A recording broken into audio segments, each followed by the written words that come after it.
Hi, welcome back guys. This is your friend, the D and WhatIf, with another fanfiction. This is the first part of WhatIf Vlad King protected Deku's right to be in the hero course. All credits for this video go to their respective authors. So please support the real author. Check out the link in the description for more details. Please give this video a like and subscribe to the channel if you want more videos like this. Now let's get into the fanfic.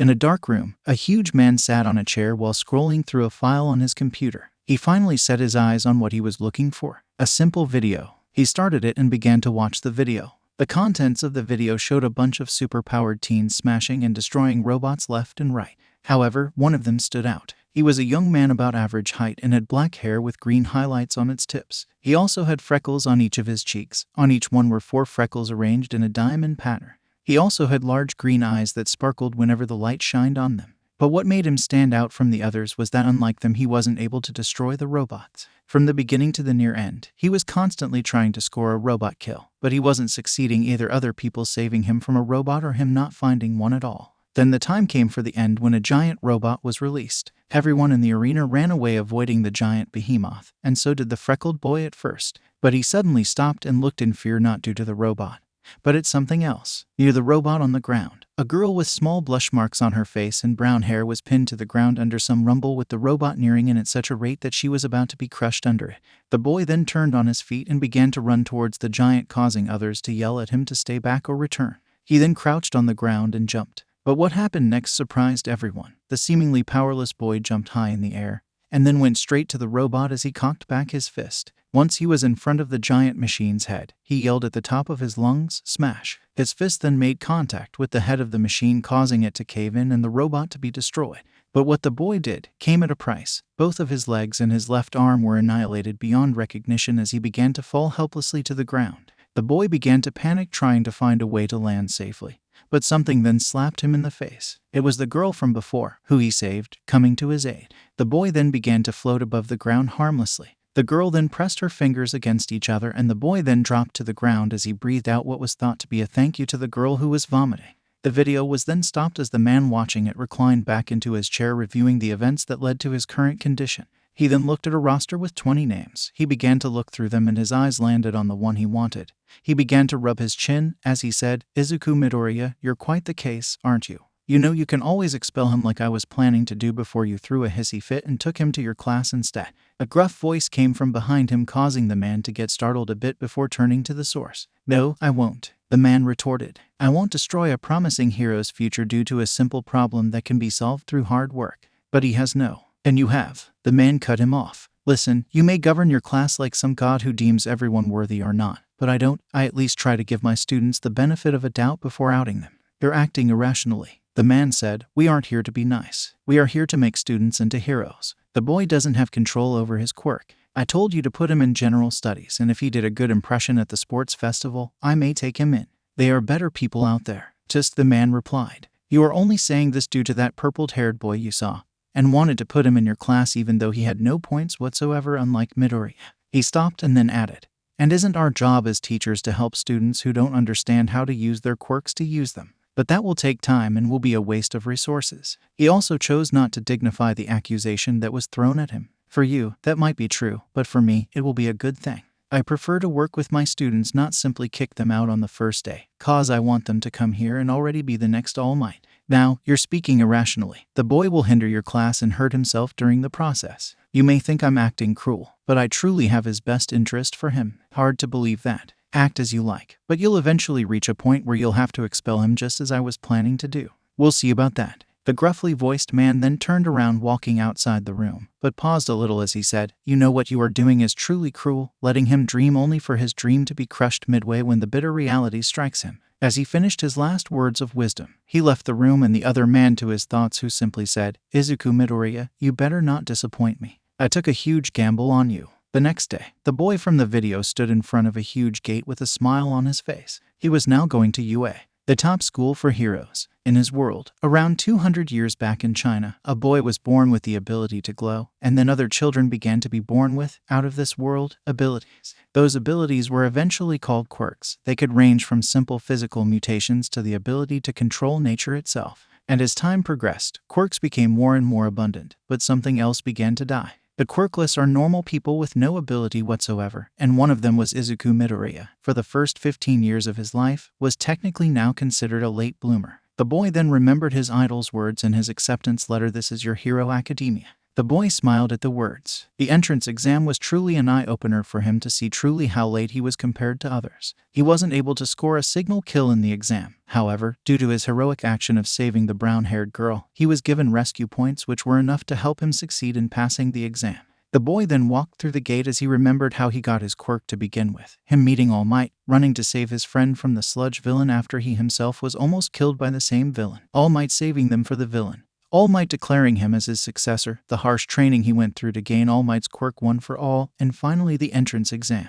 In those last 10 months, his life was truly something out of a good anime. But he shook his head as he walked forward, thinking about how his life has changed to the better, and then he tripped. He looked with a dumbfounded expression as the ground came closer to his face. He internally asked himself, "Is this going to happen every time I come here?" He closed his eyes waiting for the inevitable pain to come to him. But it never did as he felt himself being held. He then asked himself, "Is this going to Wait, this didn't happen last time." Well, it did, but I wasn't held. Maybe it's the nice girl. He looked back to see a floating hand in the air that waved at him as it began to float back to its source. He followed it and then saw a girl which caused him to flush instantly. The girl then walked toward him and said, "Watch out, dude. You know falling on the first day is bad luck." The girl in front of him was his age. She had long curly hair with a very dark green color. In addition to that, she had dusk green eyes that resembled oddly a reptilian look with a set of sharp-looking teeth to add to the mix. The boy looked at her blankly, before realizing he was being talked to and by a very cute girl too, so he said, "Why yet T, thanks for the essay." He internally cursed his damned stuttering habit. The girl looked at him and giggled, "You're a funny one." She stopped and then added, "Well, what are we waiting for? Let's go to our classes." The two then began to walk. And the girl then stopped and said, "Where are my manners? My name is Setsuna Takage." Izuku then blushed heavily as he never spoke to a girl. But then it hit him, for he spoke to the nice girl who saved him from tripping on the entrance exam. He began to remember when she spoke to him, and he remained still as a rock, not even saying a single word. Reality then hit him hard. He never actually spoke to a girl. He then looked at Setsuna and mustered enough courage to say, "I am Hizuku Idoriya, I mean Izuku and Midoriya." She looked at him and said, "Not used to people talking to you, are you, big guy?" Izuku blushed heavily as he covered his face with his hands and said, "Is it that obvious?" Setsuna giggled again and told him, as clear as daylight. She noticed Izuku slightly deflating before saying, Now, no need to feel bad. Not everyone is a social butterfly." She then changed the subject quickly, "In what class are you?" "I'm in class 1B. Izuku lightened up as he said happily, "Really? I'm in class 1B too. Are going to be a hero." Setsuna then laughed as she said, "Obviously Mop Top. Why do you think I'm in class 1B? To tap dance." The boy flushed heavily as he noticed his question was really stupid, but tried to talk to her nonetheless. "So how much did you score on your entrance exam?" But then processed what she said to him and said, "Mop Top." "Yeah, Mop Top. I mean, look at how messy your hair is. Consider it as a nickname. We're friends now, aren't we? And friends give each other nicknames." Setsuna informed him as if it's an obvious thing. Izuku stared at her, not believing what he was hearing. He had a friend. He was about to cry from happiness if it wasn't for him not wanting to scare the girl, and possibly his first friend ever, away. "And regarding your first question, I didn't take the entrance exam," she said, confusing him. "I entered through recommendations." The boy then smiled and said, "That's wonderful, Takage. It must mean that you have very good grades or are really great quirk to enter through our recommendations. I see, congratulate for as such an achievement." The girl smiled at him. Even though she wouldn't admit it, she was afraid that some of the students might look down on her due to how she entered the hero course, saying she cheated or took the easy route around.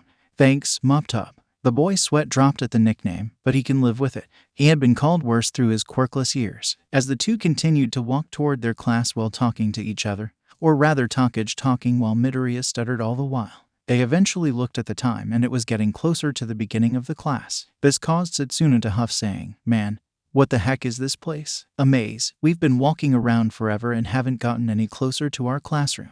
Izuku nodded his head, noticing that they are lost through the corridors of UA. He then had an idea when and said, "Well, maybe we can use the map of the building in the school guide that we got along with our uniforms." The girl smiled at him and said, "Well, what are you waiting for, Mop Top? Cough up that map." She then detached her hands, catching Izuku by surprise, who thought that this might have a relation to her quirk and went searching all over his body, causing the poor boy to go nuclear red. He looked at the girl who was smiling mischievously at him and asked her, "Takage, what are D doing T to M me?" Setsuna smiled and giggled. I have no idea what are you talking about, Mop Top. I'm searching for the map. The boy swallowed heavily as he informed her. I am sure that the map I isn't on in my stomach. The girl looked at him with a naughty gleam in her eyes as she said, I know, but don't worry. The boy then began to have steam go out of his ears due to the girl's remark, but stopped when he felt her hands leave his body and moved to his backpack and got the school guide. She then said, sorry there, I went a bit overboard. She then opened the school guide and cheered onwards as she walked in front of him. The boy took a moment to calm himself down as he said, no problem.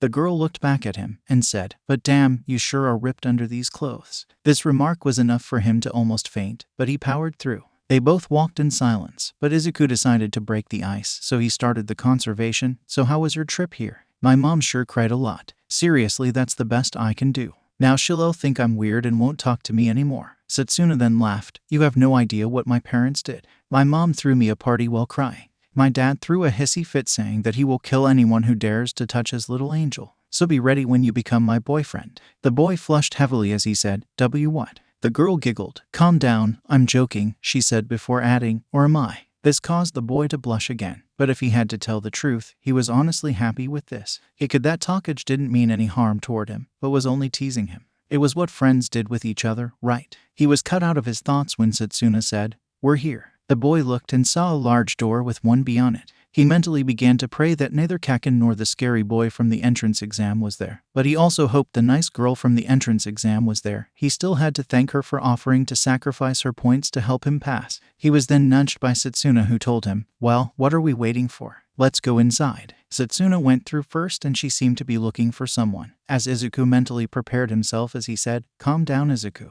This is a new school. Kaken can't hurt you here. He looked at the room and said to no one in particular, well, here goes nothing. He then walked inside the classroom and looked around, but he didn't notice anyone familiar. He felt kinda bummed out. He then shook his head. This is a good thing. If no one noticed him, then he could make friends. He only hoped no one from the entrance exam was with him due to his less than stellar performance. Suddenly a voice cut through his thoughts as someone greeted him. Hello, I'm Itsuka Kendo. Nice to meet you. The voice belonged to an orange-haired girl who had her hair tied in a side ponytail. She also had teal-green eyes. She seemed to have a good physique on her due to constant workouts. Izuku was startled a little but managed to say, and nice to meet you too, I'm Izuku Midoriya. The girl then said while sheepishly smiling and rubbed the back of her head, sorry if startled you there. He then told her, and no problem. He then walked away as his eyes caught a familiar sight of a brown bob-cut hairstyle. He mentally screamed, it's the NCE girl. He made a beeline toward her. Once he was in front of her, he began introducing himself. Hello there, I'm Izuku. He then noticed that the girl wasn't the one he knew, but was someone who looked extremely similar to her. The girl looked at him through the bangs that covered her eyes with curiosity and something else. Fear maybe. She then asked him, are talking to me? Seeing the damage was already done, Izuku tried to salvage what can be saved. Oh, of course. He told her, hoping to trick her and not hurt her feelings. The girl was not convinced. She sighed disappointedly. She truly hoped the boy was actually talking to her, but it was clear he wasn't, and he was trying to spare her feelings. So she said, there's no need to spare my feelings. You thought IW was someone else. Izuku slumped on the desk near a window close to the girl as he said in shame. Why yeah, I thought you were someone from my entrance exam. He looked at the girl who lowered her head in sadness, but he then added, but that doesn't mean IW wouldn't like to know you be better. I'll start. My name is Izuku Midoriya. The girl then looked at him with a small smile on her face. My name is Kanoko Komori. Izuku laughed a little and said, you aren't a social person, are you, Komori? It's kinda like me. Kanoko sighed as she told him, it's because everyone thinks my cute quirk is really disgusting. What is it? Kanoko looked at him with fear and worry. She was sure he will know eventually, but she was afraid that she will scare him away. She looked at him and swallowed heavily as she opened her mouth and said something in a quiet voice. Sorry Komori. Can you repeat that because I didn't hear you well? She then said the same thing a little bit higher, but still not loud enough to be heard very well, but he made out a part of it. Room. See, can please you say it again? She sighed as she said in a normal voice, my quirk is known as Mushroom. The girl looked at the boy expecting to see a disgusted face. That was how it was her entire life. People judged her due to her quirk, not even trying to know her first. She was an outcast and barely had any friends at school. But what she found was something different on his face. It was curiosity. And then he began to ask her questions nonstop. That's a really cool quirk. Can you do it whenever you want? Is there a limit on the number of mushrooms you make? Can you alter the property of the mushrooms? Can you control their size? Is there a range for them to appear in? Does the weather affect the mushrooms? Do they grow instantly or do they need a while to grow? Izuku continued to fire questions at an amazing rate while the girl watched in awe, for someone was interested in her quirk. Kanoko was shocked at the many questions that were being thrown at her. She made sure she didn't use her quirk accidentally to cause the boy to go into his current state, but at the same time, she felt flattered that the boy was genuinely excited about her quirk. It brought a smile to her face, but she then noticed the boy going blue from the lack of breathing. Midoriya, I think you should breathe. You don't look too good. The boy was then snapped out of his muttering spree as he looked at the girl. He then blushed heavily as he realized what he was doing, and quickly apologized. Sorry, I didn't mean to look creepy, but I'm really like analyzing Q quirks. Kanoko laughed softly as she told him. And no harm done, Midoriya. Both sat in comfortable silence for a moment, before an idea popped into Midoriya's head as he asked Kanoko, Hey, Komori, how were you able to defeat the robots in the E-entrance exam?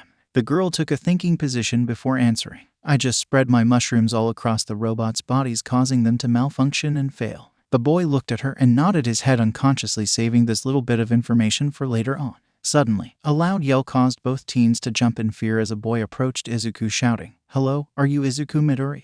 The boy was taller than Izuku. He had silver hair and weirdly shaped eyebrows. He also had sharpened teeth. Izuku's fight or flight responses kicked in, or rather answer quickly to avoid a beating instincts kicked in. He looked at the boy with discomfort, as he answered, readying himself for the worst, which is a beat down on the first day of school. Why yeah, that's me. The boy looked him up and down before speaking once more. I quote him T-E-T-S-U-T-E-T-S-U-T-E-T-S-U-T.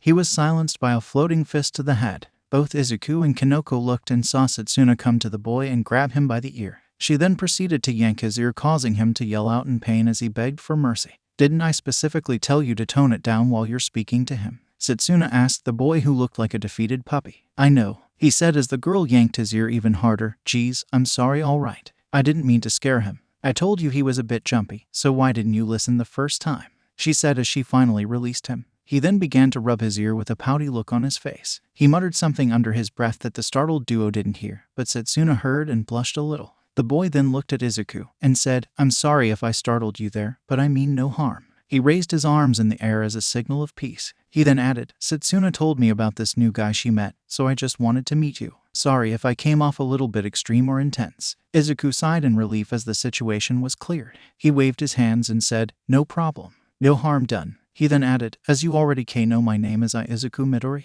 Yours is Tetsu. Yes, the boy exclaimed loudly, only for him to get bonked on the head again by Setsuna, who was standing near him. The boy once apologized to Izuku, before noticing the girl's presence. And who are you? The girl in question blushed at the inquiry, but said in a quiet voice, I'm Kanoko Komori. The boy nodded his head, and then said, Well, you know who I am. As for the queen of reptiles over here, he said while pointing a finger at Setsuna, she's my friend Setsuna Takage. It's nice to meet both of you, Kanoko said in a shy voice. However, the resident lizard lady had a playful gleam in her eyes as she looked at Kanoko and Izuku. Tetsu noticed the gleam and shivered as he knew nothing good could come out of it. Setsuna then went and laid herself on Izuku, saying, Izuku, how could you do this? On the first day of school and you already found a new girl. Was I not good enough? Kanoko looked at Izuku with surprise as she tried to comprehend what she just heard. The green-haired boy now was a blushing mess because a girl was pressing her body against his. He also steamed due to Setsuna's accusation. Takage, what are you saying? We aren't like that. We just met today. Not yet, the girl whispered to him as she took a seat behind him. Tetsu then sat in front of him and whispered to him, Don't worry, you'll eventually get used to it. I sure did. Thanks, Tetsu. Just call me Tetsu. My name's kind of a mouthful. Yeah, right. So are you guys a couple or not? Kanoko asked, not understanding the situation anymore. Izuku blushed heavily as he waved his arms back and forth. What? No. He was then interrupted by the class door opening and revealing a very huge man entering the room. The man had a very muscular build to him. He wore a red suit with a gauntlet that had a tube connected to his back. He also had a small scar on his face. He had white hair and sharp teeth. Izuku recognized him on the spot. He was the blood hero, Vlad King. He wasn't particularly a famous hero, but he was a hero nonetheless. Izuku bounced excitedly in his chair as the pro stood in front of his desk and introduced himself. Hello, class, my name is Sekijiro Kan, better known as the blood hero, Vlad King. From now on, I'll be your homeroom teacher, so I'll be addressed as Kan-sensei. Are there any questions? No, Kan-sensei, the entire class said.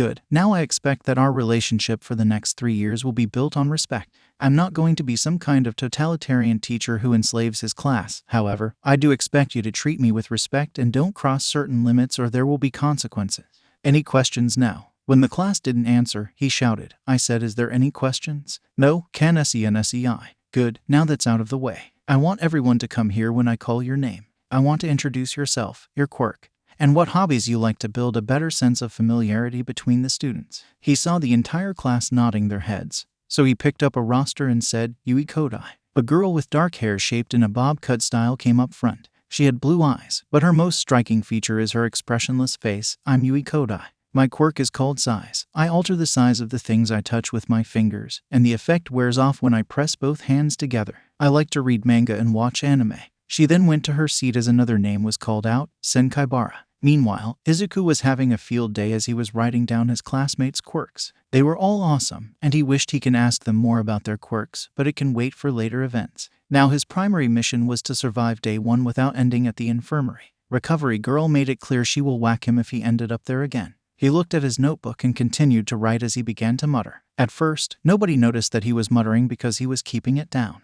Eventually, his muttering began to grow louder and louder as he wrote down more information. This caused his 3 neighbors to look at him with concern. So Tetsu asked in a quiet voice, is he okay? Kanoko answered, I think so. From what I understand, this is a common occurrence. She then walked out of her seat as her name was called out. Izuku was now in the zone when he heard a voice yell out his name, Izuku Midoriya. The boy jumped and shouted, yes, Kan-sensei. It's your turn to come and introduce yourself. The boy rubbed the back of his head and walked forward to where all the class can see him. He heard a couple of snickers along the way and he sighed. It was nothing new, so he would eventually get used to it. Hello, my name is Izuku Midoriya, and my quirk is called. Izuku, being the person he has thought long and hard about the name for his quirk since its true nature was a secret.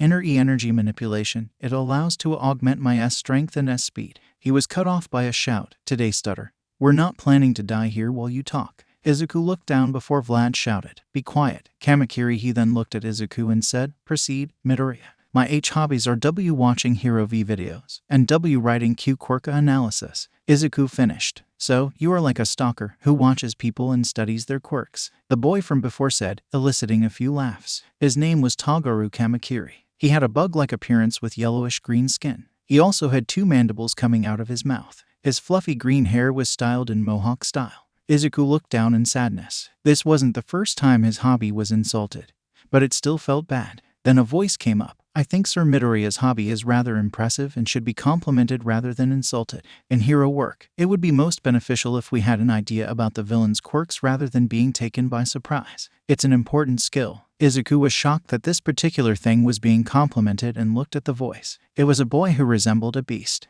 His name was Jiroda Shishida. No one asked you for your opinion, Bigfoot. Tagaru shot back. Shishida is right. The ability to know your enemy's quirk is a good thing and can help a pro limit the battle time and keep public damage to a bare minimum if he already had an idea about the villain's weakness. Vlad then looked at Tagaru. Kamakiri, keep up the wisecracks, and you'll end up expelled faster than you can produce your blades. The bug boy merely scoffed at him before lowering his head. Vlad then looked at Izuku and said, Midoriya, go back to your seat. And Ibara Shizaki, come up next. However, something didn't fit well with Vlad. It was Izuku. He thought the boy will have his personality all over the place due to his strong quirk. However, he was the opposite, meek, scared, and fearful, but Vlad was determined to make a good pro out of him. As the introductions were finished, Vlad looked at his class and said, students, for now, we'll go to the opening ceremony and listen to the principal's speech. Then after that, we'll have a test. The entire class groaned as the test was mentioned. However, Izuku was worried that if it was some type of quirk test he would come dead last since he didn't have decent control, or any control for that matter on One for All. He sighed as students exited the classroom and went to the opening ceremony. He was accompanied by Kanoko, Tetsu, and Setsuna, who all sat beside him. Tetsu then noticed something off. Hey guys, aren't we a class short? He said, pointing to 20 empty seats near them. Yeah, I heard that their teacher is super strict and took them to some test right now, Kanoko explained. Well, this isn't our problem, Setsuna said as she laid back on her chair. Izuku was lost in his own thoughts, only hoping that the test isn't a quirk test, not even thinking about what was happening. The principal then came along and gave a speech making a few announcements. such as a new mysterious teacher which Izuku knew who he was, and UAS planned to enforce a new dormitory system perhaps in the next year or the second semester. When he finished, everyone was excused, as Vlad announced, "All right, go and get in your gym uniforms. It's time for the Quirk apprehension test." Everyone cheered excitedly except Izuku, who sighed sadly knowing he was going to fail this test. Noticing his foul mood, Satsuna asked him, "What's the matter, Green Bean?" "It's just," the boy sighed. Before answering, "I can't control my quirk that good, and I don't feel like looking like a fool than I already."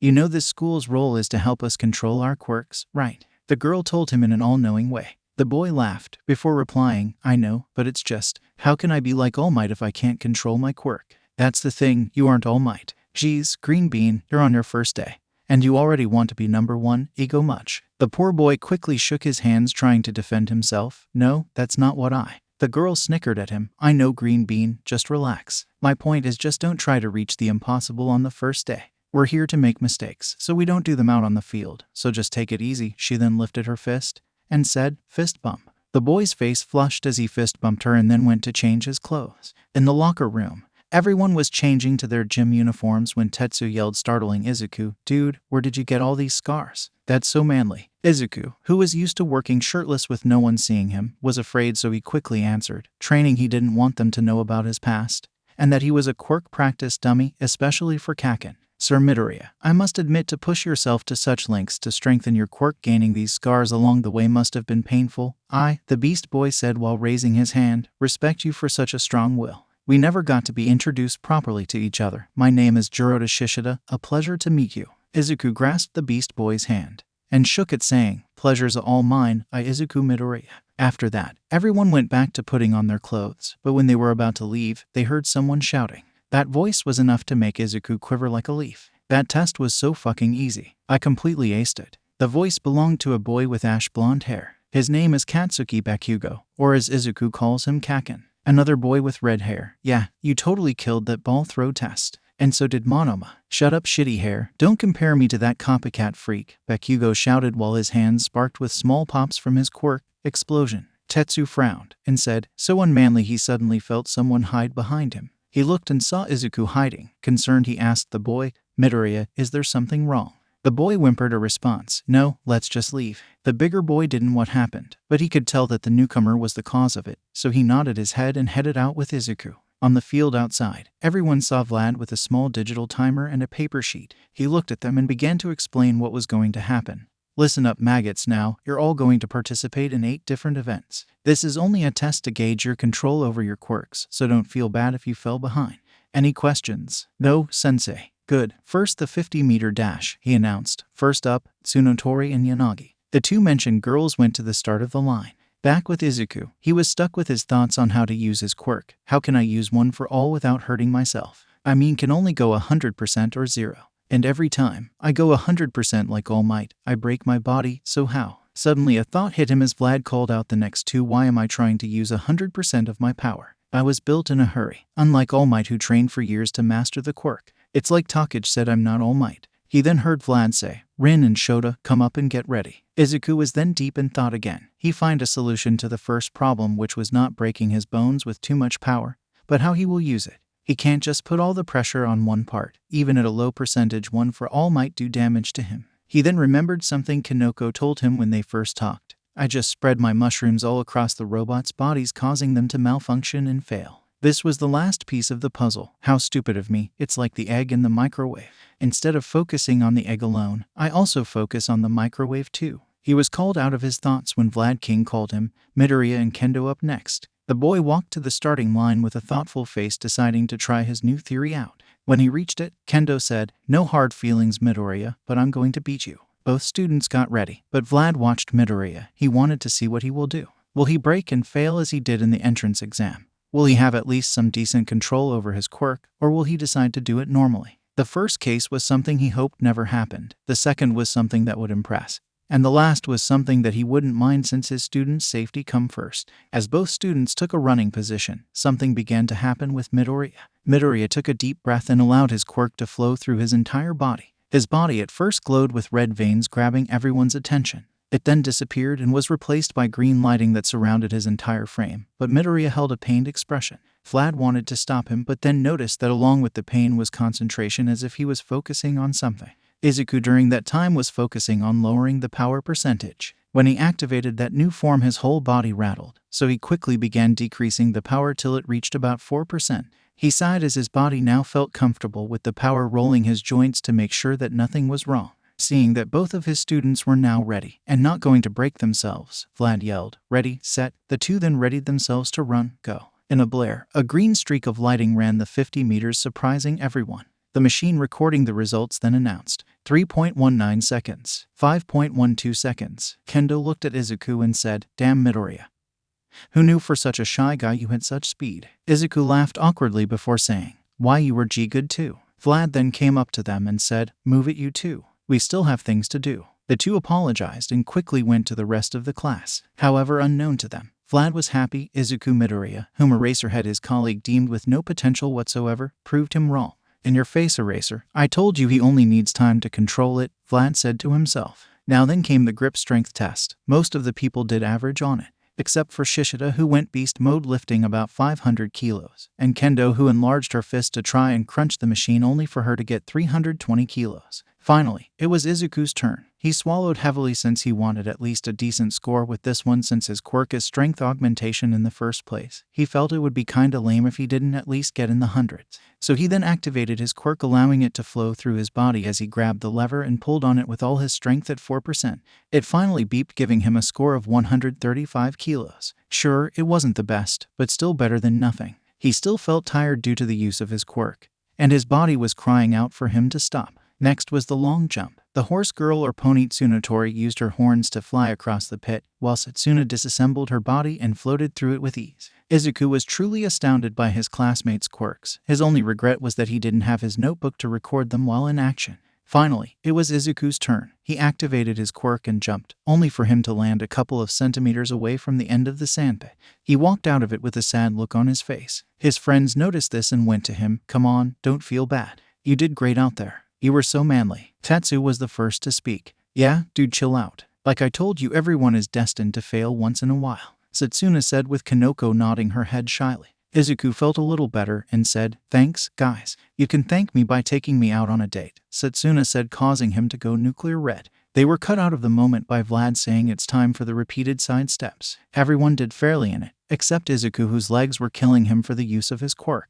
It was actually Kanoko who shined this time, as she used her quirk to create bouncy mushrooms to give her a perfect score. Then the time came for push-ups and pull-ups, to which Izuku was in the top 3, not even needing to activate his quirk. All Might's training really put him through the ringer, so this wasn't too much. And now came the ball throw. Izuku watched as Kendo enlarged her fist to throw the ball to a good 500 meters. Shizaki used her hair to tie around the ball to fling it far away, while Satsuna simply detached hers and floated till it wasn't in sight anymore. Then his turn came. He walked up to the circle, activated his quirk, and was about to throw the ball when he felt someone hold his hand. He looked up to see his teacher stopping him. The man looked him in the eye and said, "Midoriya, in this one I want you to go all out." "But, sir," he was cut off by Vlad, who said, "I know you break your bones when you go all out, but that isn't an excuse. Tell me, what will you do if you had a villain who needs you to go all out? Will you punch him and then break and need to be rescued yourself?" "What? Of course not." "Well, that's what I see currently. Listen, Midoriya, I'm not saying this to discourage you or anything, but sometimes in real-life cases, you have to go all out."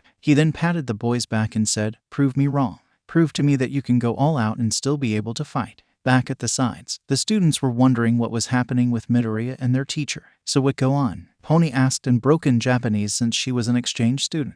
"I don't know, but I think Vlad-sensei is encouraging Midoriya to do his best," Kendo answered while scratching her head. Satsuna then looked at Vlad retreating away and smiled. She then said to Tetsu, "Midoriya is about to do something awesome." The boy looked confused but nodded. Back at the circle, Izuku was processing Vlad's words. "I know he's right that sometimes I have to go all out, but how can I do it without injuring myself too much?" Izuku thought as he looked at his hand, and an idea popped into his mind. It might be a crazy idea, but it just might work. He then stood, took a deep breath as he activated his quirk, and readied himself to throw the ball. Vlad watched with interest what Midoriya was going to do. What he did today was a great improvement. However, he needed to see him also at his best. This whole thing was a test to see his creativity in a desperate situation. It's here, you either break or stand. Midoriya then aimed the ball and began to throw. I have to throw the ball while also maintaining my ability to fight, so the best thing I could do is, he thought as he now channeled the energy to his middle finger, channel everything I have to the last point of contact. He then yelled at the top of his lungs, smash. The wind that the hit created caused some to stumble back while others watched with awe. The only person having a different reaction was Setsuna, who was laughing her head off both literally and figuratively.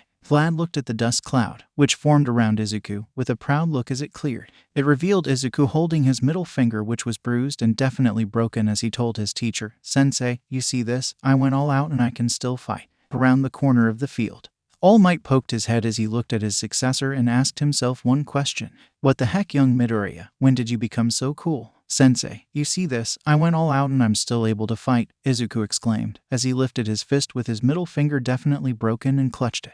His face was stretched into a smile with tears threatening to fall, but he didn't show any pain, which was most likely due to the adrenaline rush. Vlad nodded his head in approval as he said with a smirk, "Midoriya, 705.3 meters. He then walked over to the boy and said, "Midoriya, do you think you can still continue, or do you need to go to Recovery Girl's office?" The boy looked at his finger. It was broken, bruised, and most importantly an unhealthy shade of purple. Against his better judgment, Izuku said, "I think I can still go." Vlad gave him a skeptical look but nodded. "All right then, next up, Shihei Kiwara." But when Izuku left, Vlad added, "I can't wait for the sports festival to rub this in Eraser's face." Midoriya returned to his class as the boy who was called passed by him with a scowl. He could tell why the boy was upset, because his quirk, which allowed him to merge with black-colored objects, didn't do him any good here. The boy stood there for a moment trying to control the pain that just caught up with him when he was overwhelmed by his classmates asking him many questions.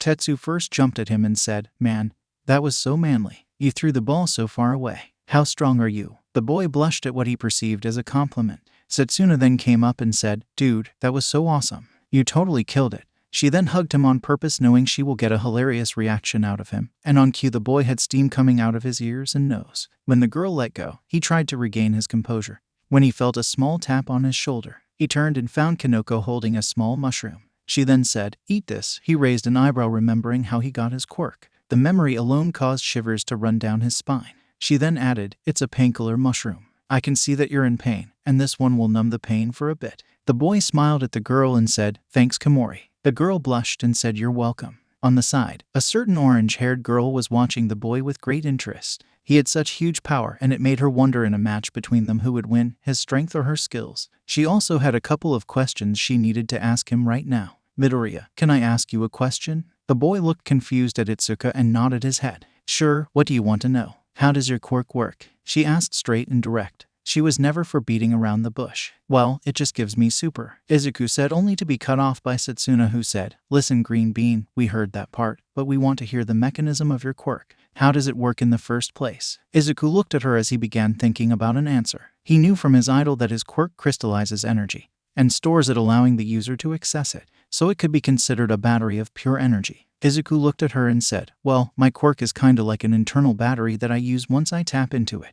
The energy then flows through my body, giving me super strength and speed." Kendo looked satisfied with this answer, but asked another, "So that was your full strength?" "Well, not really," the boy answered. Silence filled the air as everyone looked at him amazed, until Togaru decided to break it and said, "How that wasn't your full strength?" "Well, Vlad-sensei wanted me to use my quirk at full strength, while also keeping my ability to fight, so the best solution was to only use one finger. That also cost me some distance," the boy explained. Togaru scoffed. "No matter, I'll crush you, stutter." This caused Izuku to shiver at the hostility the boy was emitting.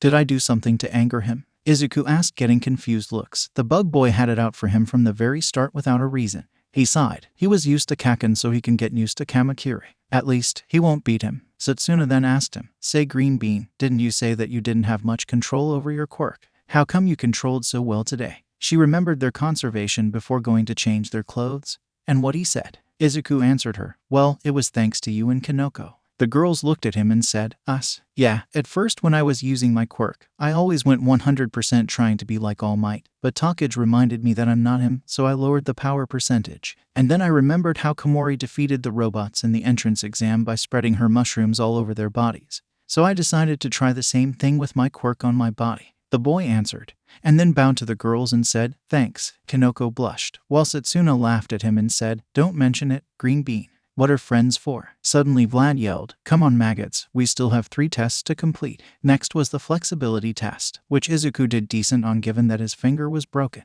It was followed by seated toe touch, which he also did decently. It was then followed by the endurance run. It took about 15 minutes for half of the class to give out, and a couple more for another 5 to throw in the towel. The remaining 5 were Kendo, Izuku, Tagaru, Pony, and Shishida. Pony looked at them and said in English, I can go for weeks. My quirk gives me the natural advantage. Izuku replied to her in the same language, my quirk kinda helps out too. The girl's eyes widened in delight as she said, you know English. The boy nodded as the girl smiled happily saying, finally, someone I could talk to. The boy understood where Pony was coming from. Being a foreigner must be hard for her, and having someone who can understand her could help her greatly. Maybe he should give her a couple of lessons in Japanese. It then took a couple of more minutes for the remaining 5 to throw in the tower, with Izuku being 3rd, Shishida 2nd, and Pony 1st. Now, they all stood in front of Vlad, who was calculating the results. He looked at them and said, here are the results. Midoriya looked for his name and was awed. He was in the 5th position. He wanted to cry, but he didn't want to look like some crybaby in front of his friends. Vlad then said,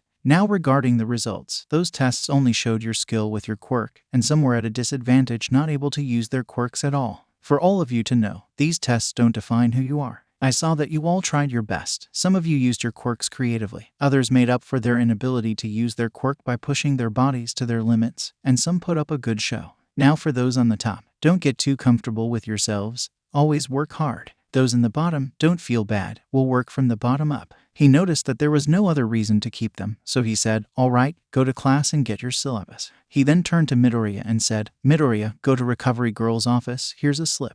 The man handed him a small piece of paper. The boy then went away, as others cleared the training ground. Back in the classroom, everyone began packing their bags, and groups formed with each other except a certain bug boy who just sulked alone in the corner of the classroom. Setsuna sat with Tetsu, Itsuka, and Kanoko as they waited for Izuku. She looked at her watch and sighed. What is taking the green bean so much? It's only a finger. It all looked really bad to you though, Kanoko interjected. She remembered how bruised his finger was, and it scared her to no end. She could only imagine what kind of pain her friend must have felt. But she couldn't say she wasn't happy, since according to him, now, he had decent control over his quirk, so he won't get hurt anymore unless he decided to go all out, which she really hoped he didn't. Kendo then stated, but still, to have your bones broken, that's some serious backlash for a quirk. She heard that some quirks cause tiredness, headaches, stomach aches, or some other problem. Heck, she even heard that some quirks cause the user to faint from overdoing it. But to have your bones broken was some really nasty stuff, but she can only imagine what his power will be if he had full control. Only time will tell, she thought.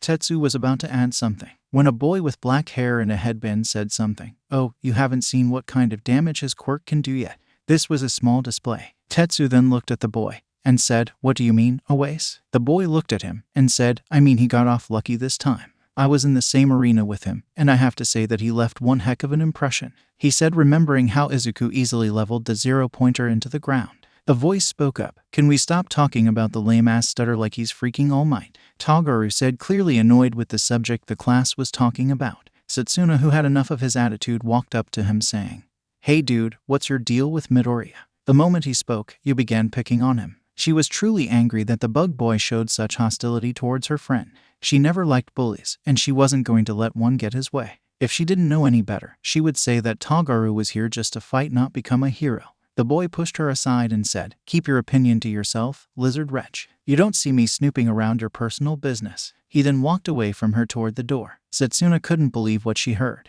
Did he just call her a wretch? It just got personal. She looked at him and said, come back here. She lunged forward only to be intercepted by Tetsu, who held her back, saying what Tagaru did wasn't manly. Wanna come at me, wretch? Tagaru said as he brandished 2 blades from his wrists. Jiroda then stepped forward and said, now please let's calm ourselves down. We're going to be classmates for the next 3 years. So can we at least be civil in our conversations? He finished trying to de-escalate the situation that went from 0 to 100 in a mere moment. He looked to Setsuna, who seemed to have calmed down, for Tetsu to let go of her. He then said, now, can we talk with each other calmly? The bug boy scoffed and left the room as he told them, I have better things to do with my life than talking about some lame-ass stutter. Setsuna, although calm now, was boiling with anger. She didn't know what this guy's case was. He began to pick on Midoriya the moment he walked to present himself. It seemed that the bug boy took a personal annoyance with Izuku's mere presence. This caused her to frown before letting out a sigh as she felt her anger slowly disappear. Tetsu was sharing a similar feeling as he looked at the bug boy's retreating form. He didn't know what his problem was, but he knew he couldn't let him harm his friend just cause he feels like it. Well, that went as horribly as possible, Kosei Tsuburaba said. He was a boy with brown hair. Satsuna then said, okay, aside from the unnecessary comment. And now that the pain in the ass is gone, she said through gritted teeth, let's get back to business. She said, cheerfully, eliciting a few sweat drops at how her mood flipped from planning Tagaru's murder to chatting happily. She then looked at Awase and ordered him, tell me everything you know about the green bean.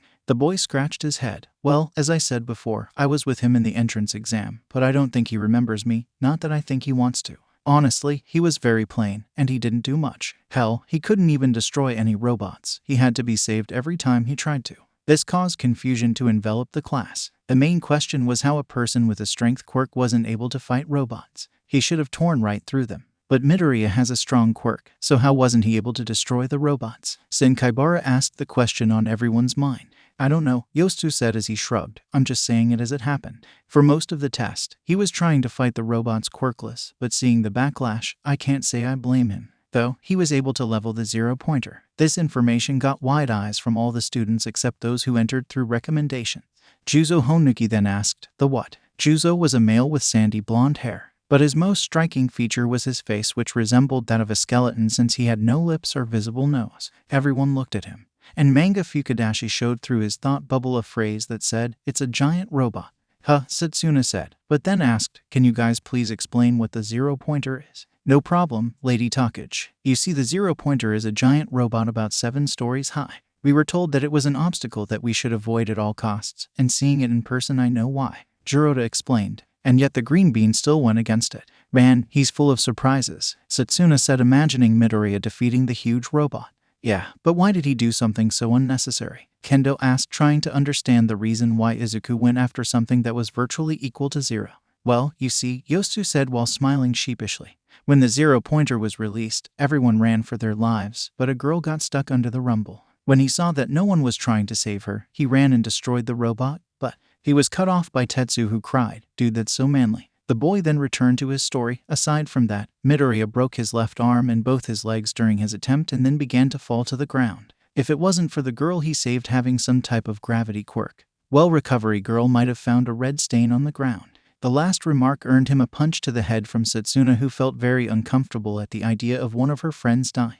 Don't say that like you're talking about the weather, Satsuna demanded. Hey, I just said it as I saw it. The boy complained as he rubbed the assaulted spot. But still, that was so manly, and it was really cool of him, Tetsu said. Now, he wanted to go around against Midoriya to see how much he can hold out against people with strength-augmenting quirks. No, the hell it's not, Kendo interjected while neck-chopping the teen. Hey, what was that for? The boy asked as he rubbed his neck. For thinking what he did was cool. Can you even imagine the amount of pain he was feeling? Kendo scolded the boy because she didn't want him to go around fighting Midoriya, making the latter break his bones. Not that he would in the first place, but just in case. But this raises a different question. Why did he break his bones? Rieko Yanagi, the resident ghost girl, asked. Well, he told us that he didn't have good control over it, but we didn't think it was that bad. The way Rubber Band says it makes it sound like he never used it before, Satsuna said. Well, maybe he didn't, Kanoko said, shocking everyone. Looking at the shocked looks, she quickly explained, maybe.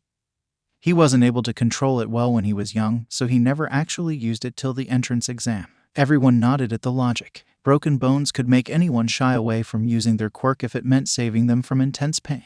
Well, anyway, we won't have to worry about him breaking his bones anymore, Itsuka said. Who you won't have to worry about? Izuku asked as he entered the room, startling Kendo, who quickly replied, no one. He wanted to say more, but he shrugged. He then asked his friends if they were ready to leave, and they all nodded their heads, so he packed his stuff and left the classroom with the others, leaving the rest of his classmates to their thoughts. In front of the gates of UA, the 5 friends walked together as they all left for their homes. So Tetsu said, man, today was amazing. I mean, I can't believe I'm at UA. He then lifted his arms up and down, cheering till Satsuna smacked the back of his head because he was making a scene. Kanoko piped up next. I know, right? The girl then looked at the ground with a sad face. Though I feel like I don't belong here. Kendo then looked at her with concern. Why would you think like that? Kanoko sighed. I mean, I don't have a flashy quirk like Izuku, or a strong one like you, Satsuna, or Tetsu. It feels like I'm here on a fluke, or that I'm cheating and taking someone else's place that is better suited for the hero course. All of them looked at her with concern. Self-doubt is one of man's greatest enemies, and it seemed to them that their friend had a lot of self-doubts that may be due to bullying because of her quirk.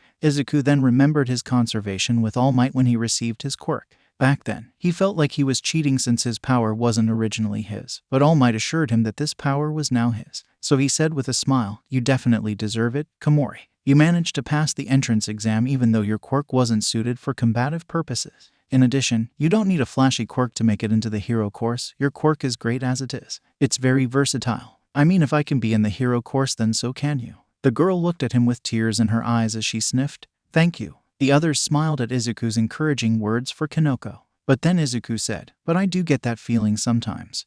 But I never let it hold me down because I have expectations to live up to." This quirked Setsuna's interest, so she inquired, "What do you mean, String Bean?" "I mean, for most of my life no one ever believed in my dream of becoming a hero, but one day someone did. I just hope that I live up to his expectations," he finished as he looked into the distance with a thoughtful look. All of his friends looked at him with awe and newfound respect, but at the same time with worry, seeing how much he carried on his shoulders. Tetsu first spoke as he wiped some tears. "Man, Midoriya, you're so manly. That's so awesome of you to carry such a responsibility." He saw the passion that Izuku's words held when he spoke about his dream. It was truly inspiring. "Wow, Midoriya." Kendo looked at the boy with newfound respect. She understood his words, and where he was coming from. Like him, no one truly believed in her dream of becoming a hero. They always said that her quirk wasn't useful, and always put her down. Only her parents believed in her dreams. Her father trained her in martial arts and helped her find her own style of fighting. That's really inspiring. Kanoko looked down to the ground as she thought about Midoriya's words. She always wanted to be a hero. She had a good life, but from the looks of it and how Midoriya spoke, it seems he didn't, or at least had it rough from the get-go. She was filled with a new determination to follow her dreams. "Wow, that's so cool." Setsuna couldn't help but feel that Midoriya might be the purest person she ever met, and he deserves the title of hero more than anyone. She whacked him on the head, causing him to yelp in pain. The other three looked at her in shock as if she lost her marbles. "Listen, Midoriya, what you said is truly inspiring and all, but you need to chill out. For goodness sake, you're a first year and I only met you, and I can still see you holding the heaviest set of responsibilities on your shoulders. You need to relax, or you won't be able to make it past the first semester, let alone the first year." If only she knew about One for All, he thought, but he then added, "But I have to be a great hero to make him proud." "If he truly believes in you, he would be proud either way," Setsuna told him. The boy lamented on her words. He remembered how All Might told him how proud he was when he made it into UA, or when he was able to finish cleaning the beach. He smiled and said, "Thanks, Takage, I'll take your words to heart. I'll try to see chill out." The girl then patted him back as she said, "Great for you, String Bean." The boy looked at her and said, "What happened to Mop Top, or Green Bean?" The girl chuckled as she said, "I didn't like them that much." But then she asked him, "But I have to ask you something. Why did you take so long at recovery, girl?" The boy shivered as he recalled his encounter with the old lady. Let's just say that he didn't know old people's canes can be so painful. She tends to take her time. The boy answered quickly as he suppressed a shiver. "Okay," Setsuna said, not fully convinced. She then thought of something and said, "What will you call your new move?" "Huh?" the boy asked, confused. "I think she means that move you did when we raced on the 50-meter dash," Itsuka explained. The boy scratched his head as he confessed, "I don't think I have one." "Then let's find one for it." Tetsu screamed in excitement, making both Izuku and Kanoko feel startled and jump back. A quick smack to the head and an apology followed that. Let me think of something," Izuku said as he rubbed the back of his head. "Well, you seem to be covered in energy," Kanoko interjected. "How about I name it Full Cowling?" Izuku asked. His friends thought about it and nodded their heads. "Thanks, guys," the boy said. Setsuna then put her face in his, causing him to go red as she whispered, "You can thank me with a kiss." The boy turned even redder than before as the girl laughed. Izuku laughed once he composed himself, along with the others as they left the school. Unknown to Izuku, a pair of crimson eyes were burning holes into his head. Katsuki Bakugo was no happy camper. He came to this school to show them who's the new top dog around here. But to his surprise, he was shown up by not only one, not only two, but by three fucking people. He was shown up by the ponytailed wretch, the icy hot bastard, and the copycat freak. But what annoyed him the most is what the copycat did. He used his quirk to pass the ball throw exam. He tried to attack the freak only for him to be captured by the teacher. The sleeping-looking bastard told him if he ever tried that again, he will be expelled. He couldn't believe his ears. The Katsuki Bakugo threatened with expulsion. He wanted to blow the teacher up, but he swallowed it. But still, something else was annoying him more than what the copycat freak did. He actually couldn't pinpoint it. It was like pain that he couldn't get rid of. It was like a thorn in his side that can't get out. This reminded him of the only thing that ever gave him this feeling, or rather the only person. Deku, he thought with anger, but he knew the nerd won't come here. He made it crystal clear that if he ever did, he will kill him. But he couldn't shake that feeling that accompanied the boy. It only increased when he arrived at the changing rooms after the exam. It was only a moment, but he actually saw a patch of green hair go out of the room with a sliver-haired boy. He wanted to attack him but held himself back since that damn nerd isn't the only person alive with green hair. He was so deep in thought he didn't notice a girl walk up to him. "Hey Bakugo, what are thinking about?" The boy's instincts kicked in as he turned and was about to blow her up, only for him to stop as he saw the source of the voice. Round face, "Never creep on me like that again." The girl then puffed her cheeks as she said, "Well, if I didn't do that, you might have slept at school," she said as she turned to walk away, but stopped saying, "And my name is Ochako Uraraka." The boy scoffed as he said, "Whatever, round face." She then walked out to the blue-haired boy who was waiting for her. Bakugo called him a knockoff Sonic due to his quirk being related to speed, but he will settle for 4 eyes cause it isn't a mouthful like the last one. He walked out of the classroom only to be greeted by Shitty Hair smiling like a moron at him. He sighed as he walked away from him. "What do you want, Shitty Hair?" The boy looked offended as he said, "First, our hair is practically the same, and second, my name is Ijiro Kirishima." The boy then stopped a little. He then yelled, "I want to walk with you cause you're so manly." Bakugo rolled his eyes as he yelled at the boy, "Leave me the fuck alone." But the boy kept following as if he never heard him in the first place. Bakugo sighed as he face-palmed. Could this get any worse? He thought. It was as if the universe has answered his question. He saw something that made him blow with rage. It was so small, but he could make it clearly. It was a patch of green hair. It reminded him so much of Deku that he quickly made a beeline toward the group that the patch was walking with. The group made a turn around a corner before he could arrive. He turned around and they simply disappeared. He was so pissed right now. Kirishima then caught up to him and asked him, "Hey, Baku bro, why did you go in such a hurry and then suddenly stop dead in your tracks?" Bakugo didn't hear him. The only thought he heard was that there is a chance the damn nerd didn't take his warning seriously and still came to UA. That quirkless freak actually thought he has the right to stand on the same pedestal as him. He knew that if the nerd wasn't in 1A, then he'll most likely be in 1B. He will get to the bottom of this tomorrow. He walked home as he growled, "Deku." It was Midoriya's second day at UA, and he was excited, to say the least. The first day went better than he honestly expected. He made new friends, gained at least some idea on how to control his quirk without breaking his bones, and most importantly, he didn't get beat up. It may seem sad, but that was Izuku's normal routine before UA. He walked up to the gates and took a step forward, but he didn't fall. He chuckled a little as he thought that he would fall to the ground again. He was so distracted that he actually managed to bump into someone. Izuku looked at the person he bumped into and felt a shiver run down his spine. It was the scary boy from the entrance exam. He still remembered how the boy treated him, whether dismissing him at the briefing or accusing him that he was trying to sabotage the nice girl. The boy looked at him and his face held a scowl as he said, "Watch where you are going. Are you sure you belong in UA? Students of UA should have utmost vigilance so things like these don't happen. I truly recommend that you change schools since you don't hold the spirit of UA." The boy continued to talk about how UA students should behave like him, but Izuku made the mistake of cutting him off by saying, "I'm sorry, okay." The boy looked offended by being cut off and said, "It's rude to cut off people while they're speaking." The boy continued to lecture him as Izuku shrank on himself, sighing as he wondered how his day took such a bad turn all of a sudden. A voice then caught both boys' attention.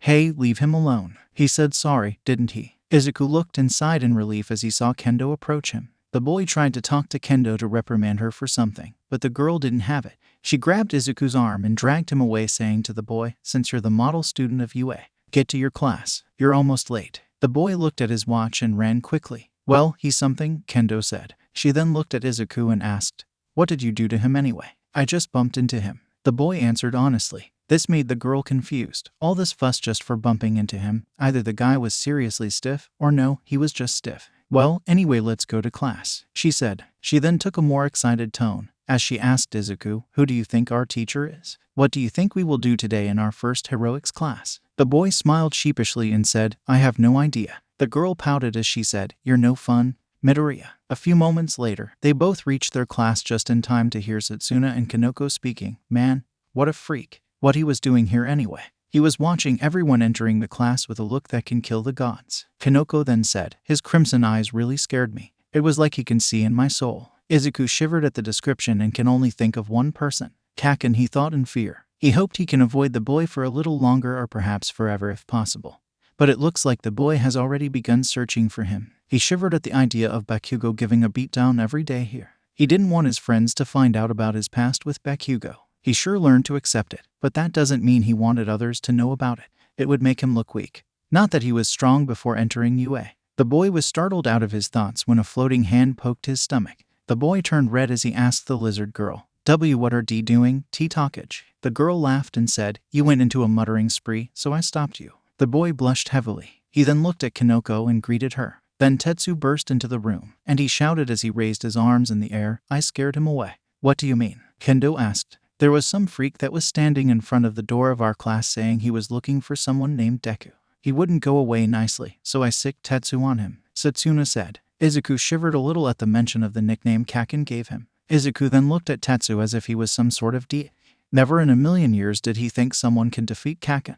But then Tetsu added, I didn't do much, I only talked with one of his classmates who came and took him away. Kinoko then looked at Midoriya and asked him, are you alright, Izuku? The boy looked at her and said, what do you mean? I mean once we mentioned that guy, you were shivering. The girl said, before Tetsu also gave his 2 cents. Yeah, dude, do you know him? He still remembered yesterday when Izuku shivered after he heard the boy's voice. Izuku felt his throat grow dry as his friends looked at him expecting answers. He prayed for every deity he knew of to help him. And as if the universe heard him, the door opened as Vlad walked in. Izuku sighed in relief, but Setsuna then whispered to him with a giggle, this isn't over, Greenie. The boy gulped as Vlad began explaining what was going to happen today. Listen, maggots, today is your first heroic class, so you will all go to Gym Gamma and wait for your teacher there. Yosu raised his hand, and Vlad said without looking at him, no, you won't need your hero costumes. The boy then lowered his hand. Vlad then looked at his class and yelled, now, go and change. Yes, sir, everyone yelled as they left the room. 10 minutes later, everyone was standing in the gym waiting for the new teacher to enter. Kinoko looked at her friends with excitement. Who do you think the new teacher is? I don't know. Maybe a pro from the top 20 heroes, Setsuna said with Tetsu,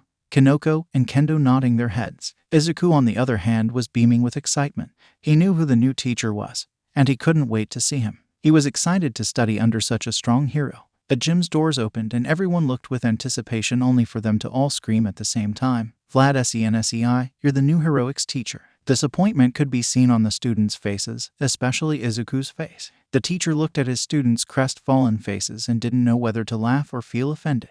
Finally, he settled for neither as he shouted, heads up, maggots. I'm not your heroic teacher. I only hijacked your first class. I need to see a couple of things before I set you to heroic training.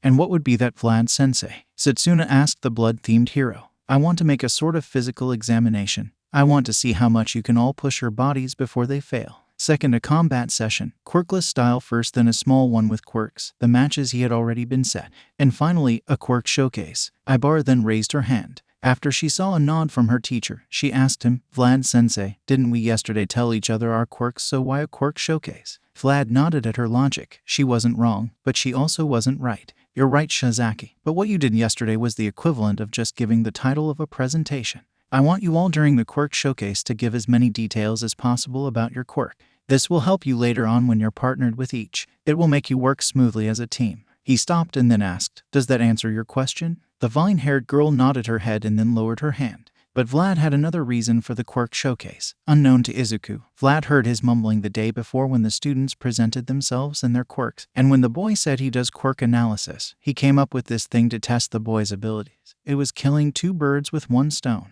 He then said, all right, everyone, drop and start doing push-ups till your hands give out. The students looked at him as if he joking, before he yelled, what are you waiting for? The last one to start will have to do my paperwork after school, not wanting that fate to befall them.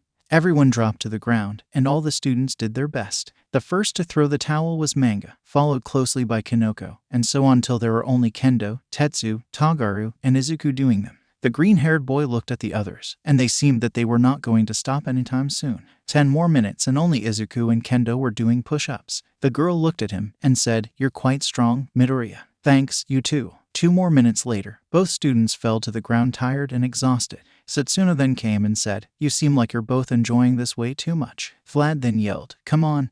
We don't have time to play around. We still have a lot of work to do. The exercises that followed the first one can be only called torture, according to the students. Students were forced to do pull-ups till their hands broke down, squats till they couldn't feel their thighs, and running for around an hour before they all threw the towel. The teacher walked over to his students near dead forms and said, pull yourselves together, we have work to do. If you're like that, you won't be able to make it. The students begrudgingly stood up as they readied themselves for the next torture session. The teacher then said, it's time for quirkless combat, then quirked combat.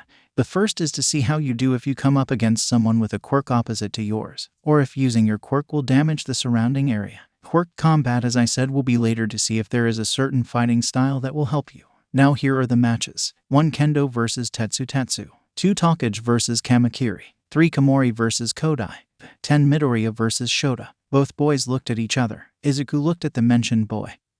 He was a short boy, about his height or a little shorter. He had iceberg blue hair, and most importantly his hobby is boxing. Izuku gulped. He was screwed. Shota saw this and walked over saying, "I can see you're worried. I'll go easy on you if you want." Izuku thought about it but shook his head saying, "No, it's for the best if you go all out. Vlad Sensei said he wants to gauge our ability when it comes to quirkless combat, so it will hurt a bit but it will be worth it in the end." The boy nodded his head, respecting Midoriya's decision. The matches began to take place, and Izuku took notes about his classmates. It was clear Kendo had a lot of martial arts skills under her belt, while Tetsu was more into wrestling. Setsuna was using some sort of combination between kung fu and street brawling, while Kamakiri, well, Izuku could say didn't know how to throw a punch without using his quirk, though he had to give respect to the boy's reaction time, which was impeccable. Kinoko wasn't too good either, and so was Kodai.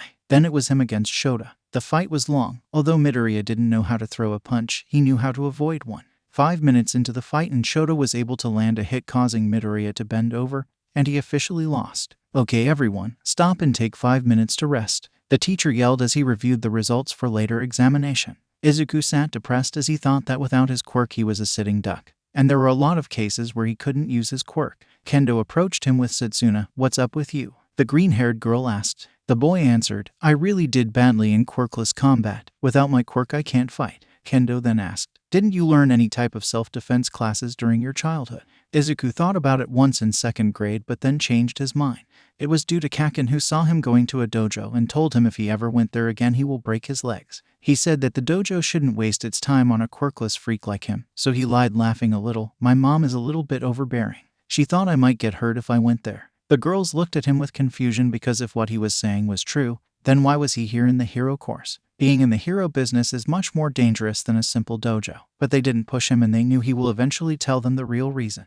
Then Vlad came into the gym saying, "All right maggots, the break is up. Time for quirked combat." The matches are pretty much the same, with some pairs like Tetsu and Itsuka, while others changed widely like Kinoko and Yui, or Pony and Ibara, who with their quirks tried to find a way to beat each other. The latter trying to trap the horse girl, while the former was running around trying to outmaneuver the vines and also find a blind spot to hit Ibara. But the most striking was Kamakiri and Izuku's change, both changing the dial from 0 to 100. The first using his blades to combat the lizard girl's quirk, which was the ability to split, putting him at a disadvantage, while the latter was using his superior speed to dodge and avoid Shota's fists so his quirk won't activate, which was double impact. If he hit a target he can increase the after effect of his hit many times over. After they were done, Vlad gave out some comments on how they could improve. He told some students that they were good and should continue working on both forms of combat. Others were given tips, such as Ibara, who was told to find a way to use her quirk without being an open target, or Izuku, who was told that he should use more than punches. Finally, it was time for the quirk showcase. Izuku was excited so much he was bouncing like a child.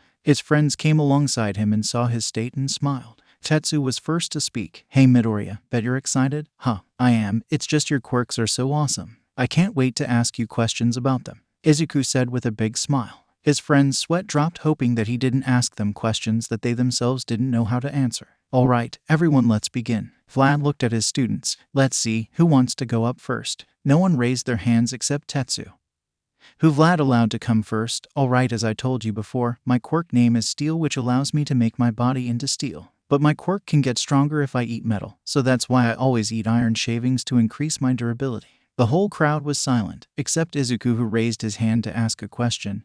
"Can I ask you a couple of questions?" "Sure, go ahead," the steel boy said. "Can you apply it on parts of your body, or does it always have to be on your entire body? You said you eat iron shavings to increase durability. Did you try to eat anything else? How does the steel appear? Does your body take the iron in your blood to make it like steel, or is it natural? Does your speed get affected by the steel coating, or not?" The boy looked at him gaping as he tried to comprehend the questions. Once he got a hold of them, he answered, "I never tried to do that. No, I don't eat other metals, but tell me after this what that would do." "Yeah, I think so, since if I use it for too long I get iron fatigue." "Yeah, I think so." Everyone looked at Izuku, who was writing furiously in his notebook. and one question could be heard: where did he get the notebook in the first place? The boy looked at Tetsu and explained, well, my theory is that if you eat metals other than iron, it may allow to change your metal form temporarily from steel to another form of metal. As for your speed, I suggest learning how to change from quirk form to your base form quickly. That way if you were on a mission you can switch forms easily, giving you both strength and speed. Tetsu was dumbfounded. Izuku just broke down his quirk and gave him ideas he didn't think of himself. He went back to the class thinking he should ask the boy for more tips if he had some. Vlad was impressed, to say the least. The boy had talent when it came to quirk analysis. Maybe he should ask him for some input. The class went on with Izuku usually asking questions about everyone's quirks. It was now Kamakiri's turn and he walked up to the center and he said, look here at the next number 1 hero's quirk. My quirk is Blade and it gives me the ability to produce blades. He looked at Izuku, who was oddly quiet, and said, well, what are you waiting for? The boy looked at him confused, but asked, you want me to ask you about your quirk? The bug boy nodded as he said, don't go thinking far ahead. I still don't like you, but I won't throw free advice away. Okay, Izuku said warily. From where exactly can you make your blades? How long can they be? How durable are they? Can they be removed from your body? The bug boy thought a little before he answered, I can make them from everywhere. A couple of centimeters, I think. I can't cut rock and stone. They make them dull. I never tried that. Well, if you can emit them from everywhere, you should try and focus on fighting style oriented around your wrists and palms. Maybe take some swordsman lessons to sharpen your abilities. As for the rocks and stones, I think you should keep trying till they eventually become strong enough to tear through them. Tagaru looked at the boy before nodding his head. This was some good advice. Even he wasn't that arrogant to say it wasn't. Midoriya maybe is a stutter, but he still has an edge to him, the bug boy thought. Finally, it was Izuku's turn, who was the last person to speak. He walked and said, well, as I told you, my quirk is inner energy manipulation, which allows me to enhance my speed and strength. It kinda acts like a B battery unit, which I tap into it and use the stored energy inside it. There's really nothing much about it. Setsuna then raised her hand for a question. Once the boy nodded, she asked, hey Greenie, you asked about everyone's quirk, so it's fair I ask a question about yours. Where does the stored energy come from? Everyone looked and nodded after Izuku basically dissected the biology of Itsuka's quirk a while back. They wondered if he could dissect his. The boy remembered the cover story he made for this situation. It may reveal a part of his past that he actually was comfortable talking about, to some extent at least, but better than revealing one for all. Well, you see, most might think my quirk is an enhancement type, but it isn't. The class looked at him confused while Kendo asked, it isn't? No, not really. My quirk is a stockpile quirk, which means it needs to store energy. I have a theory as to where the energy comes from, but... He stopped till Vlad said, what are you waiting for? Tell us. The man stopped for a moment before adding, if you are comfortable sharing that with us. Well, you see, the energy needed to accumulate slowly over time, so at first I wasn't able to use it. No, scratch that. I didn't even know I have a quirk. I think when I trained my body enough, in addition to the former condition being met, I was able to activate it for the first time at the entrance exam. Everyone looked at him dumbfounded, till Tetsu said, so you're basically saying you were quirkless most of your life, till the entrance exam? Yeah, pretty much. Izuku said that in a nonchalant way that made his friends think, how could he be so calm about this? Wait, hold on. When did you actually activate your quirk? Setsuna asked. The boy smiled sheepishly and said, when I wrecked the 0-pointer, it was the first time I ever used it. So wait, you ran to that hulking thing without a quirk? Kendo asked, dumbfounded. Yeah, I mean, no one was saving the girl and that robot was going to run through her. I had to help her. I couldn't just run away like everyone else. Isn't a hero's job to rescue people? Izuku answered. Everyone went quiet at his reasoning. He was right, but that doesn't mean killing yourself. Vlad saw the tense atmosphere but also had answers to many questions he had. Why the boy broke his bones, why he had a meek personality, and many more. So deciding this had lasted long enough, he said, all right, that's enough for today. Everyone go to lunch now. Izuku walked to lunch with his friends as silence filled the air. When they sat, they noticed the boy continuing to walk and sit alone. Setsuna then walked up to him and asked, what are you doing? He looked at her surprised. Don't you hate me now? What? Why would I? Well, I told you I was quirkless, he said as he looked down. It didn't take a genius to know right here to know that Izuku was bullied during his childhood because of his said condition. Greenie, quirkless or not, that doesn't make you less of a human. Now come on, let's go eat with our friends, she told the boy as she walked with him to their table. His friends looked at him with worry. But Itsuka was the first to talk. Midoriya, did we do something to upset you? He was about to answer, but the lizard girl beat him to it. This knucklehead thought that we hate him because he told us that he was quirkless. The other three looked offended, but Kanoko spoke first. Izuku would never hate for something that isn't your fault. Yeah, quirkless or quirk doesn't change the fact that you are our friend. Itsuka added. Yeah, I also think you were so manly coming to the entrance exam quirkless. But out of curiosity, how were you planning to destroy the robots? Tetsu said, earning a neck chop from Kendo, saying, Don't be rude. They all looked at Izuku, who was letting a few tears slip as he said, Thank you for not hating me. The four then hugged him as a sign of their care. But then Izuku looked at Tetsu and said, Regarding your question, I had no idea. Really? Kendo asked. She didn't want to judge him, but she couldn't help it. Yeah, he started, but looking at it in hindsight, it was pretty dumb. I should have at last brought a staff. Well, it worked out, didn't it? Tetsu said. But Setsuna needed to ask one more thing. Just one question. If you didn't know that you had a quirk and didn't bring a weapon to aid you, why did you try for the hero course? Wouldn't it have been much easier to get there through the sports festival for you? The others were also intrigued by her question. The boy then answered, It's because I was quirkless I had to get through the entrance exam. Quirkless people are always treated like they're less than humans. I thought that if I got to the hero course through the entrance exam, it would break the stereotype that quirkless means useless. Everyone looked shocked at his answer before Tetsu cried, That's so manly. Setsuna looked at him and said, Man, you're made of puppies. What's next? You volunteer at the orphanage? Or you're the one that cleaned the beach a while ago? Izuku laughed as he mentally said, You have no idea. The other four joined him in laughing as they then continued to eat their lunch. Unknown to the boy, someone spotted him. Across the hall, a certain blonde hair was angry as he snarled, Deku. After finishing the first hero class for the students of 1B, Vlad slowly walked to the teacher's lounge to cool his head off while he contemplated the new information he just received about Izuku Midoriya. When he demanded the boy to be in his class, he thought he was going to deal with a boy whose ego is so inflated that it was the size of a huge mountain. He thought that the boy was so arrogant that he didn't even try to train his quirk, and his arrogance came back to bite him hard in the entrance exam. That was his worst option, but he honestly dealt with worse people than him because he could see that the boy's heart was in the right place when he saved the girl. The better option was that the boy had a hard time controlling his quirk, so that's why he didn't train it or had a good handle on it. He can sympathize with that given that his blood control was a tricky one. And no one ever thought he would be a hero, but he made it. It was hard nowadays to find a place to train your quirk except for government facilities, which cost a fortune. Either way, he was determined to make a decent pro out of him. But imagine his shock when he first met the boy. His personality was meek, shy, and awkward. He would cower at the slightest loud sound as if it meant his doom. When Togaru cut him off in class instead of getting angry, he seemed rather docile and disappointed, perhaps as if he was expecting something different. When the quirk apprehension test happened, he expected the boy to be at the bottom of the totem pole, but he did amazingly well. This only helped to raise more questions for Vlad. If he had such good control over his quirk, why didn't he get villain points? If he was that good, he should have been the first on the entrance exam with no other competitor even managing to come near his score. It wasn't till today that he finally understood the real reason behind the anomaly, which is Izuku Midoriya.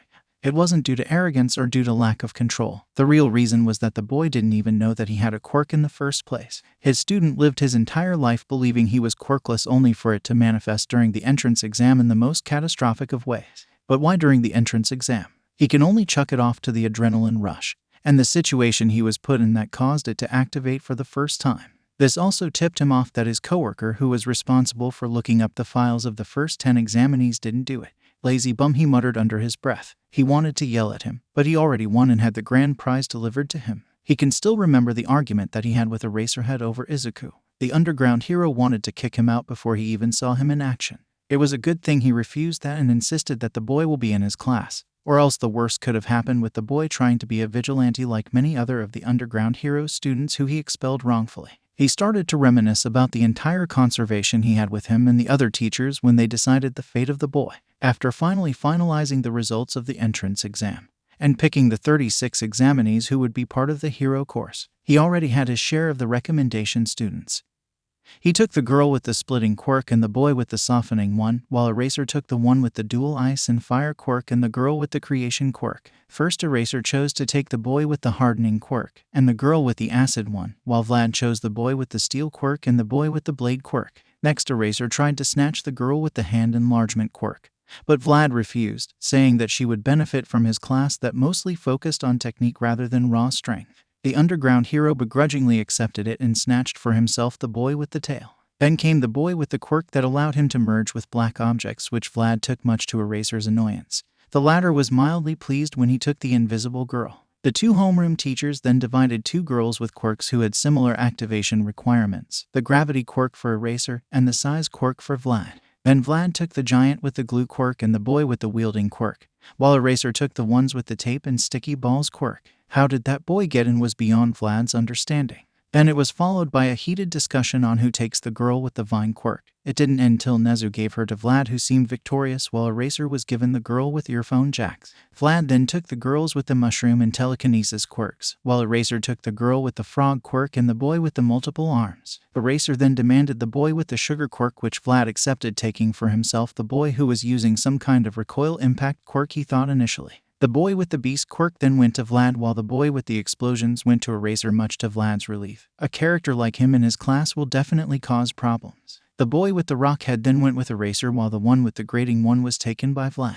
The little brother of Ingenium was whisked away by the nighttime hero, while he took the boy with the air-hardening quirk. Then Vlad had the horse girl, while Eraser took the electric boy. This process went on for at least 2 hours before being finally left with 2 names. 1 Izuku Midoriya, 2 Nito Monoma. There was a moment of silence while Vlad looked at Monoma's quirk. He was ready to fight tooth and bone for him in order to get the boy and put him in his class. His quirk was copy, and he would most likely be an underground hero with that, so he needed the technique that Vlad offered for all of his students. But then the unexpected happened. "I'll take Midoriya," Eraser said. Under normal circumstances, Vlad would have been happy he got the student that he wanted, but something felt wrong here. It was that Eraser picked Midoriya willingly without him being forced to, when a kid with a quirk that was underground worthy was presented in front of him. And given Midoriya's performance, he felt Eraser wouldn't want him, given that he usually avoided people who he nicknamed problem children. Interest overtook Vlad as he asked, "Why do you want Midoriya?" "You usually avoid people like him as if they were the plague, and I usually get them."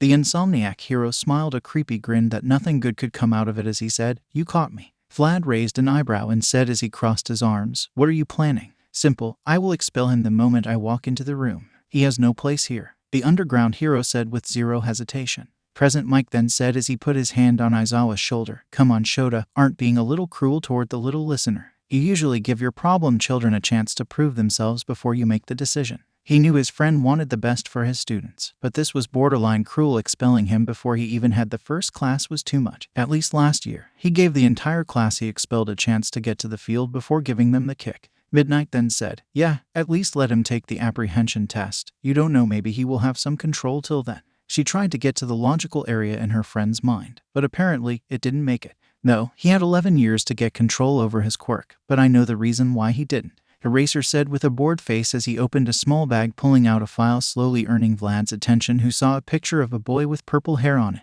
Vlad then concluded that Eraser wants to put this boy in the hero course, but at the expense of Midoriya. This was, as the nighttime hero called it, the height of irrationality. He was cut from his thoughts as Eraser said. He probably thought that he was so grand that he doesn't need to train his quirk, but was shocked when he reached the entrance exam and saw how the real world works. In short, he has no potential. No potential was a phrase Vlad came to hate with a passion, due to the reason that multiple students with good hearts, but had problems with their quirks which could have been solved by simple quirk guidance, only to be expelled by Eraserhead.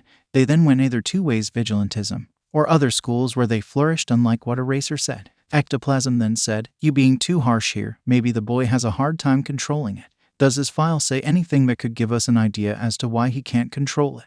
Like Eraser, he was a teacher who depended on logic. However, he still gave others the benefit of the doubt. If the boy had a hard-to-control quirk, he should have quirk counseling which could help him. It was there for a reason. Eraser then said, "I personally looked at the files and gathered the information myself, and from what I saw, he has no reason to control it." Eraser then put the file he had on the table. He was about to speak when Vlad took Midoriya's file and said, "You know what? I'll take Midoriya. His quirk seems simple enough to work with, but he needs experience and a bit of sharpening." Eraser then scowled. "What are you doing?" "I said I'll take him. Monoma needs someone who can teach him how to use his quirk, and from what I see, you're the best for this." Vlad scoffed. He knew that Eraser was buttering him up. He heard how the nighttime hero always accused him of coddling his students, not being tough enough with them, even though with the amount of torture he actually put them through, a couple of students actually dropped out. "No, Monoma needs you. His quirk is best suited for being an underground hero, and you're probably his best option." Other teachers nodded at Vlad's statement. Vlad was actually sad, but he saw potential in Midoriya. He didn't want to sacrifice his hold on Monoma, but it was worth it. Midoriya has a huge amount of potential, as Eraser would put it, so he didn't want him to lose his chance at being a hero. Midoriya, his quirk seems to come from inside his body and requires him to bring it forth, kinda like mine, so I'm his best choice. Again, the teachers nodded at the statement as the boy's quirk was labeled inner energy manipulation. He can sympathize with that. He himself had a very hard quirk to control, so he was willing to help the boy out. The nighttime hero frowned. This was not going as he expected. He thought the moment he offered Monoma to Vlad, it will be over, but the other teacher had made it his mission to keep someone with no potential inside the hero course, so he thought of something. Okay, how about we reach a compromise? I'll put him in general studies, then in the sports festival. If he did well, I'll let him join next year while someone with more control over his quirk takes his place. This will be his wake-up call. The other teachers looked at him like he grew another head. Did he honestly think that the student he expelled will willingly study under him with a huge gap between him and the other students? He was basically setting him up to fail. No, I insist that I'll take the boy. I'll have the better luck in helping him master his quirk. Vlad insisted, hoping to avoid confrontation. Eraser then said, okay, I'll be frank, the boy has no potential whatsoever. He needs to be kicked out to give him the wake-up call that he needs and knock that inflated ego of his down a peg. No matter the circumstances, he has to have control over his quirk over those 11 years. Vlad lost his cool for a moment as he yelled, just let me give him a chance. Everyone was shocked by his yell since he was known as one of the most level-headed teachers. The reason why he screamed was that he knew how hard some quirks are to control. His quirk was a prime example. His blood control was difficult. He was only thankful that his teacher didn't give up on him. If he had someone like Eraser, he would have been kicked out of the hero course. Eraser didn't react too kindly to this and activated his quirk, saying, don't raise your voice. The two then continued to bicker back and forth with the other teachers trying to defuse it. It went on till the principal said, enough. Everyone looked at him. He was a small animal-like humanoid with white fur. Nezu then said, Vlad, are you sure that you can help the boy? Vlad, who calmed down, said, definitely. Nezu hummed and then said, all right, so be it. Vlad, you have Midoriya. Eraser, you take Monoma. End of discussion. Eraser didn't argue as he walked out of the room with an annoyed expression, while Vlad looked pleased that the boy wasn't kicked out unfairly. He was rather sad that Monoma was taken away, but he can work with Midoriya given that he was willing to sacrifice himself to save a girl that he didn't know, as long as his heart is in the right place. He will make a good hero, even though there is a chance that he might have a huge ego like Eraser had said, but he dealt with worse. Powerloader then said, well, that happened. Vlad then chose to leave the room to prepare for the lessons that will begin next spring. He walked outside saying, I really hope I don't regret this, and he didn't regret it. Although the boy was quirkless till not so long ago, he showed great control over his quirk during the apprehension test, and something told him that he wasn't going all out, not that he can call him out on it. It's better that he builds the amount of energy he can handle rather than breaking and failing. He also hit the jackpot with Midoriya due to his quirk analysis skills. It was amazing what he can think of. He even had applications for his quirk that Vlad didn't think of. Monomolecular blades from the plasma in my blood. How didn't I think of that? Vlad thought as he looked through a small notebook that Midoriya had with him. He had asked the boy to borrow it from him and the boy accepted, though very hesitantly, raising a few red flags. And the way he broke down his classmates' quirks really impressed the hero.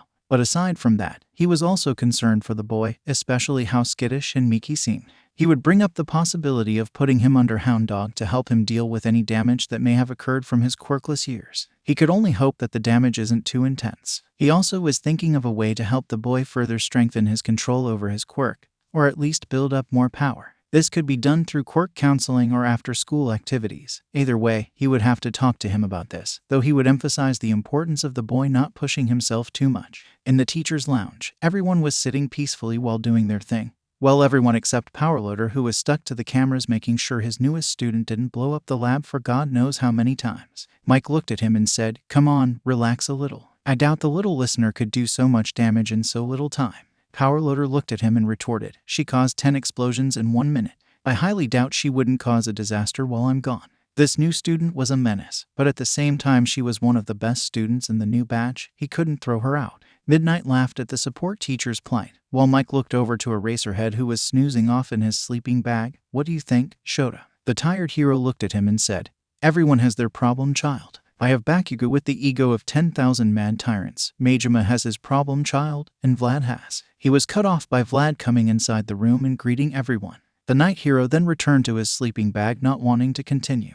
Vlad then sat on a couch, setting the notebook aside that he was reading on the table in front of him, and picked up a cup, filling it with coffee. He then was asked by Cementos, how was their reaction when you hijacked their first heroic period? Disappointed as I expected, but they benefited greatly from my intervention because now they have greater insight on their friends' quirks and theirs too, Vlad answered. Interested, Cementos asked, how come? Well, turns out that one of my students has great quirk analysis skills. He broke down everyone's quirks, giving them advice on how to improve them. Hell, he even changed one of my students' outlook on her own quirk drastically. Vlad said, remembering how Izuku deduced that Itsuka's quirk has two factors, enlargement and super strength, and that there is a possibility for her to separate them and use them individually. Ectoplasm was then interested as he looked at the notebook that said Hero Analysis for the Future number 13 2.0, so he asked, is this his work? Yeah, feel free to look through it. I think I saw your name in it somewhere. The ghost-themed hero then opened the notebook and skimmed through till he found his section, and began to read. So he knows about my giant clone, interesting.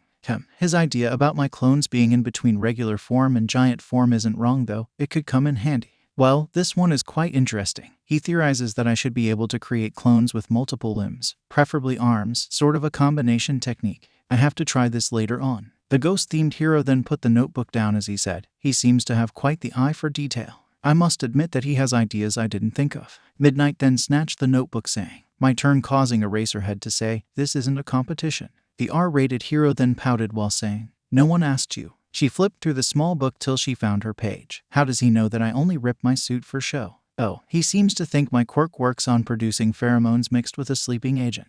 The only reason it doesn't work on women instantly like men is that the gas I usually release is female pheromones mixed with a sleeping agent, causing it to have a harder time on females. He theorizes that if I learn how to release male pheromones, it would work just as effectively on women. Need to look if that is possible later. Midnight then set the book down as she said, impressive, gave me some new ideas. Hourloader then took it and read through it. The excavation hero then said, he gave me some ideas about my quirk, but I got to admit he has amazing propositions for support items. Mind if I borrow him for a while? He asked the blood-themed hero, who laughed and said, yeah, I do mind. He needs to focus on being a hero. He then looked at the notebook and said, I think he also discovered Nezu's true species, a mix between Antarctic mouse and American stoat perhaps. A voice from the intercom came saying, wrong.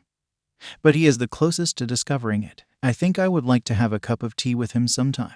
Maybe we can compare notes. A collective shiver went through everyone's spines as they imagined the results of the second coming of Nezu, as the principal laughed manically over the speaker. Eraserhead then spoke for the first time since Vlad came. Is that student by any chance Izuku Midoriya? Vlad answered, yes. Eraser then said, listen to BGMI and send him to the support course. He's better suited there than at the hero course. The blood hero then replied flatly, no. Eraserhead sighed as came out of his bag. Can't you see you're putting him in harm's way? The boy has no control over his quirk. Even if he has a great mind, it can take him so far. On the field, he will throw a punch, break down, and become a liability. Let someone more suited take his place. And as I suggested before, let him participate in the sports festival. And if he does well, I'll personally train him so he can be on the level of his classmates next year, in case you're afraid he won't be. A vein popped on Vlad's head, but he calmed himself down as he retorted, as I said last time, no. And Midoriya has enough control over his quirk now. Really? Present Mike asked. Yes, the only reason he broke himself during the entrance exam is that his quirk manifested itself for the first time, Vlad explained. Snipe, the cowboy-themed hero, then asked, excuse me, but I reckon I might be under the impression that he actually came here to take the test quirkless, and his quirk activated when fought the zero-pointer. That's true, Vlad said.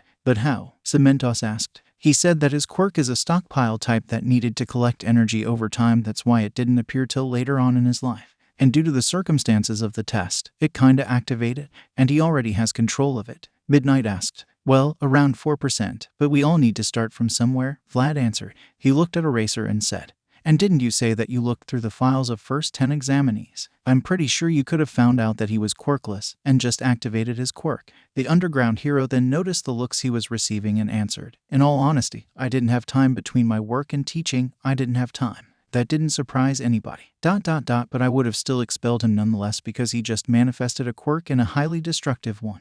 This also somehow didn't surprise anyone. But he only needed quirk counseling.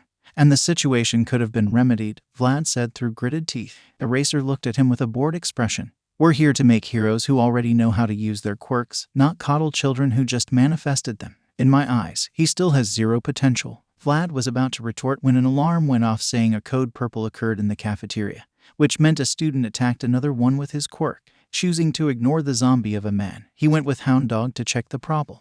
Nezu's voice then came through the intercom as he said, Aizawa, please come to my office. The underground hero sighed as he stood up and went to see what Nezu wants from him this time. Earlier in the cafeteria, Izuku sat with his friends as they enjoyed their lunch. He really liked them. They made him feel loved and wanted. It was the first time in his life that he actually didn't feel that he needed to hide or that he was about to be knocked over for his lunch money. Setsuna was really fun, even though she would tease him every minute or so, but he knew she meant no harm. Tetsu was, for the lack of a better term, excitable. The boy maybe was loud and brash, but he was nice. Izuku knew that the boy had a heart of gold under his skin. He actually found his obsession with all things manly kinda funny. Itsuka was a very nice person, and she seemed very knowledgeable about martial arts. Maybe he should ask her later for tips. She also had this big sister aura around her that radiated safety. Kinoko was, as he would put it, a female version of himself. He could tell that she was bullied due to her quirk. She was shy and meek like he was, but with time he was sure that they will both come out of it and become great heroes. But right now, he couldn't help but feel that he was being watched. He immediately pushed it to the back of his mind, thinking of it as nothing but his nerves from his old school. So Midoriya, tell me, do you have any idea on how to split the strength aspect and enlargement aspect of my quirk? Itsuka asked. She was really surprised when the boy basically dissected her quirk activation-wise and biologically regarding where the extra muscles came from, but she was thankful. This opened new doors for her. I honestly think that the best idea is punching a sandbag and trying to focus your strength aspect only without enlarging your hands. The boy answered. He saw this as the best course of action because if she did this and concentrated on only activating the strength aspect, she will learn with time how to activate each part individually. Noted. But I need to ask you something. How much percentage of your quirk do you control now? She asked, before quickly adding, you don't need to answer if there's any problem. The boy shook his head before saying, around 4%, but I think I can up it to 5% if I want to. I should really invest in weights so I can increase the percentage since more muscle mass means more power that I can handle. The girl nodded at his reasoning. The boy went back to his lunch but noticed something in the distance, or rather someone. He noticed a pair of ivory horns with blonde hair standing confused in the cafeteria. The boy looked at his friends and said, should we be concerned about Pony? She seems kinda lost. Itsuka looked at her and said, yeah, we should probably get her. She is having a hard time learning Japanese. The boy then stood up and said, I'll be back. Setsuna then laughed and said, never say that in a horror movie or you'll die. The boy shook his head with a smile as he went to the girl to bring her to their table. He saw the girl trying to talk to people, but she was failing as everyone kept passing by her without paying attention to what she was saying. The boy then stood near her, grabbing her attention. She smiled and said, Midoriya, please help. She then added a puppy face with a small pouty look to ensure that the boy helped her. The boy felt his heart clench at how cute the girl was. Must protect, the boy thought to himself. The boy then spoke in English. Tsunotori, how about you go with me to sit with my friends? You seem kinda lost here. The girl's eyes sparkled as she began speaking. Midoriya, I forgot you can speak English. Thank you very much. It's hard being in Japan while being a foreigner. The girl then walked with him to the table. I understand it must be very confusing and hard to be here, but I hope you can get comfortable here soon enough. Thanks, Midoriya. That's nice of you to say. They finally reached the table and sat down. Pony then greeted the other occupants as Midoriya remembered something he needed to ask the horse girl. Tsunotori, I need to ask you something. The girl looked at him and said, ask away, Midoriya. Are you related to the American hero cow lady? The girl smiled at them, causing everyone present to think, must protect. She then said, she's my aunt. The girl then noticed something distant that was coming closer. Anyone hear explosions? Midoriya was confused until he heard the sound and his blood ran cold. He acted quickly, pushing Pony out of the blast radius, shocking the girl and everyone else with his actions. The girl was shocked. She thought Midoriya was nice, but why did he push her off the table? This question was answered a moment later when an explosion engulfed the boy, sending him flying to the ground beside her. The girl looked at the table as the smoke cleared and saw a boy with crimson red eyes and blonde hair standing there like a maniac on drugs as he said, Deku. Everyone was so shocked that they didn't react when the boy jumped off the table and went to Izuku. The boy then lifted him, giving a knee to the stomach, and then used his quirk on the boy's abdomen. Izuku felt extreme pain. He knew this day would come eventually, but he hoped that it would be a little longer. He looked at his stomach and saw that it was bleeding from the explosion. He then looked with fear at Bakugo's eyes as the boy said, Deku, didn't I tell you not to come here, you quirkless freak? You honestly think you can come here and act all high and mighty? I gonna. The boy didn't get to finish this sentence as a large fist sent him flying, which made him let go of Izuku. Izuku then retreated and hid himself under the table. Kinoko then checked on Pony, who said, me fine, but Midoriya. The mushroom girl looked over to her friend and saw him cowering in fear under the table. He was quivering like a leaf in the wind. If she had to take a wild guess, she would say that that boy was a bully of his. Katsuki then scowled as he snarled at Itsuka. What the fuck do you think you're doing, man? Hands. Roll over. This is between me and Deku. The orange-haired gritted her teeth as she said, who do you think you are, attacking my classmate like that? Move, this is between me and fucking Deku. The nerd needs to learn his place. Like hell that's happening, Setsuna said as she joined and stood beside Itsuka. Tetsu then joined as he exclaimed, attacking someone who didn't do anything is really unmanly. Bakugo stood there a moment confused, as he said, and who are two shitty extras? A green wretch and shitty hair's cheap knockoff. Go get lost. Meanwhile, Kanoko went to Midoriya with a mushroom and said to him, Izuku, eat this mushroom, like last time it will lessen the pain. The boy did as he was told, but looked at his friends who were standing up to Bakugo. No, I can't bring them in my mess. Before he can do anything, two voices rang out. You ruffians, how dare you gang up on one of our classmates? The blue-haired boy who admonished Midoriya earlier said while chopping the air with his hand. The three who were standing up to Bakugo felt their veins pop, as the boy came out of nowhere and accused them of attacking Bakugo. They didn't get to think too much as someone else spoke this time. My, the inferior class 1B is causing a problem with our class. No wonder they're trying to get. In a blink of an eye, Kendo was beside him as she neck-chopped the boy saying, Monoma, didn't you promise to tone it down a little? She looked at her friends and said, no worries, he's more bark than bite. I know him from my old school. She then let the boy fall down as she stood back with the others. She then looked at the blue-haired boy and said, and you, your classmate attacked ours. We're only defending ourselves. Bakugo shook his head as he said, now, I gonna say this once. Either you extras move so I can get to Deku and teach him his place or I'll blow you all up to Kingdom Come. The blue-haired boy, now fully understanding the situation, said, Bakugo, we shouldn't harass our fellow students. Fuck off, Four Eyes. This is between me and Deku. These extras are only in the way. The blonde-haired teen said as he approached only for Izuku to say, stop. The boy then slowly but fearfully walked up to him and said, leave them out of this. This is between you and me. Finally, you want to fight me, Deku. I'm gonna make you regret the day that you were born. Bakugo said with a crazy look in his eyes. But Setsuna tried to interject only for Izuku to cut her off, saying, it's okay. This is between me and him. The girl frowned as he approached the blonde hair. Now Deku, the boy said as he swung his arm, die. The blonde boy smiled a little, but he'd still need to show this worthless piece of shit his place. Once the smoke of his attack cleared, a muscular hand gripped him and lifted him in the air, causing him to shout, who the fuck are you? Be careful what you say because you're already on thin ice for attacking my students, Vlad said as he looked Katsuki straight in the eye. What? I was putting Deku in his place. Let go, I didn't do anything. This response didn't do anything except make Vlad angrier, so he simply neck-chopped the boy and then looked at his student who was on the ground with wide eyes. Midoriya, are you all right? Vlad asked the stunned student. Yeah, I think so. The boy answered quietly and winced from the pain in his abdomen. The large man sighed and said as he pulled a paper slip, here's a slip for recovery, girl. Let Hound Dog take you. He then looked at the others and said,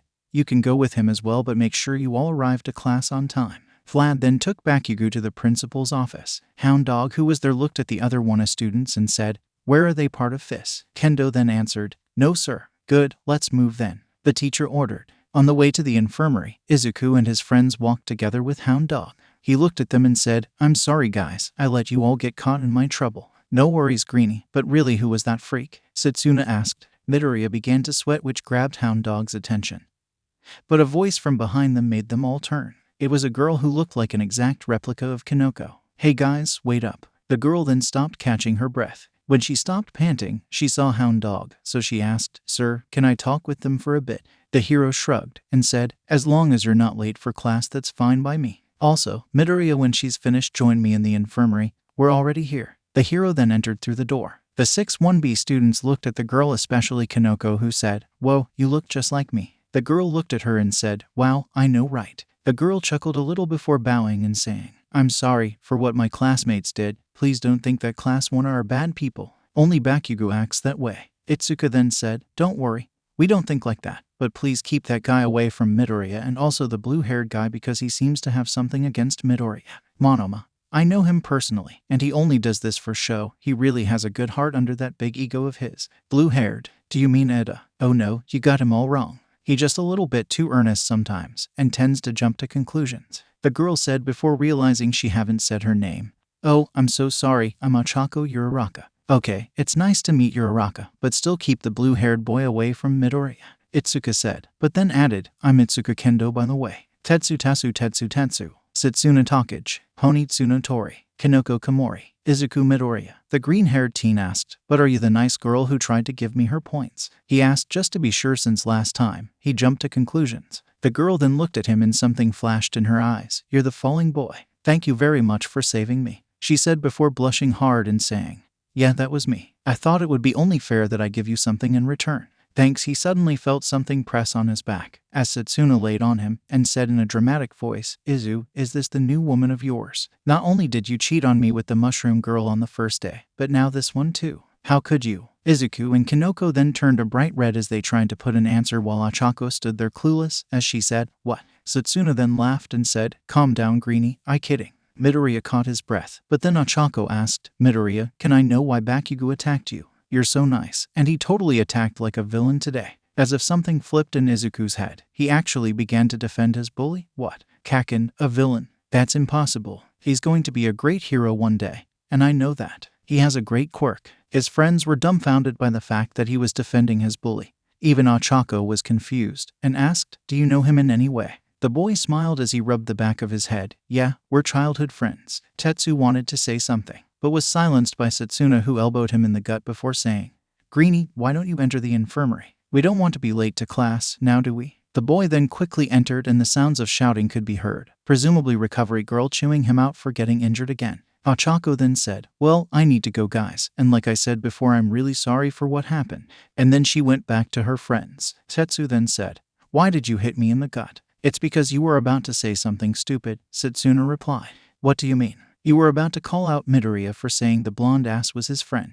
Shouldn't we do that?" Kinoko asked. "No, at least not this way. Didn't you remember what Midoriya said? He was quirkless for his whole life." "Yeah, but that means that the blonde was his bully, not his friend. Shouldn't point that out," Kendo inquired. "No, Midoriya is clearly suffering from a case of Stockholm Syndrome." "What's that?" Tetsu asked. "It's a case where a victim gets attached to its abuser, or in most cases kidnapper." "But why?" Kendo asked. "He was quirkless. He didn't have friends. That explosive ass was probably the only person who talked to him, so he offered some kind of sick toxic relationship with Greenie. And given that quirkless students usually aren't in any teacher's good graces, he must have been taught that the ass will be a great hero while he will be nothing." She finished shocking everyone through her explanation. Tetsu asked, "How do you know that?" "My sister studies psychology," Setsuna answered. "As enlightening as that was, we can't just let him do that to himself," Kendo stated, with Kinoko trying to hold back her tears seeing how much her friend have suffered. "No, we won't. We will help him slowly and let him see how Blasty isn't his friend," Setsuna said. And then added, "I'm also pretty sure Hound Dog heard everything and is planning to give him therapy." Back in the infirmary, Recovery Girl was smacking Izuku on his head with her cane as she said, "Didn't I tell you to stop hurting yourself?" The boy rubbed his head as he said, "It couldn't be helped this time." Hound Dog then added, "He's alright." The old woman then looked at the dog hero and said, "You stay quiet. Don't think I forgot last year's fiasco," she said, reminding him of a training exercise where he went a little bit too wild for the students' taste. The number of injuries was huge. He was only grateful that the students actually found it fun and weren't severely injured. But that didn't save him from the cane.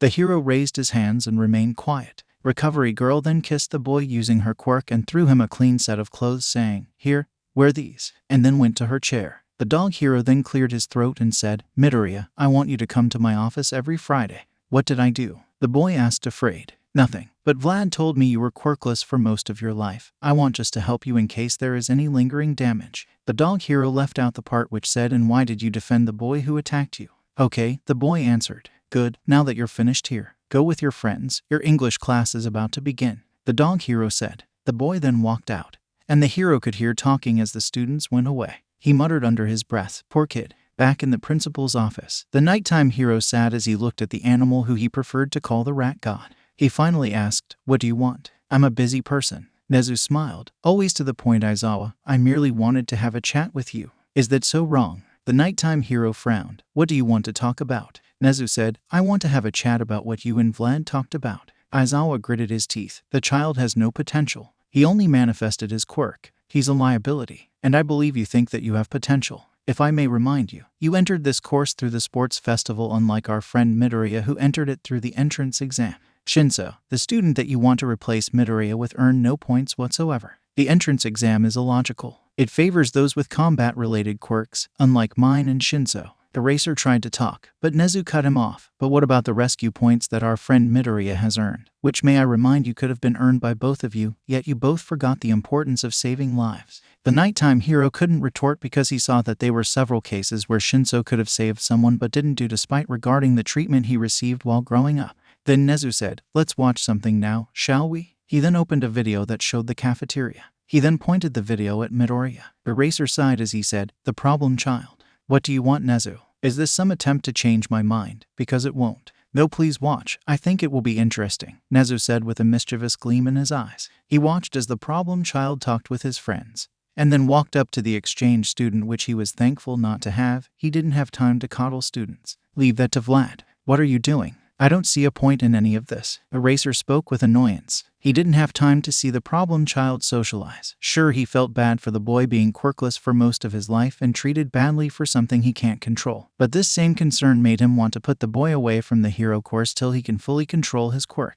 He wasn't doing it out of hate, but rather the concern for the boy's well-being against people who had their quirks for most of their lives. If he was a horse, he would at the end of the race. He honestly thought that the boy's best chance to succeed would be putting in general studies to give him time to master his quirk. And he will train him so next year he would be on the same level as his classmates if he gave him a good show at the sports festival. "Oh no, wait, the best part is coming," Nezu said. "Look closely." The night hero looked at the feed and saw something that made him smack his forehead. His problem child, Bakugo, attacked Midoriya out of nowhere. Wonderful. Now Ida and Monoma join the fray. The former will give a serious headache for how stiff he is and how he always jumps to conclusions without thinking. And the latter, well, he knows the boy is all bark and no bait at all. So Aizawa have anything to say? He needed to think carefully because he was literally walking on thin ice now. He was about to answer when Vlad opened the door. "Nezu, I demand you expel this student immediately," Vlad said, making Aizawa scowl. He can't deny such a request given that he knew how Vlad tried his students like his own children. But at the same time, leaving Bakugo unchecked is like putting him on a villain track. "I'm sorry, I can't do that," Nezu said calmly. Before Vlad can argue, Nezu explained, "Imagine if someone like Bakugo went on his own with his destructive quirk, he would attract villains hoping to recruit him. Can you see the danger in letting him loose?" Even though Nezu knew that if Bakugo turned to villainy, that would be on the boy,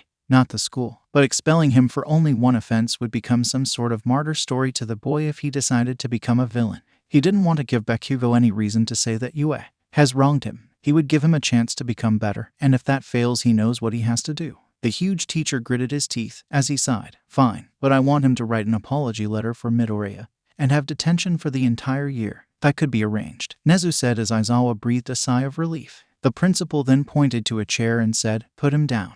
The man did so, and gave Aizawa a look that said, "Keep him away from my students." The underground hero sighed as he couldn't fault him for being angry. "Aizawa," the teacher gulped as he looked, "wake him up." The underground hero sighed as he flicked the boy on his forehead, causing him to jolt as he yelled, "Fucking Deku." He noticed that he wasn't in the cafeteria, and noticed that he was with the hobo and some kind of rat. He asked, "Who the fuck are you?" "Who I am isn't of any importance right now. What is important is that you need to know that I'm the principal, and you're in quite the pickle here, young man." The boy wanted to shout, but Nezu cut him off, saying, "You're already on thin ice, so be careful of what you say and speak." Bakugo then felt a shiver as he felt his mouth grow dry and clamp itself shut. Nezu smiled as he saw how the boy can sense danger and said, "Can I ask, why did you attack one Izuku Midoriya?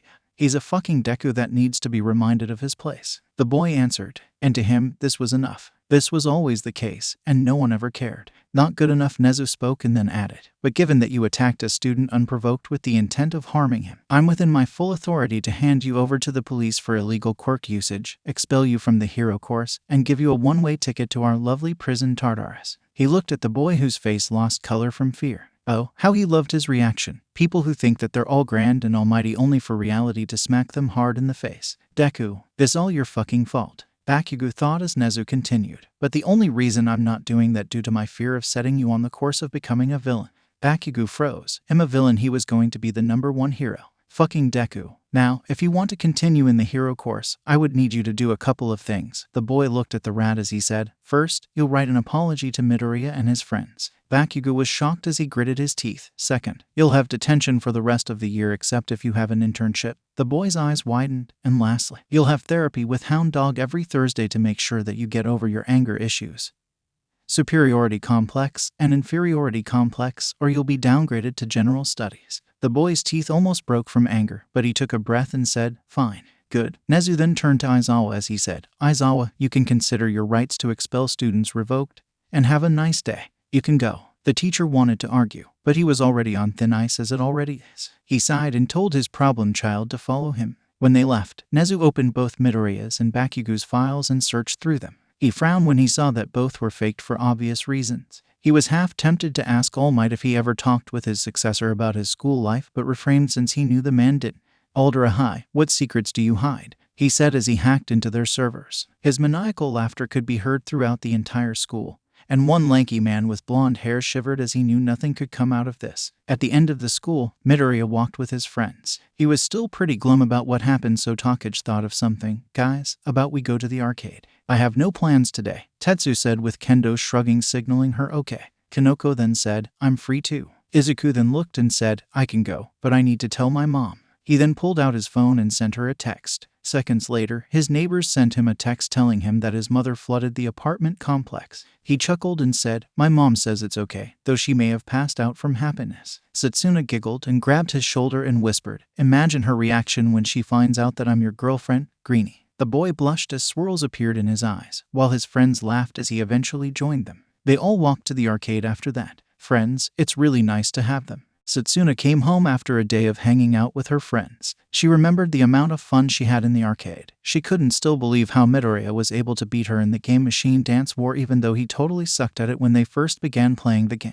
Maybe there was more to the green bean than reading books and heroics. She thought there for a moment that maybe she should seriously try to get the green bean to actually be her boyfriend. He was surely full of surprises. She chuckled, imagining his reaction if she told him that she wants to be his girlfriend. She put that thought on back burner as she kicked open the front door of her house. She then yelled, Mom, Dad, I'm home. Who's ready to party? She waited for an answer, but nothing came back. Hey, where's everybody? The girl yelled again, but only received silence. She walked into the kitchen and saw a small paper note and read it. Dear Setsuna, we know we promised you that we will stay with you for a couple of days, but something occurred at work, so your dad and I were forced to go. Please, don't be angry. We know how happy you were to see us, but we need to make a perfect living for you. Love, Mom and Dad. The girl looked at it with little emotion, but then she crumbled the note angrily and threw it into the garbage bin, and huffed, stomping to her room, annoyed that another promise was yet again broken. This wasn't the first time, and she was certain it won't be the last, but she hoped this time would be different given that she entered a hero school in UA.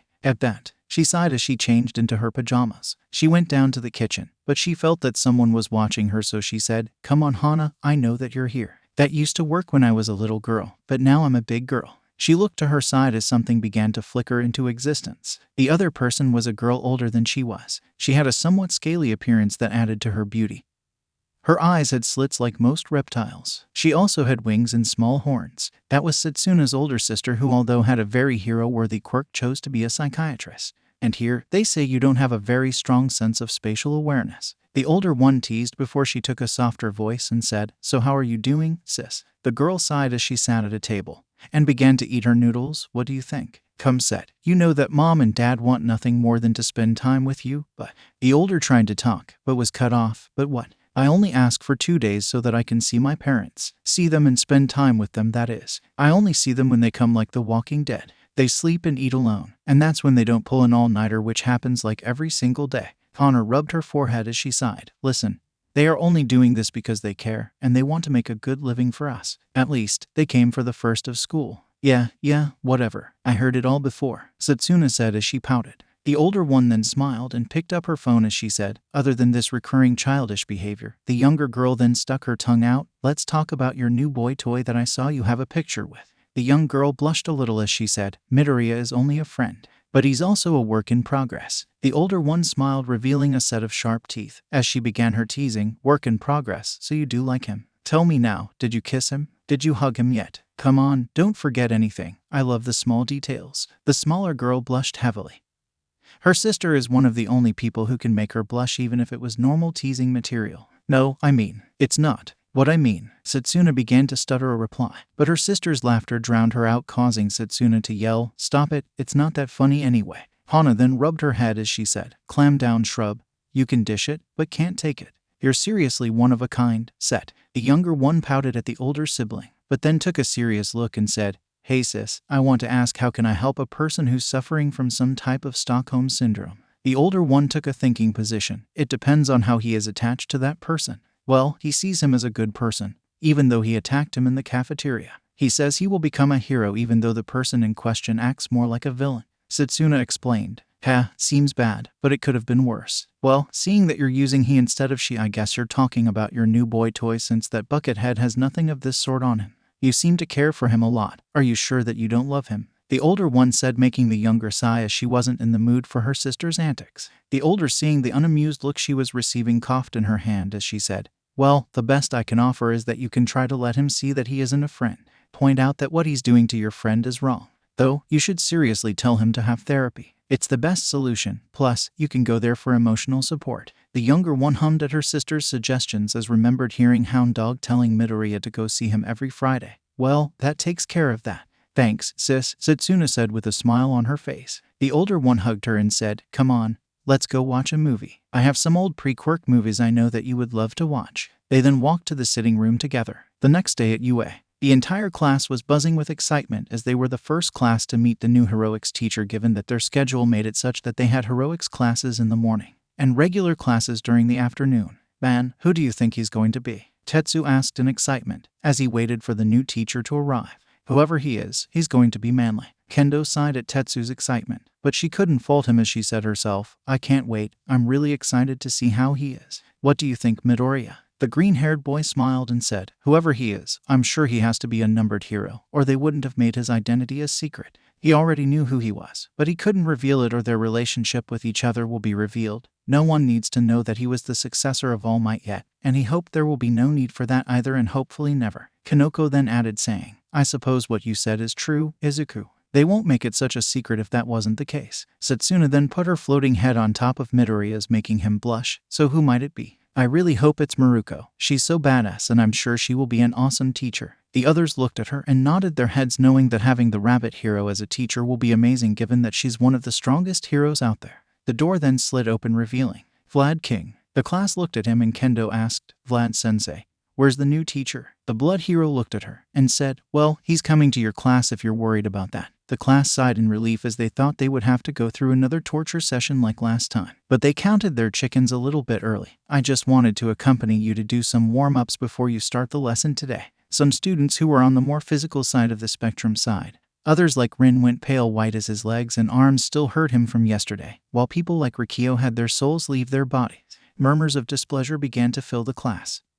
So Vlad yelled at them, come on, maggots, if a little training regime and you throw the towel, what will happen if you fought a villain? Nag him to death. This is the hero course, if you can't deal with it then go. The door is open and there are a lot of general studies students who wish to be in your place. The students then went quiet as they processed his words, and lowered their heads in shame. Seeing that his students learned their lesson, he said, good, a couple more minutes and you meet the new heroics teacher. This managed to lift the class's spirit as they returned to talking about who might be the new heroics teacher. Vlad then looked at Midoriya and went to him. He cleared his throat as he said, Midoriya, I would like to return your quirk analysis notebook. I have to admit that the contents in there were so good that they even attracted the attention of Nezu, and that says something. The boy blushed a little as he said, thanks Vlad-sensei, that means a lot. The boy took the notebook and flipped through it as he saw the pages of Ectoplasm, Hound Dog, Midnight, Power Loader, and heck even Eraserhead with their signatures. How Vlad convinced the nighttime hero to sign it in the first place was beyond him, but he thought it was perhaps blackmailing from Midnight. The notebook was then snatched from his hand by a disembodied hand, and it went to Setsuna, who was smiling. She looked at the notebook and asked, is this where you keep all the notes about us, Greenie? Let me have a look. Kendo then approached her and said, yeah, I'm interested in what he wrote about us too. Please, give it back, Izuku said in a small meek voice. But it held something else that was quickly caught by Kinoko, who felt like this before when her bullies messed with her stuff. It was malice and anger. I think it's for the best that we give the notebook back to Izuku, Kinoko said, hoping to avoid a confrontation. Come on, what's the worst that? She didn't get to finish that sentence as the book was snatched from her hand by Izuku, surprising everyone that the meek-looking boy did this. Awase was so shocked that he said, hot damn, it's always the silent boy. He was promptly whacked over the head by Shizaki, who frowned at the foul language as she called it. Midoriya was even shocked by his actions, causing him to blush. And then promptly bow saying, I'm so sorry Takage, but I just don't like anyone touching my notebook. The last time that happened, my work went up in flames and I had to rewrite it all. The girl, though shocked, felt a spike of anger rise through her as she understood what happened. The blonde ass must have burned it with his quirk. She then looked at Izuku and said, waving her hands, no problem, Midoriya. Everyone has their own boundaries. I should be apologizing for overstepping yours. The class remained in silence for another few moments, till the door slid open and a massive man with two blonde hairs that stood in a V-shape entered the room screaming, I'm coming through the door like a normal person. That person was none other than the number hero, and the symbol of peace, All Might. The entire class looked at him in silence as he began to sweat slightly. The hero then gulped, wondering if he did something wrong. It wasn't till Juzo spoke saying, "Holy moly, it's All Might." The entire class began to cheer happily for the symbol of peace's presence, as Vlad thought, "I don't know how you do it, but your timing was impeccable. Look, it's seriously him, the symbol of peace. His presence is truly divine. Holy shit, I can't believe he's actually here," Awais said, only to receive another whack from the Vine Girl. "You better believe it, Zygotes. I'm going to be your heroics teacher from now on. But first, before we begin our training, you know that any hero without his costume isn't complete, so everyone, take your suits and meet me and Vlad King on the training ground Gamma." The large hero said as cases emerged from beside everyone containing their hero costumes. He then added, "And today's lesson is going to be combat training Gamma." Togaru smiled as he said, "Combat training. This is going to be fun." The number 1 hero and the blood-themed hero then walked together to the training grounds while the students went to the changing room to get in their costumes. Setsuna then approached Izuku and whispered in his ear, "I can't wait to see you in your costume, and I can't wait to see your reaction when you see mine." The boy then felt steam come out of his ears as he tried to calm down his heart rate. A couple of minutes later in training grounds Gamma, everyone was ready and in their costumes. Setsuna then came out with her costume that was, for the lack of a better term, provocative. She was wearing a blue skin-tight suit that complemented her body. It was so revealing that Kanoko blushed when she saw it. "Don't you think that this is a little bit overboard, Setsuna?" the mushroom girl asked. She was wearing a cute mushroom dress with red and white polka dots. "Think about it. The villains get distracted by my body, and then out of nowhere a fist to the face. He gets knocked out, and then the day is saved," the lizard girl said while laughing. "I don't think that's how it works," Kendo stated. She was wearing a turquoise martial arts dress with a corset under her chest. On her face, she had a domino mask. "Man, you all look so manly. Your costumes are so cool," Tetsu said as he shed some crocodile tears. He was wearing a dark green jumpsuit cut just below the chest with baggy pants in addition to wearing a mouth guard on his face. Setsuna then walked over to him swaying her hips and said, "So, what do you think of my costume, Tetsu?" The boy simply stared at her blankly, before lifting his hand and covered a small piece of it with metal and flicked her on the forehead as he said, "Yeah, that ship sailed way back. Those tricks won't work on me anymore." She smiled at him and said, "But you still get flustered whenever my sister says hi. Don't tell me you have a crush on her." This made the sliver-haired teen blush as the girl raised her arms and yelled, "Yes, I've succeeded." She made both Kanoko and Itsuka sweat drop at the girl's behavior. Kanoko then looked around and said, "Does anyone see Izuku? I thought he should have finished by now." The other 3 looked around confused for a moment, and Itsuka said, Now, let's not worry. It's not like he's going to get into a problem in the changing room." "I don't know about that. I'm just afraid that the blonde guy," Kanoko tried to say, but her voice was drowned out by All Might's laughter as he came near the aspiring heroes saying, "You all have such wonderful costumes. They definitely look good on you. I can't wait to see you all in action, but is everyone here? Vlad said he needs you all for something important." The hero students then shivered looking at their homeroom teacher as they imagined what kind of hell he'll put them through today. Itsuka raised her hand and when the teacher nodded, she spoke, "Sir, Midoriya hasn't arrived yet." The girl didn't get to fully lower her hand as footsteps were heard from the tunnel near them. Tetsu then said, "Man, I bet Midoriya's costume is going to be super manly." When Izuku finally exited the tunnel, to say people were shocked by his hero costume would be an understatement of the century. He was wearing a full-body green jumpsuit with a utility belt around his waist. And also on his face was a mouth guard that resembled All Might's smile in addition to 2 bunny-like ears on the top of his hood. All Might, who was on the side, tried to suppress his laughter as he thought, "Young Midoriya, I know that you look up to me, but that's way too obvious." Laughter echoed through the room as everyone looked at Togaru, who was wearing a black cloak above black pants with a small black mask over his eyes. Noticing the looks he was receiving, he tried to hold in his laughter, but couldn't as he said, "It's just way too funny. Who in their right mind made this abomination?" Jiroda then came next to him and said, "Now, this isn't a way how a future hero acts. I'm sure some designer worked very hard to make it." Izuku then interjected saying, "Well, to be honest, my mom actually made it as a gift to me for making it in the hero course, and I couldn't just throw it away. I know it's going to be ruined today, but it made her happy." This caused some students to laugh at the boy, who also awkwardly laughed with them. This wasn't the first time he was laughed at, and he was sure as hell it won't be the last time. At least this time, it wasn't as bad as the other times. Togaru then slapped his knee saying, "You're wearing something your mom made, and you know it's going to be ruined. What are you, a mama's boy?" The bug boy was silenced as a fist slammed on his head. He looked and saw Setsuna, who frowned at him saying, "I think it's a great thing that Midoriya has a nice relation with his mother." She couldn't help but feel a little jealous that Midoriya's mother was present in his life, but she felt happy for him. though this didn't stop her from muttering under her breath quietly, "Wish my relation with my parents were like that." "Did you say something, Takage?" Midoriya asked as he stood beside her. The girl was flustered a little, but said quickly, "No, nothing at all." The boy shrugged as Vlad came and finally stood in front of them. The giant man then yelled, "Everyone listen, we'll start our warm-ups right now." Once he saw that he grabbed everyone's attention, he said, "Okay maggots, listen up, you won't do much. You'll just do 100 push-ups, 100 pull-ups, 100 squats, and run around the battleground 5 times. The students looked at him with wide eyes. He chuckled at their reaction.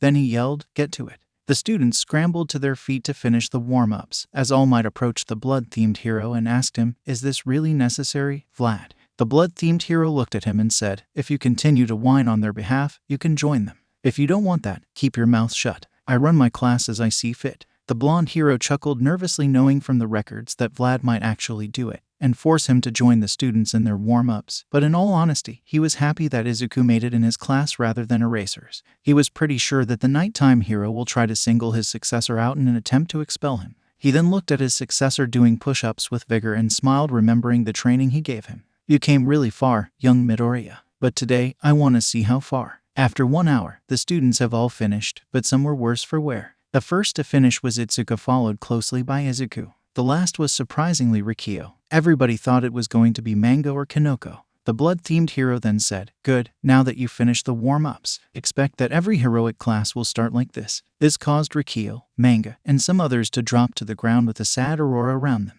The man then left the training ground, ushering with his hand for All Might to start. The blonde hero then said with a loud laugh, "Well, now that you students finished your warm-ups, we can begin the combat training lesson. The case which we are going to work with is anti-personnel training." Murmurs began to rise among the students as they thought about what the teacher said, but Yui raised her hand. When the blonde hero nodded his head, she asked with an expressionless voice, "Sir, don't you think that we're moving too fast? I thought the first lesson might be some sparring matches between students. I mean, shouldn't we wait till we have more experience?" The blonde hero smiled as he said, "You're on point there, young Kodai, but the experience you're talking about will be gained through the battle training you'll be doing today. And the best way to gain this experience is by first-hand application. Don't you agree with me?" The girl nodded her head. The blonde then said in a loud voice, "Most of the hero's work takes place indoors rather than outdoors. So today, we're going to work on this aspect. You're going to learn how to fight a villain in a closed environment. Therefore, for the exercise, you will all be divided into teams." Then a couple of questions began to rise from the students. "Sir, is there a time limit to the exercise? How are we going to be graded? Can we use our powers in this exercise, or is it quirkless one? How are the teams going to be split?" One question at a time. "My quirk is super strength, not super hearing." He then pulled a small script from his pocket, causing some students to think, "Is he seriously using this?" The blonde hero then began to explain the exercise in detail. First off, the scenario, in this case, is a nuclear bomb inside the building. A group of 2 villains will be protecting the bomb and will do their best to hinder the hero's progress. The heroes will then enter the building and try to find the bomb in a time frame of 15 minutes. The scores will be given individually based on teamwork, quirk usage, and overall performance. However, there will be an MVP for every round. Finally, the teams will be decided by random. Then Jiroda raised his hand, and once he was given permission, he spoke, "Is it really a wise idea to have our teams picked in such a hazardous way? I'm sure there is a more beneficial way to pick the teams." Before the hero can respond, Izuku answered the fur-covered teen, "Actually, if you think about it, this is the best way to do it. Since in regular hero work you don't pick who you are working with, you have to team up with any hero present at the scene or the closet proximity." The beast-like student then nodded his head saying, "I see, thanks Sir Midoriya."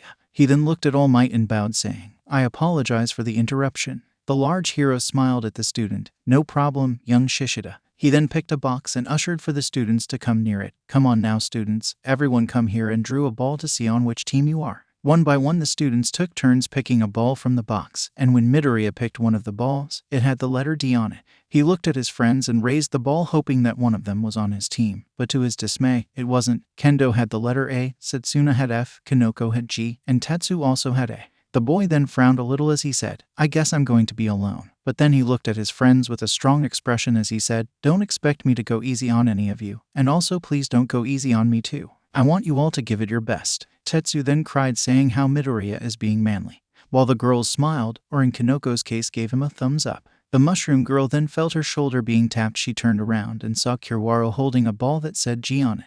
The boy smiled at her and said, "Guess we're teammates then." The girl felt very uncomfortable away from her friends, but steeled herself since she can't depend on them forever. She smiled at the boy and said, I guess we are. Midoriya then asked out loud, who has the letter D? A loud groan from his side caught his attention as Toguro came to his side and said, please say that you're kidding me. Midoriya then slumped as he thought, wonderful, just wonderful. I'm afraid not. The green-haired boy answered. The bug boy then replied, just stay out of my way, and I'll win the exercise for both of us. Midoriya didn't argue, hoping that when their round begins the bug boy would change his mind. Then the teams were announced. Team A, Kendo and Tetsu. Team B, Inagi and Kodai. Team C, Shishida and Shozaki. Team D, Midoriya and Kamakiri. Team E, Tsunotori and Fukudashi. Team F, Takage and Shota. Team G, Komori and Kiwara. Team H, Rin and Bondo. Team I, Awase and Kaibara. Team J, Tsuburaba and Honuki. The giant then came upon them as he laughed, saying, wonderful, now that the teams were picked, we'll also pick who will be going against whom. The blonde man then revealed another box that had the word hero on it and picked up a ball that said D, and then picked another ball with the letter C from another box with a villain label on it. Both teams C and D looked at each other. Shishida then stepped forward and said, I wish you both the greatest of luck in this exercise.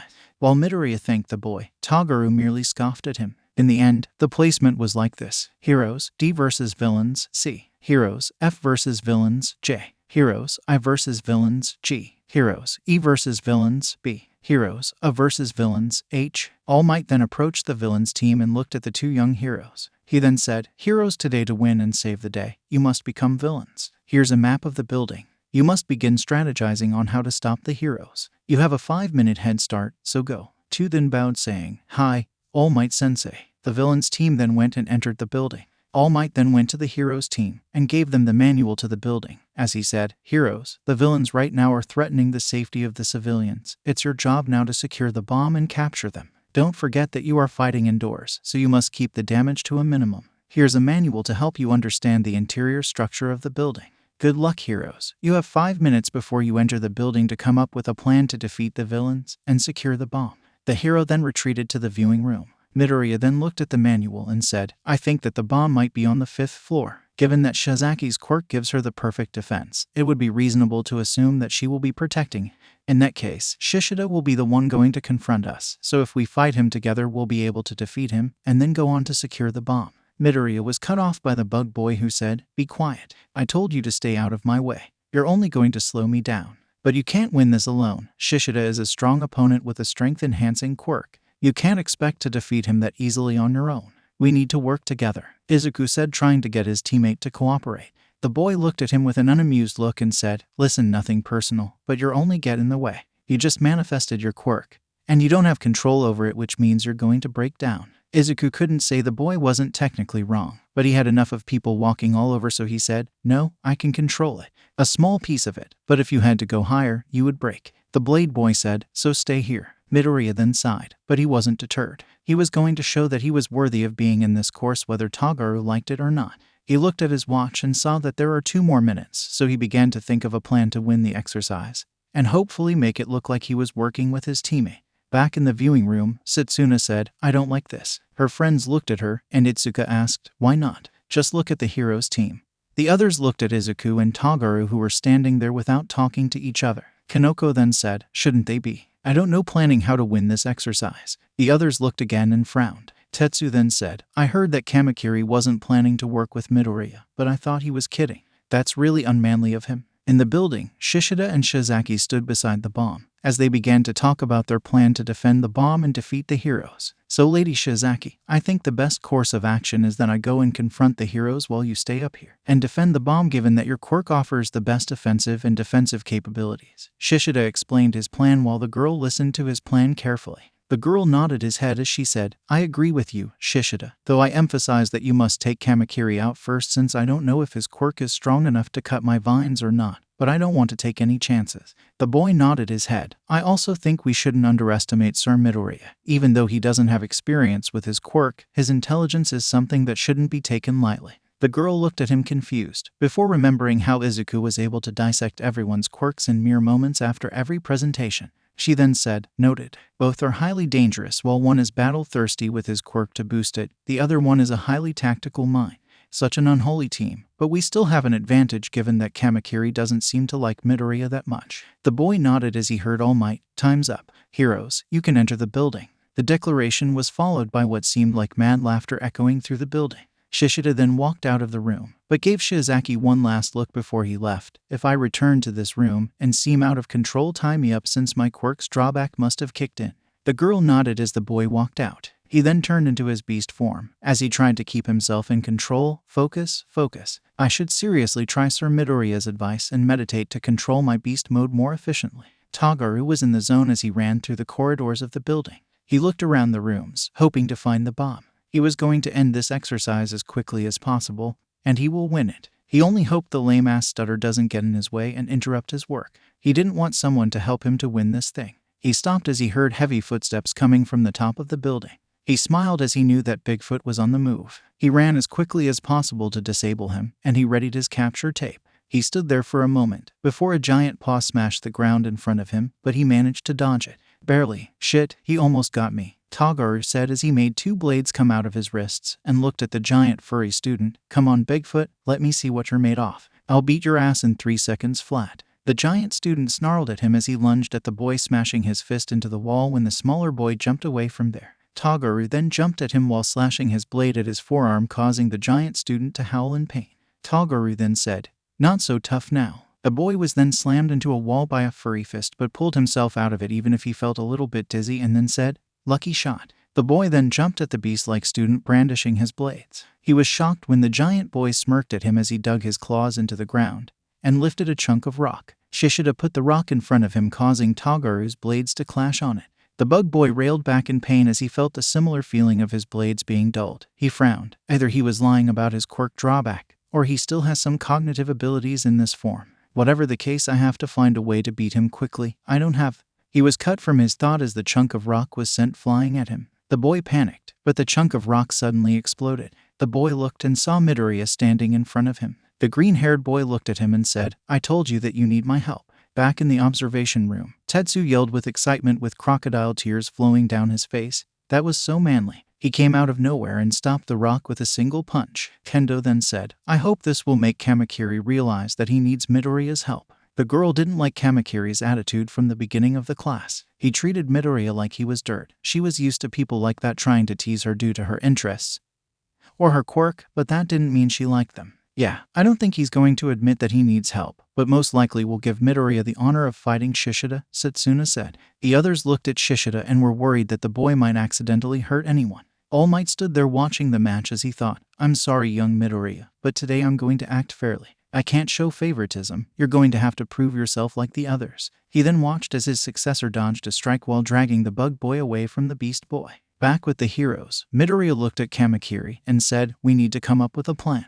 "No, you stay out of my way." Midoriya sighed as he said, "Go." The boy looked at him confused before he said, "What do you mean? You want to win the exercise, right? Then go, I'll hold back Shishida." The bug boy waited for a moment before standing and walking away, saying, "Are you sure you can handle him?" He didn't want his help, but they were on time, and he didn't want to lose. "Yeah, I'm sure I can keep him at bay." "Are you sure your blades can cut through Shiozaki's vines?" "Yeah, I'm." Tagaru was cut off by a sudden yell. "Rahhhh." Both boys looked at their classmate, who looked out of it. And Tagaru ran without the giant boy noticing him as Izuku attacked him with full cowling at 5%. "Man, my body stings a little, but I can handle it." The boy then ran at the beast boy, giving him a punch, causing Shishida to fly back and get slammed into a wall. Izuku was shocked for a moment as he thought it would take more than one punch to take Shishida down. He didn't get to dwell too much on this though, as the boy rose from the ground growling. It finally hit Midoriya. His classmate's drawback finally hit him. He then quickly dodged a blow from his classmate as he then sent a punch of his own. The giant boy took the blow as he launched his own hit back at the green-haired teen, managing to rip the bunny-like ears. Izuku then yelled, "Detriot smash!" He then smashed his fist into the beast boy's face. The giant boy staggered for a moment before recomposing himself and running back at the green-haired teen at full speed. The boy then swiped his claws at the green-haired boy. Izuku managed to avoid a hit to his face. However, he wasn't lucky enough to avoid being hit in his chest, which caused his costume to be ripped. Izuku then put his hand on his chest and noticed that he was bleeding. "I need to retreat to figure out a way to defeat him," Izuku thought as he ran away from the beast teen who was giving chase. The boy then increased the power of his quirk to 7%. He felt his muscles tightening, but he needed to get away from Shishida to form a plan. He knew that the boy was following by using his enhancing smelling abilities. But there. He then thought of something that was a bit mad. But desperate situations call for desperate measures. Back in the viewing room, Tetsu was again yelling about how Midoriya was being manly fighting Shishida till the boy ran away. Hey, running away isn't manly. He was silenced by Setsuna punching him on the head. Can't you see he's trying to come up with a plan? All Might then said, young Takage is right. Sometimes you need to fall back in a fight if you felt that you're losing or need to change your strategy, or if you need to call back up. He then walked up to the mic and said, 10 minutes left. Then Itsuka noticed something Midoriya was doing. What is he doing? She said as she pointed to the screen. Some were horrified while others seemed confused. Only 2 understood his plan. Honuki said, that's a good idea. Setsuna laughed. Greenie, you always manage to surprise me. Then Itsuka realized why Midoriya was doing what he was doing and smiled. He was truly full of surprises. Toguro ran as fast as his feet can carry him, trying to finish the exercise as fast as possible. He then heard that he only has 10 minutes left. Great, another problem to think of. He finally reached the 5th floor. He knew that Shizaki was a tough opponent, so he wasn't going to take this lightly. He ran to the door, popping out his blades as he crashed through it. He looked around only to see what he can describe as a jungle. He quickly dodged a vine coming at him and cut it. He looked and saw the bomb through the tangled vines. He said, give up, villain, and I promise you I'll go easy on you. Shizaki then said in a cold voice, you have sinned, I must punish you in the name of the Lord. Vines began to rush at him as he began cutting them. He dodged a vine that came behind him by jumping to the side. He then ran to the bomb trying to grab it, but was stopped by a vine that captured his leg and sent him flying into the wall. He groaned as he stood up, mentally asking himself, what is it with my classmates slamming me into walls? I think I'll have a concussion at the end of this semester if this becomes a trend. He then saw Shizaki's vines rushing toward him. He cut many of them, but the wave of vines was too much and he was finally captured by the girl. She looked at him as he smirked at her, and then blades popped out of his body, cutting the vines and freeing himself. He then said, it's gonna take more than that to stop me. The girl then put her hands in prayer as she said, you're right, but I already won. The boy was confused, but then he felt something tighten around his left foot. He was shocked to see that the vine girl used his own capturing tape against him. This couldn't be happening, but what happened next proved it. Young Kamakiri have been captured. Pride is one of the 7 deadly sins. You were so focused on finishing the exercise to protect your pride that you didn't notice that your capturing tape fell, or I was slowly bringing it to you. The vine girl told him. The bug boy then smacked his forehead. She was right. He was so focused on winning the exercise alone that he lost focus on everything else. If he was a little more attentive, he noticed her plan. He looked at her and said, you got me. He then smirked, saying, honestly, I didn't think you had in you. I thought you'd be crying that you deceived. He then saw the girl in a praying position as she asked for forgiveness for, as she put it, using wicked way. He slowly walked out of the room, not wanting to be caught in whatever craziness she was experiencing. He sighed as he said, well, Stutter, I guess it's up to you now. He then walked away, accepting his defeat and reviewing what caused it. Back with Shishida, the boy managed to regain some control. He vaguely remembered fighting Toguro, but then everything went blank for a moment. He only hoped that he didn't hurt anybody. He then picked up Midoriya's scent coming from a certain direction. He quickly ran toward it, and it got closer. He then sensed something wrong. The scent was overwhelming his nose. It was like he was everywhere. He turned around a corner and saw something that made him stop in his tracks. The walls had some spots on them covered with blood. He knew where it came from. Sir Midoriya, I hope I didn't hurt you too much. The boy looked around trying to find the boy's scent, but the overwhelming amount of blood, or at least the way the blood spots were covering the area, overpowered his nose. He looked around confused, not able to determine where the green-haired teen is. He tried to use his other senses, but his eyes couldn't see anything, and it was deadly quiet. In other words, he was outsmarted. Back in the viewing room, Itsuka said, I see. He used his own blood to throw Shishida off his scent. If Shishida can't determine where he is exactly, he can't beat him. That's pretty smart of him, Setsuna said. That's really manly. To use your own blood to win a fight, it's really cool. Tetsu cried with tears in his eyes. All Might stood there astonished by his successor's ingenuity. Young Midoriya, you keep surprising me. The way your brain works is truly remarkable, but... He looked at the blood and shivered. Couldn't you find another way to trick him? Shishida looked around in confusion as he tried to find the green-haired hero. Without his sense of smell, he was lost. He then heard something move quickly. He didn't have time to think as Izuku yelled. Smash! He was then sent flying and got slammed into a wall. The green-haired boy looked at his beast-like friend and brought out his capturing tape. He slowly walked toward him only for the boy to jump, attempting to grab him. He barely managed to avoid the furry hand reaching out for him. He looked at the boy and said, I must admit, Shishida, it was kinda naive to expect you to go down from one punch. The beast boy then said, RAHH. He then added, smart move using your blood to throw me off your scent, but it ends here, hero. The boy then rushed at him as he swung his arm toward Izuku, but the green-haired boy jumped, powering his quirk up to 6% and sent a punch to Shishida's face which made the boy fall back, but he came back up quickly. He then swiped his claws at Izuku, who dodged, going under him and giving him another smash, but Izuku was beginning to feel the drawback of his quirk as his muscles began to hurt him and his bones began to rattle. The beast boy then threw a punch that connected with Izuku's stomach, knocking the wind out of him. Izuku then stood up and ran at the boy, who swiped his claws once more. Izuku then jumped up and the claws struck his legs. He swallowed down his pain as he went to the side, before coming back at the beast boy. He then smashed Shishida in the face with a 15% smash. The beast boy was then sent flying to a wall and crashed into another room through it.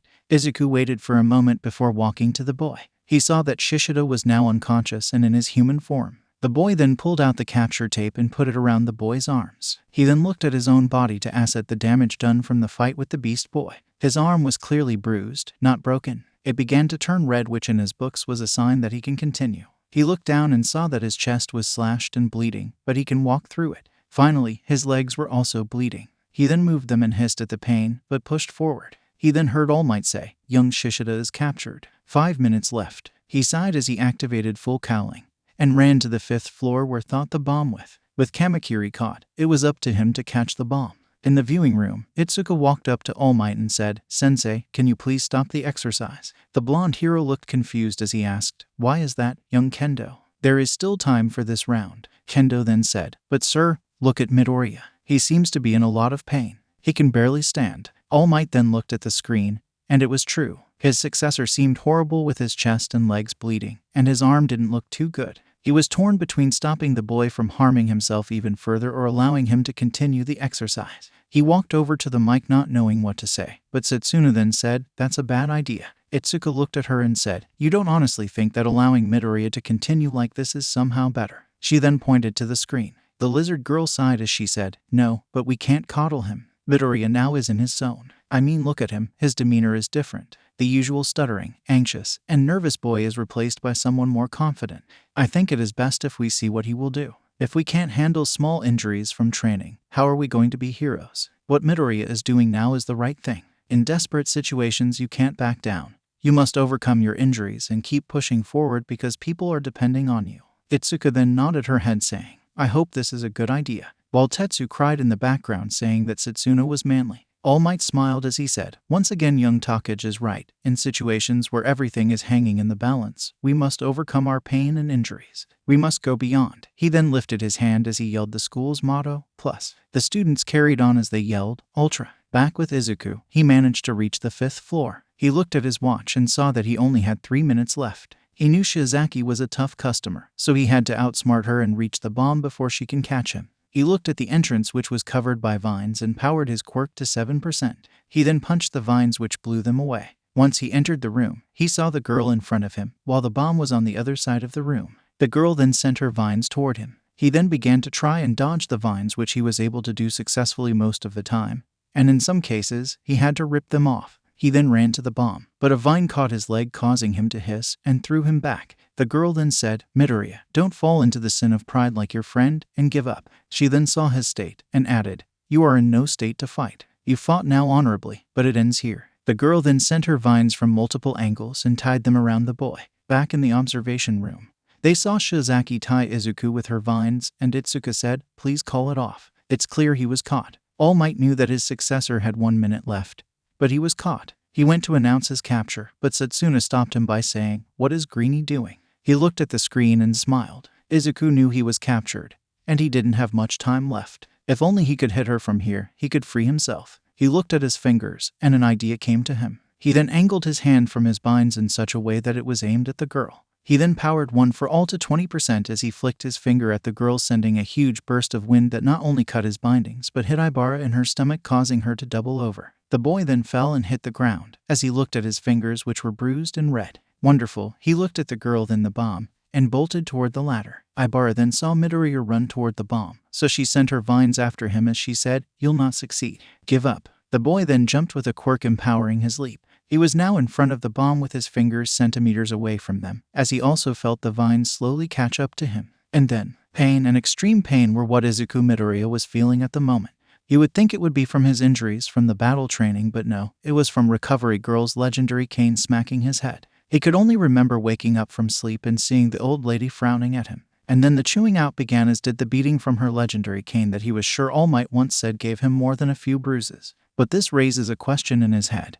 How did it end here in the first place? Right, the battle training. About a quarter of an hour ago, Izuku leaped toward the bomb with a jump empowered by 1 for all its 6%. He could see the bomb in front of him. It was in his hand's reach, only a few centimeters away, but at the same time, he could feel Ibara's vines beginning to catch on him to try and stop him. It was just in front of him now, but at the same time, Ibara's vines began to coil around his leg. But much to Ibara's dismay, before she managed to get a good grip on him, he put his palm on the bomb, causing All Might to say, "Hero team wins." But even with the declaration, the Vine Girl was too engrossed in the fight that she yanked Izuku back and sent him flying into the other side of the room, causing the blonde hero to yell, "Young Shizaki, the hero team won. The fight has stopped." The girl blinked a little before sighing and saying, "Well, I guess that the Lord was on your side this time." The girl then looked at Izuku and screamed, "Saint Maria, Midoriya, are you all right?" The girl then ran to his side to check on him. But at the same time, Jiroda, who woke up from unconsciousness, entered the room and said, "Lady Shizaki, did something happen?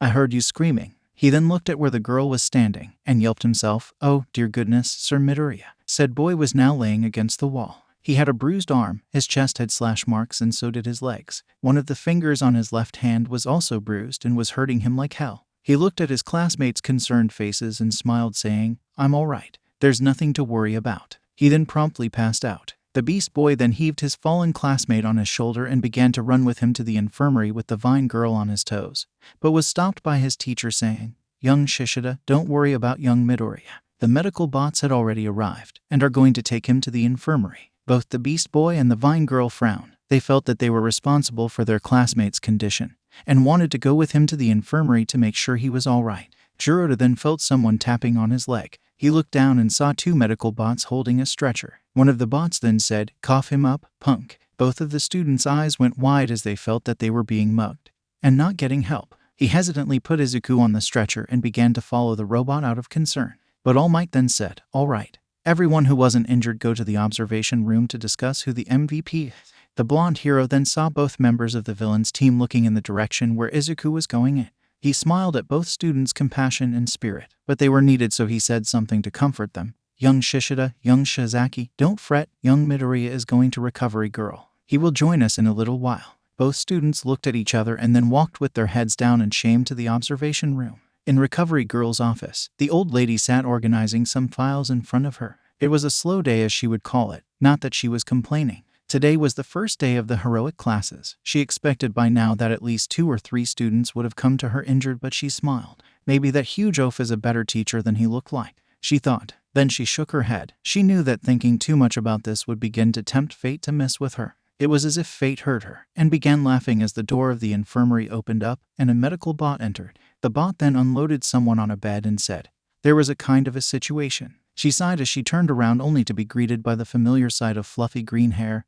and a freckled face. The boy then opened his emerald eyes and looked at her. He then coughed a little. When he finally noticed where he was, he said, "Oh, Recovery Girl, funny seeing you here, so how's the weather?" He joked through his pain, hoping to avoid her wrath. The old lady then screamed, "For the love of all that's holy." And with that began a very long lecture about the boy's recklessness. Back in the observation, Ibara, Jiroda, and Tagura entered the room. The first 2 had a sad look on their face, while the last one had an unreadable expression on his face. All Might then coughed and said, "All right, young heroes, let's get this show on the road. But first, who do you think is the MVP of this exercise?" A lot of murmurs and silenced conservations went through the room, till Juzo raised his hand. The blonde hero then nodded his head. So the student spoke, "I think the Shizaki is the MVP of this exercise." She was the only person who didn't get sidetracked or lost focus of their opponent, like when Shishida lost Kamakiri when Midoriya took him. He then turned to the boy and said, "No offense." The Beast Boy then waved his hand, telling him that it was no problem, and unlike the hero's team, she came up with a plan due to the coordination with her teammate. In other words, the hero's team's victory was a very close call. Finally, she used her quirk in such a manner that was both offensive and defensive, which led to Kamakiri's capture, so I think that she should be the MVP. All the other students began to give nods of agreement, with Shizaki beaming with happiness even though it didn't appear on her because she was still feeling a little guilty about Izuku's condition. All Might then said, "Great observation, young Honuki. What you said was quite true." Young Shizaki played her role very well. She even managed to drag young Kamakiri into a trap to capture him, and also managed to give young Midoriya a hard time. But inside the hero's head he said, "Man, these students are scary when they want to be." He then noticed Taku's and Kendo's hands rose, so he said, "Young Takuj and young Kendo, do you have anything to say?" "Actually, we think that Midoriya should be the MVP," Kendo said with the lizard girl nodding her head. The hero then said, "Please, explain your reasoning." "Well, you see, All Might, indeed, Midoriya didn't work with his teammate. But it wasn't his fault, it was due to his teammate's refusal to work." Setsuna then glared toward the bug boy who was still in deep thought, so he was forced to work with what he had. He accurately predicted that Kamakiri won't be able to beat Shishida in a one-on-one match, and told him to go and fight Shizaki, who he had better luck with. He then fought off Shishida, and managed to get the drop on him by using his blood to mislead him to his direction. The blonde hero then shivered remembering the scene, but the girl continued, and add to that, when he was captured by Shizaki, he used his quirk in a way to break his bindings while also hitting her, disabling her for a while. So I think he should be the MVP given to the strategies and methods he used to win the exercise. Other students began to agree with her, citing how Izuku's signal handily won the exercise. All Might then smiled as he said, "Well said, young Takuj. Young Midoriya managed to win the exercise by using his wits even though he was outnumbered. So we can reach an agreement that both young Shizaki and young Midoriya are both tied for the MVP of this round." He then looked at his clipboard and said, "All right, now, let's move to the next set. Team F versus Team J now. Young Honuki and young Tsuburaba, please make over to the building to start with your plan." The two boys nodded as they walked away to the building to start planning their plan to defend the bomb. All Might then walked to both Takuj and Shota saying, "Young heroes, the villains are in their hideout. You must find the bomb and disable their plans." He then walked away after handing them the layout of the building as he did to the previous team. Takuj looked at Shota and said, "So what are thinking of glasses?" The boy then tapped his chin as he said, "Both of our quirks naturally complement one another. If you manage to hit them, I can double the amount of force where the hit happened. So it's a win for us." The girl said, "Hardly," the boy replied before continuing. "While we can definitely take out Tsuburaba without a doubt, Honuki is a different matter entirely. His quirk can allow him to go under us and trap us without altering us. So we should be vigilant in each step we take in this building." The girl then nodded her head, as she then heard the buzzing sound announcing their entrance. Inside the building, Honuki looked at his partner and said, "Follow the plan, so we can win this." The hero team then entered the building and walked carefully to the first floor, but found nothing. So they continued their trek to the second floor and also found nothing. They decided to venture deeper into the third floor and try their luck. Once they arrived there, something jumped out, or rather someone. The hard air user then jumped in front of them and created an air barrier. The boy then ran as Shota used double impact to break the shield, and they ran after him. The girl then disconnected her body and sent them flying. She tried to catch the boy, but every time she came close to him, he breathed out an air barrier. So the girl's floating mouth said, "Come on dude, did you ever hear of a breath mint?" The boy smirked as he said, "I keep them fresh for you, lizard brain." The girl frowned as she sent her arm in the adjacent corridor, and said, "It's on, bubble boy." The girl then sent one of her pieces and tried to hit him, but he erected an air shield. But what he didn't count on was a piece moving around the shield and punishing him in the face. He then fell, but bolted up quickly as he said in his head, "Come on, only a couple more steps." The boy then looked forward, and his eyes widened as he saw Shota with Takuj's hand. He looked back. The fist went directly toward him, but he blew and hardened some air. But then he fell into their trap. The girl's body parts began to rotate around him and hit him from various angles, with Shota activating his quirk. Soon enough the boy fell, declaring his defeat as Takuj tied her capture tape around him. Young Tsuburaba has been captured. 10 minutes remain. Their teacher's voice echoed through the hallways. "So we captured one. I detach my eye and look for the other," Takuj said as one of her eyes disconnected from her body and searched the building quickly. But they didn't notice two hands appearing from under them. The hands then grabbed onto their ankles and began to drag them into the cement. Before they can even react, they were neck deep down there. Suddenly Juzo began to appear in front of them, and said, "Well, I guess that's that. Pity, I have to wait till runs out so I can win. I didn't capture you after all." "And what makes you so sure that you won?" Takuj asked. "Because you're clearly stuck," the boy replied, but then felt a sudden tug on one of his arms only to look and see the girl's capture tape around it. The boy then hit his forehead for his oversight. "Young Honuki has been captured. Can you set us free now?" Takuj asked the softening user. He chuckled a little as he said, "No, I thought so." She then sent her arms and eyes and began to search the building, but she still didn't find anything. When her part still didn't find anything on the 5th, she said, I can't find it. Shota then said, did you look on the roof? The girl's eyes widened as her arms went flying with one of her eyes to the roof. She then saw the bomb there and touched it, signaling their victory. Hero team wins. I guess you won after all. Honuki then walked over and activated his quirk, and began to lift the two from their cement prison that was closed for comfort. She then looked at the mud man and asked, I thought you said that when you use your quirk the entire area is affected. I just tried Midoriya's advice about focusing only on my surroundings. The boy answered, what did the greenie tell you? Setsuna asked, interested. He said that I should try and focus only on softening my surroundings. That way I can travel underground without altering anyone to my presence. The boy then stroked his chin. Might want to invest some kind of breathing apparatus in my suit though. He then looked at them and fell forward. Both of the students caught him as the air-hardening boy came and saw the scene, so he asked, dude, why are you so tired? I never tried focusing my softening only on my surroundings. It's harder than it looks. Honestly, I'm surprised I managed to get them out of the ground. Juzo admitted, but the last part was quiet. Both Setsuna and Naranjeki sighed a breath of relief. So the lizard girl said, come on Buckethead, let's go to the observation room. Back with Izuku, he was covering himself from the old lady's cane, which somehow hurt more than his injuries. 1 week, Yumini oaf. That's all I ask for, 1 week without you getting injured. The old lady screamed at him as he bowed repeatedly to her and begged for her forgiveness. Come recovery girl. I mean, it was my first heroics class. I had to leave an impression. I couldn't just sit around. The boy tried to defend himself only to earn a cane to the head. Not sitting around is something, but going plus ultra on your body is something else. For the love of hell, your power isn't something you use, it's something you get used to. Recovery girl told him. But All Might used 100% right off the bat. He was then smacked again on his head, as the lady said, that giant oaf is putting too much pressure on you. Listen here, take things slowly alright, and don't injure yourself. Geez, recovery girl, for a moment there I thought you just don't want to heal my injuries anymore. How about I don't come here anymore? This remark earned him another whack as the old lady screamed at him. Clearly, you didn't listen to what I said before I fixed you up. She then sighed as she said, Sonny, it's like I don't want to heal you. It's just that your body has its limits that if I pass will make my quirk dangerous for you, and it may kill you. The boy went pale as he imagined his tombstone with the phrase died by healing quirk. He then asked the old heroine, really? Yes, my quirk worked on speeding up the recovery of your body by using your stamina. She then yelled, so stop going plus ultra on your body at its expense. The boy then exited the infirmary as he walked back to his class. When he reached the room, he knocked on the door of the observation room and walked inside. Once everyone saw him, his friends barreled toward him and began to ask him if he was all right. First was Tetsu, who said, Midoriya, you were so manly, but are you all right? You looked so horrible the last time I saw you. Kanoko then piped up, Izuku, are you still hurt? You seemed that you were put in a blender when they took you to the infirmary. Kendo then popped up, seriously Midoriya, you really made us worried. I thought for a moment there we actually managed to lose you. Setsuna then said, come on guys, you can see that he is dandy fine.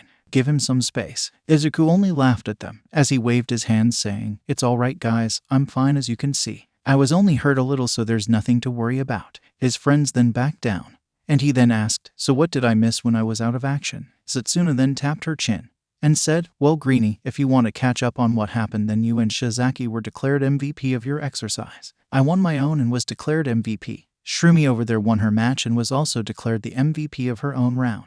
She then looked at the screen as she said, now, it's mostly Pony and Fukudashi's match against Ghosty and Silent Queen. The boy then smiled as he pulled out his notebook from nowhere, shocking his friends as he said, that's good. I'm not too late to take notes. His friends' sweat dropped at how he pulled a notebook from nowhere. And one question went through their minds, where did he even get the notebook from? The boy then began to walk forward to the screen as he began to take down notes, as he watched the team of the Ghost and Silent Girl lay carnage on the hero's team, who was having a hard time due to the communication barrier. He then wrote down note to self, teach Tsunotori Japanese. He then noticed All Might walking toward him, as he said, young Midoriya, you're all right. I hope recovery girl didn't rough you too much. The hero then shivered, remembering her cane like he was going through some war flashbacks. The boy then chuckled as he said, no, not really, though she did say that I have to try and stop coming to her infirmary because I'm about to break the record of injuries in the first week of school. The boy then felt something tap on his shoulder. He looked back to see both Jiroda and Ibara with their heads down.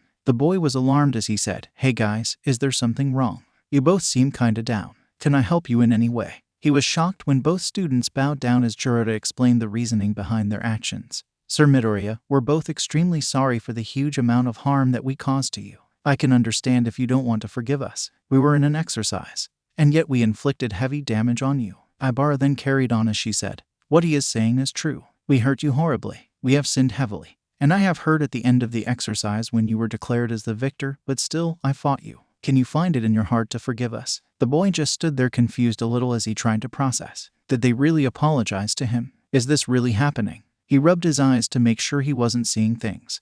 But still, his friends were in front of him apologizing, so he just had to ask, are guys really apologizing to me? Ibara then looked at him and said, yes, it's the right thing to do. Is there something wrong? The boy then shook his head as he said, no, I mean it's just weird. I was never apologized to before. But in any case, there's nothing for you to apologize for. The Beast Boy then rose up and said, but Izuku then raised his arm as he said, this was an exercise, so we couldn't afford to hold back, so there are no hard feelings. In fact, I'm much better now. The boy then looked at the screen to see that Yanagi managed to capture Pony, ending the fourth battle, as All Might looked at him thinking, young Midoriya, how couldn't I see it earlier? To think you were being bullied, and I saw the signs but never asked. I'm truly ashamed of myself, but I promise you that I will make it up for you by being the best mentor I can. He heard from Nezu what happened yesterday in the cafeteria, and angry would be an understatement regarding how he felt. But he couldn't do anything as the guilty party was already given his just punishment. Villain's team wins, he declared as he then added, please, all students report back to the observation room, and those who are injured let the bots take you to Recovery Girl. The 4 students then arrived at the class, and they began to discuss the MVP of this exercise, before finally landing on Yui for her planning of the entire match.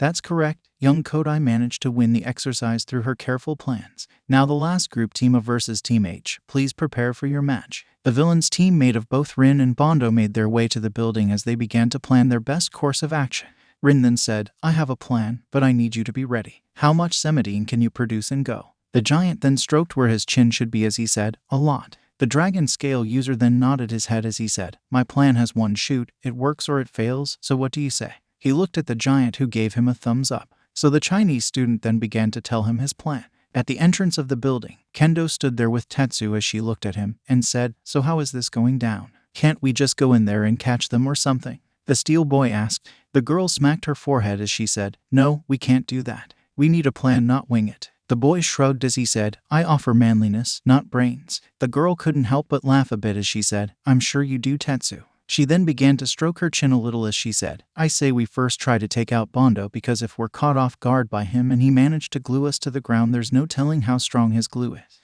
Okay, but what about Rin? The girl then lifted her hand as she said, I didn't train in martial arts for nothing, you know, I'll take care of him. The buzzer then went off telling them that they can enter the building. She then walked inside the building as they looked around. But the moment they stepped into the second floor, Tetsu saw something in his peripheral vision as he pushed Kendo and activated his quirk. He then was hit by scales as the dragon scale user then ran inside a corridor. The metal boy then looked at Kendo asking her, are you alright? Yeah, I am, thanks to you. She then looked at where the Chinese boy ran and said, let's follow him. They continued to walk till Kendo stopped Tetsu and said, look over there. In front of them, there was a ton of Bondo's quirk. No doubt it was to make them stuck. Itsuka then said, it would take more than this to stop us. She then saw something move and jumped, enlarging her fist as she punched the side of the wall, causing Rin to jump from behind it and say, damn, I thought I can get you off guard. The girl jumped to combat as she sent a fist to her opponent, but he avoided it by jumping backward. Tetsu, not wanting to be out of the fun, activated his quirk and tried to punch Rin in the face. The boy then fired some dragon scales at Tetsu, causing him to back off, before sending a kick to the big hand user who managed to block it. Itsuka then tried to uppercut him, but he dodged. He then ran down the corridor with both teens following him. Rin looked at them and activated his quirk, firing plenty of scales at his opponents, which made them jump to the side as they tried to avoid him. The metal boy then said, enough of this. He then made his entire body steel as he took the barrage of dragon scales as they followed the boy. Itsuka then said, good work, Tatsu. The boy only flashed her sharp-toothed grin as they began to manage to catch up to Rin. Itsuka then used Tetsu as a jumping board as she leaped on him and delivered an air kick to Rin, who barely got out of the way. Before the boy can react, a fist met his face from Tetsu. Rin then looked around him and backed into a room. Itsuka noticed this and smiled. She then ran up as she enlarged her fist and punched Rin, who was occupied with Tetsu, into apparent unconsciousness. She then ushered for Tetsu to follow her inside the room as he carried Rin. She then kicked the door and jumped into it only to see it empty. She was confused till she heard her partner yell. She then saw Rin blast Tetsu in the head as he jumped away from him and began blasting at her and Tetsu, forcing them to fall to the ground. She didn't have time to get up as something fell on her and began to harden. It was Bondo's quirk. She looked up to see Bondo, who said, "Surprise." In mere moments, she and Tetsu were stuck to the ground as the boy groaned, and she said, "Well, you can't win everything." Rin then walked up to them and tied the capture tape around their bodies as the speakers said, "Villain's team wins. Now, can you get us out of here?" Itsuka asked as both boys began to help them. In the end, it was decided that Rin was the MVP of this match, but Kendo's sharp wits and skills were praised by her friends. By the end of the lesson, All Might stood in front of the class as he said, "Young heroes, you all did wonderful today, but now for the most important part of being a hero." The students looked at him confused as he yelled, "A heroic exit." And with that, the hero then sped away with the students gawking at him, especially Izuku. After everyone went and changed their clothes, Izuku and his friends stayed together in the cafeteria. Kendo then said, "Ugh, I think there's still some of Bondo's quirk stuck in my hair," she said as she removed a chunk of hardened glue from her ponytail and pouted, saying, "This takes me forever to make it." Her friends then laughed at her reactions as she said, "I hope one day you get to experience this." Satsuna then said, "Well, I think Greenie over here won't mind. I mean, look at his hair, it's as messy as it can get." The boy in question pouted as he said, "My hair isn't messy. It's just naturally like this. And also, why do you call me Greenie when your hair is also green?" The splitting girl then stroked her chin as she said, "You're right. It's not fair I call you Greenie when I also have green hair." She then disconnected her head and floated him to Izuku's face as she said, ... but do you know what that means?" The boy blushed as he thought. Too close. He then shook his head as he said, "What?" The girl then laughed as she hugged his arm, causing him to steam as she said, "That means we're the green team." Itsuka then neck-chopped the lizard girl as she said, "That's enough said, leave him alone already." The boy then said, "Takage, I need to ask you something." The girl then lifted her head and said, "Ask away, green buddy. How does your costume work? I mean, you can freely disconnect your parts while using it, but how?" he asked as he summoned his notebook and a pen. Tetsu then whispered into Kanoko's and Itsuka's ears, "We seriously have to ask him where he hides this book." Both girls then nodded their heads. Satsuna then smiled. "What do you mean, Midoriya? You have been checking me out, didn't you?" The boy panicked as he waved his arms, saying, "No, I swear that's what I wasn't doing. I was just curious about how your hero suit worked." He then felt a finger put on his lips as the girl said, "SHHH, there's no need to lie. I know that I'm irresistible, so if you want I can take you out on a date." She laughed as Midoriya stuttered a reply to her accusation. She then said, "Calm down, Greenie, I'm joking. Now as for your question." She then pointed to her hair as she began to explain. "The costume is made from my DNA after I gave the support company a couple of strands from my hair." She then closed in as she whispered, "I can give you a little if you want." The boy chuckled as he blushed lightly. "No, thank you, but how does it work, and how does it differ from a regular costume?" "Always asking the right questions, Greenie," she said as she then began to explain. "My costume is made from my DNA, which was embedded into it. That means that whenever I use my quirk while inside my suit, the suit will obey my orders since it technically became a part of my quirk. And it differs from regular costumes in that if I used one I would have to go butt naked every time I split, or I will be restricted since my parts aren't free to move. In fact, I have a couple of gym uniforms that were made from my DNA." The boy was sitting furiously in his notebook as he said, "Wow, that's so cool." He then began muttering about how Takage was cool, making the girl blush a little as she chuckled at his muttering. She then flicked him when he began to turn blue. "Breath, Greenie, breath." The boy then stopped as he scratched the back of his head. He then said, "Today was awesome. I mean, it was our first step to becoming actual heroes. Though I wish I did better." The last part was quiet, but they heard him. Tetsu then said, "What do you mean, Midoriya? You were so manly today. How you kept fighting on even when you were extremely hurt. It was so cool." Itsuka then gave her 2 cents. What Tetsu said was right. "You did amazing today, all things considered. Though you do to learn some type of fighting style because punching can take you so far." She didn't forget to add some constructive criticism for his own sake since he couldn't just keep a style of randomly punching his opponent. Kanoko then added shyly, "I thought you were cool." Satsuna then exclaimed, "Dude, are kidding me? Today, you were awesome. I mean the way you used your blood to trick Beast Boy.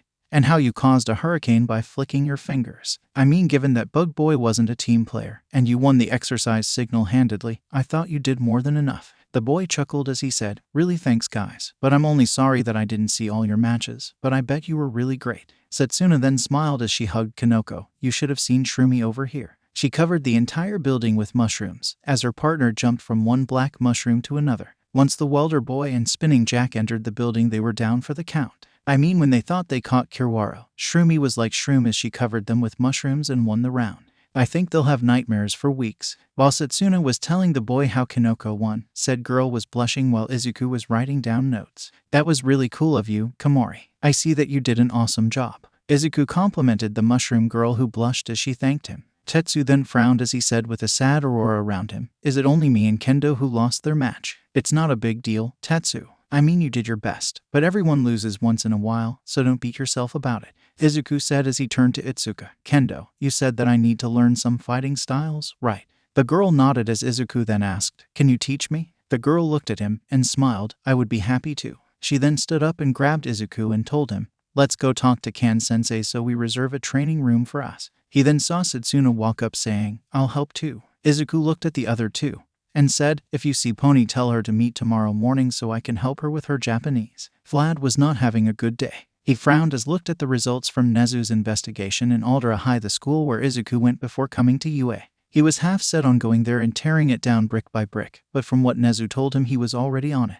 He then heard a knocking sound on his door, so he said, "Enter." He looked only to see 3 of his students enter the room, before Itsuka stood in front of him and said, "Sensei, can we reserve a room for the afternoon today, and a couple of days in the coming weeks?" The blood hero then stroked his chin as he said, "Why do you need that?" The girl rubbed her shoulder, saying, "Well, Sensei, Midoriya asked me for some help in his fighting style, so I thought I could use one of the training rooms in UA. That is if there's no problem." The blood hero then shook his head saying, "No, just out of curiosity. It's a good thing that you brought this up because I was about to talk with Midoriya about this." The students then tilted their heads and asked, "What?" "I was going to take Midoriya and train him in the afternoon in a sort of after-school activity to help him increase the amount of energy he can handle in his quirk," Vlad explained.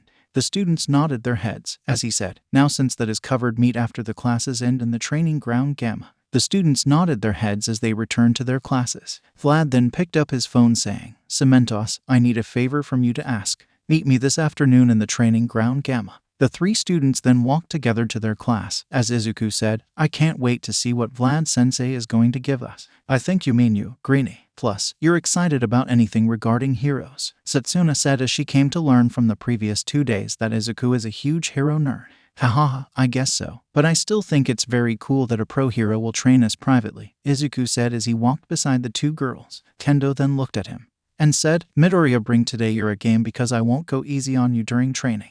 The boy smiled as he nodded his head. They then entered their classroom as their regular subjects began. In the afternoon, as school ended, the 5 friends walked out of their classroom as Kendo asked Tetsu and Kinoko if they wanted to come. "Are you guys sure you don't want to join us? The more the merrier." Tetsu said, "I'm sorry I can't. I have to go visit a relative of mine today. Plus the math homework is something out of hell." This earned him from Setsuna, "If you don't sleep during the class, you won't find it hard." "Shut it, Alistair. You don't know the amount of torture I go through. And I still can't get how you barely study and get high grades," Tetsu said as the girl smirked and said, "A magician never reveals his secrets." The mushroom girl then said, "I really want to, but I need to train my quirk a little bit. I found new formulas that I want to test out. Maybe tomorrow I'll join you." The 5 then went their way, as Tetsu and Kinoko left to go home, and Itsuka, Setsuna, and Izuku went to training ground Gamma. When they entered, they saw Vlad King standing with their literature teacher Cementos. The latter was asked by Vlad, "Now, I want you to make for me a couple of ramps, blocks, and walls." The cement user then began to manipulate the cement of the area and formed a couple of pillars, ramps, and some blocks. He then looked at Vlad and said, "Is that to your liking?" The blood hero looked, nodding his head in satisfaction, and said, "Thank you very much, Cementos." The cement hero then bowed and exited the room. Vlad looked at the students and said, "Midoriya, before you can begin with Kendo helping with your fighting style, I want to gauge your control over your quirk. In other words, I want you to use the highest percentage your body can handle without feeling any type of backlash." The boy then nodded and began to activate full cowling. It only took a couple of seconds, but Vlad said in his head, might want to work on the time he needs to activate his quirk. He then picked up his watch and said, "Go." The boy then began to increase the percentage till he reached 6% without feeling anything.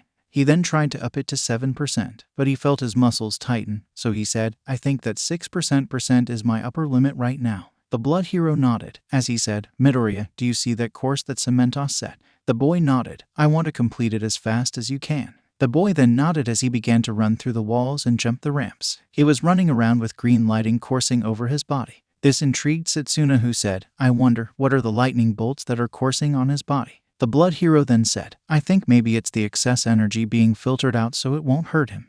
But if that's the case, can he use it as some sort of lighting attack?" Kendo then looked at the green-haired girl and said, "Look, Midoriya is already rubbing off on you." The girl then laughed as Vlad said, "If you want, I can put a training course for you too." The two girls paled as they remembered the warm-ups he put them through, and said, "No thanks." The blood hero shrugged. Izuku then finished as he said, "What do I have to do next?" "Shave the time you need to activate your quirk," Vlad said. He then looked at the lizard girl and said, "Takage, use your quirk to hit Midoriya from all angles so he would cut down the time he needs to activate his quirk." The girl then nodded as she asked, "Hey Greenie, what is your time to activate your quirk?" 6 seconds. "Good, because they're about to become 3 seconds." The girl said as she disassembled her body and sent a piece toward Izuku, who tried to activate his quirk but hit him upside the head with a floating piece. He then tried to activate while dodging but got nailed in the back by a floating hand.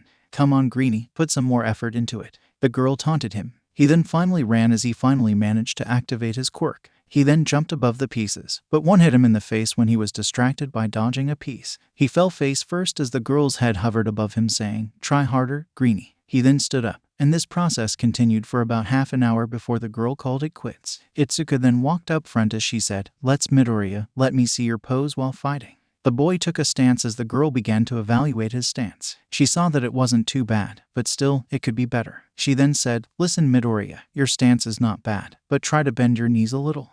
Also try to keep your right elbow closer to your body because it will help protect your ribs and vital organ.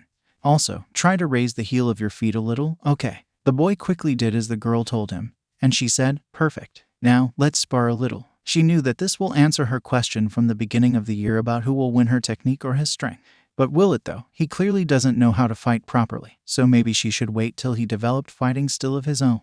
The spar then started as Izuku tried to punch her, but she ducked under his fist and delivered a hit of her own which Izuku blocked. She then tried to grab Izuku's hand to throw him over her shoulder, but the boy managed to reverse it somehow, but she broke herself free before he got the chance to throw her. The girl nodded as she said, "Good, Midoriya." They then continued, sparring by exchanging hits. But then Izuku was taken by surprise at one point when the girl swept his feet, causing him to fall to the ground before she grabbed his hand and pinned him down till he gave up. The boy then sat up and said, "Can't say I saw you using your feet given that you're mostly a hand-to-hand combat person."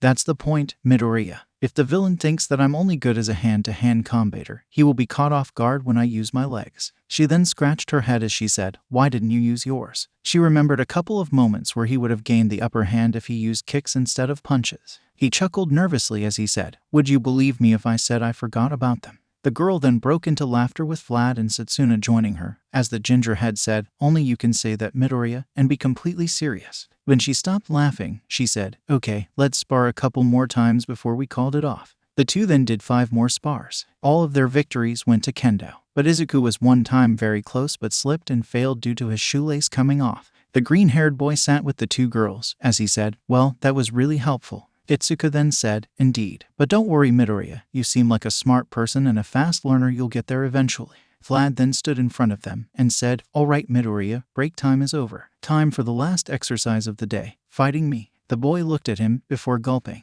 What followed in the next 15 minutes was Izuku trying to fight Vlad. He managed to do well given that the pro was holding back a lot. When he finished his training with Vlad, he walked to the changing rooms and took a shower before heading out home with Setsuna and Itsuka, with the latter advising on how to perfect his fighting style while the former teased him. During the time that Izuku was being trained, someone else was going through his own version of hell. It was none other than Katsuki Bakugo. He walked with a glare on his face toward Hound Dog's office and knocked on the door. When he received an answer, he entered and said, "Okay, let's get this over with so I can go home." The dog hero then sighed, as it didn't begin yet, and somehow the boy managed to give him a headache. "Listen hair boy, I'd take this seriously if I were you. Your whole hero Kara is depending on my results." The boy glared at him, as the hero then asked, "Let's start with something simple. What is your problem with Izuku Midoriya?" The hero could have sworn he saw the devil manifest for a second when the green-haired boy's name was mentioned. "He's a Deku who doesn't his place. I only attacked him because he needs to remember that he is nothing but a pebble in front of me. I didn't even do anything wrong. And why is he a pebble? And why do you think he's in your way? He's a quirkless loser. Do you need any more? He's weak, and yet he thinks he can be a hero. I've reminded him that he won't ever be one. He's always been in my way saying that he's going to be a hero without a quirk." The boy said through gritted teeth. "First off, Midoriya isn't quirkless. He has one. And second, what is your problem with him being a hero and a quirkless one at that? How is that in your way? Deku has a quirk. Impossible. You didn't answer my question. How is he trying to be a hero gets in your way?" The boy, who was shocked by the new information about his old victim having a quirk, then said, "It's because he is weak, and he's a useless Deku." So what I can deduce is that you don't have any actual reason except he's quirkless. Do I need more? What kind of delusional moron thinks he can be a hero without a quirk? The boy shouted. Well, given that there are some heroes who don't have battle-worthy quirks exist, a quirkless hero isn't out of the realm of possibility. Your own homeroom teacher is the closest thing to a quirkless hero, but you don't seem to have a problem with him because he has a quirk. A quirkless person is the scum of society. They should always remember that they are nothing but extras in this world. They aren't worth throwing an insult at them, Bakugo said. The dog hero frowned as this had the Meta-Human Liberation Army prints all over it. Well, America's #2 hero seems to disagree with you. He's quirkless, you know, the dog hero said. Bullshit, the boy retorted. There's no way a Deku could reach this level. The next hour went on with Bakugo saying how quirkless people are worthless, and the dog hero trying to get to the root of the problem.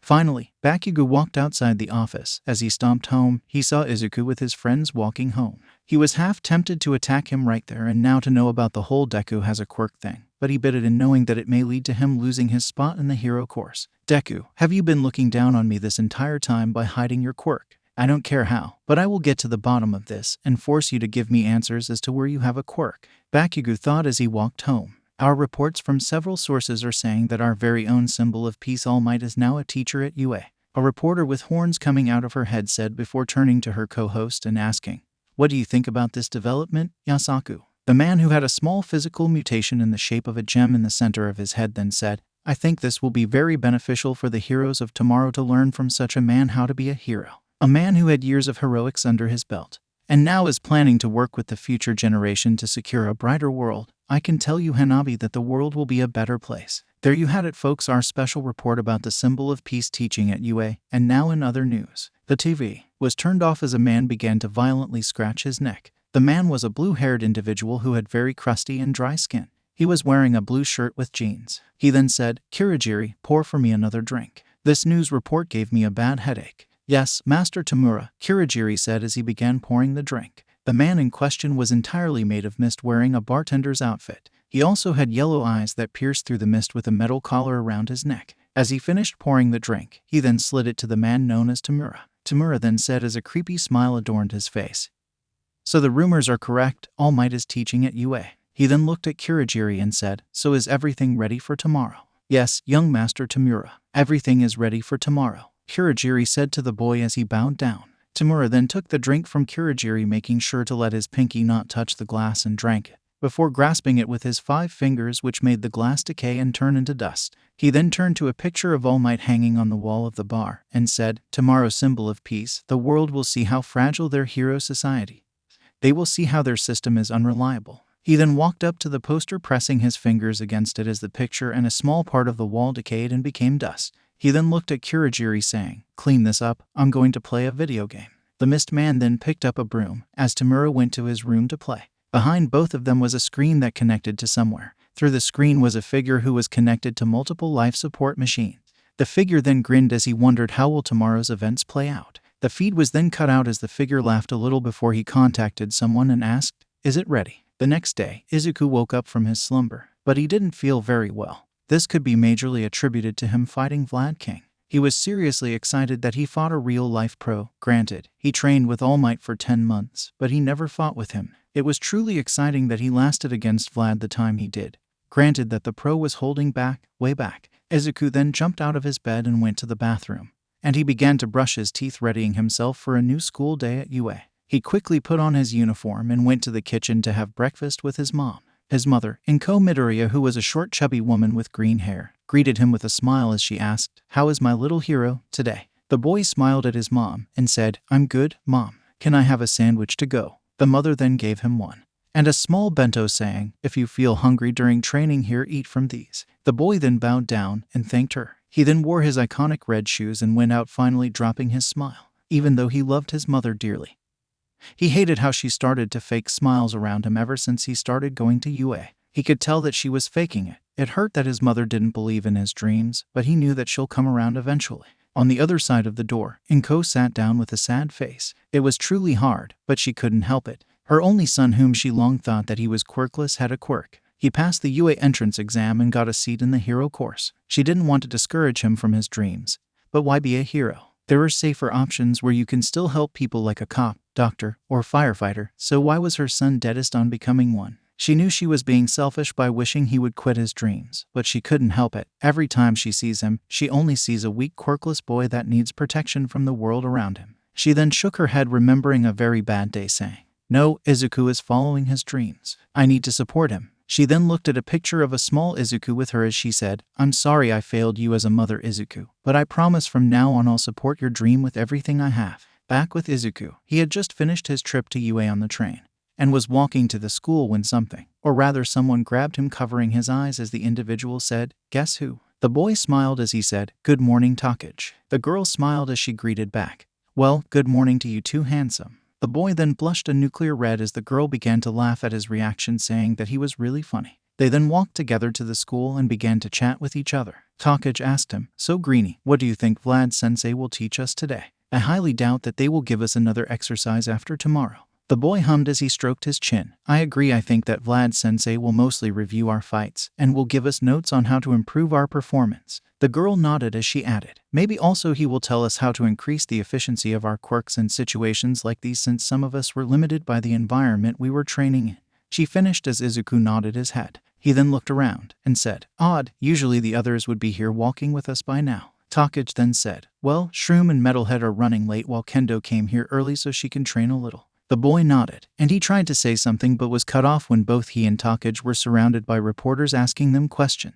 "How is it like to be taught by All Might? Was he a good teacher? Did he pass over his experience to you? Was he inspirational like in the news?" The two students were dazed by the number of questions that were being thrown at them before noticing several students facing the same predicament. So Takage quickly thought of something as she said, "Let us go. We'll be late for our business class." The reporters then left them alone quickly and went to talk with some students from Class 1, mainly Uraraka and Ida. As they were infected by the plague, Takage said, "Huh, suckers." She then grabbed Izuku's arm before dragging him into the school, saying, "Let's go before they realize that we tricked them." The boy was stunned, for lack of a better term, since he wasn't used to this type of attention before or ever. When they reached the gates, Takage sighed as she said, "Whoa, that was a close call. I thought we were goners for a moment." The boy chuckled a little and tried to say something, but was cut off by a very tired voice. "What do you think you're doing here? Go to your class, you're about to be late." Both turned to the voice and saw a very tired-looking man who seemed to have come out of the homeless shelter, wearing an all-black suit with a gray scarf around his neck.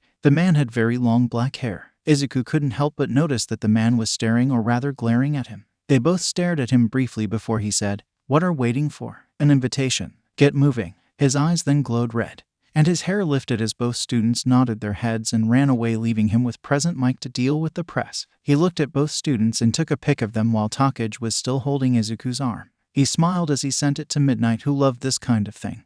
Izuku Midoriya had to pay for all the hours he didn't get to sleep because of the new paperwork he had. He was petty, sure, but he didn't care. Takage then leaned toward Izuku, asking him, "Who's the creepy-looking hobo?" The boy then said, "I think he's a hero. I know I saw him from somewhere before, but where I'm not sure." Takage was shocked as she asked, "He's a hero?" The boy nodded his head as they finally reached their classroom. They both entered it only to be greeted by Kanoko, causing Takage to ask, "Hey, I thought you said you were running late." The mushroom girl then smiled sheepishly as she said, "Well, I kinda was, but something happened and I came early." Itsuka then came up and lifted her hand, saying, "Hey, good morning." The two greeted her, and then the classroom door burst open as Tetsu came in screaming, "Good, I made it on time." He then went over to his seat and slumped in it as he took a deep breath and said, "Hey guys, but you wouldn't believe how strong the press was outside. I thought I was going to die, but then some hobo-looking man pulled me over and closed the gate, telling the press to beat it."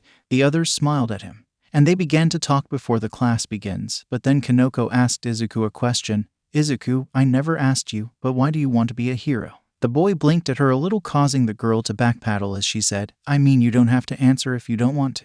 The boy then shook his head, saying, "No, I was a little surprised, but I have no problem answering it." He then stroked his chin. "Well, it mostly boils down to All Might." "What do you mean, Midoriya?" Kendo asked him. "Well, you see, ever since I was a little boy, I always wanted to be a hero just like All Might. I thought he was the coolest hero ever, especially how he saved everyone with a smile. I want to be just like him, a hero whose presence makes people feel safe and help them conquer their fears. So in short, I just want to help people." Everyone in the classroom looked at him when he finished, and he noticed the stares he was receiving, but then he heard Tetsu crying, "Man, that's so manly." Shizaki, who was on the side, said, "That's really nice of you, Midoriya." She then took a praying position as she prayed, "May the Lord with all his powers protect you and keep you safe till you achieve your goal."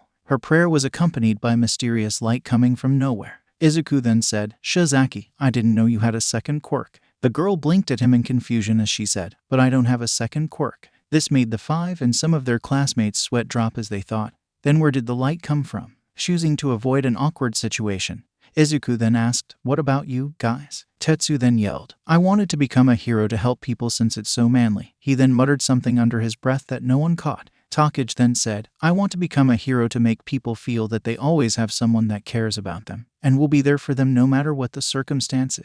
Takage was highly affirmative that she wanted to be this kind of hero, since years of her parents working day in and day out made her feel alone, so she wanted to be a hero that helped people have a friend if they ever felt alone. Kendo then answered, "Well, it's mostly like Midoriya, but..." She hated this part of her, but her friends will understand her point of view. There is a little of spite in there. "Ever since I was little, I was ridiculed for my quirk or my interests. They always say that I won't amount to anything and that I had a pipe glass dream, but I wanted to prove them wrong, so I came here." She then looked at them and saw for the first time compassion in people who actually believed in her dream beside her parents. "I believe you can make it, Kendo," Izuku said with a smile while the others nodded. The orange-haired girl then smiled as she said, "Thanks, guys." Kanoko then looked at them and fidgeted a little. She knew her goals were good, but she was afraid people will look down on her because of them. She then took a deep breath and said, "I want to be an idol hero." The girl then looked at her friends and noticed that they were staring at her a little, so she began to defend herself. "I know my goals don't seem as pure as yours, but I truly intend to help people with any money that I gain. Please don't think I'm a greedy person, but..." Izuku stopped her, as he said, "Komori, stop. We don't think you're greedy, but it is just shocking given that you're not that person." The girl then began explaining, "You see, I want to become an idol hero to help the unfortunate. I was born into a good family, but we lived near areas where people, well, for lack of a better term, don't have a good life, so I swore that one day I'd become a hero and help them with all I got." She chose to forget all the ridicule she endured when people laughed at her for saying she wanted to be a hero with her quirk. "That's so manly, Komori," Tetsu cried as Setsuna said, "Well, aren't you a ray of sunshine?" The five friends then turned to Ibara, who was listening to them when she joined the conservation earlier, and was shocked when they waited for her to answer, "Well, it's nothing like you guys, but it mostly stems from my belief system. It was always mentioned in the Bible how the Lord helped the less fortunate and guided them to the light, so I wanted to be like that." Izuku then said, "Well, it's not bad. I think it's a wonderful idea that you want to convert your beliefs into actual practice. Most people just like to read about helping others, but don't do anything about it." "Thank you, Midoriya," Ibara mumbled with a small blush. Then the door was opened and in marched Vlad King, who looked at his students and said, "All right, maggots, today we'll talk about your performance during the battle training that All Might performed. This will talk about overall performance, quirk usage, strategies, counter-strategies, and how to increase the efficiency next time you perform a similar exercise, because believe it, you'll be all doing it multiple times through the year." He then looked at them and said, "Any questions?" The students shook their heads as they said, "No, Vlad-sensei." "Wonderful. Now just to remind you, your final marks for the exercise had been finalized by All Might, so there will be no need to worry about failing the exercise or not," Vlad explained and clarified some points. He looked at them only to see a couple of students taking breaths of relief. Not that he can blame them. He then said, "All right, let's begin with the first match.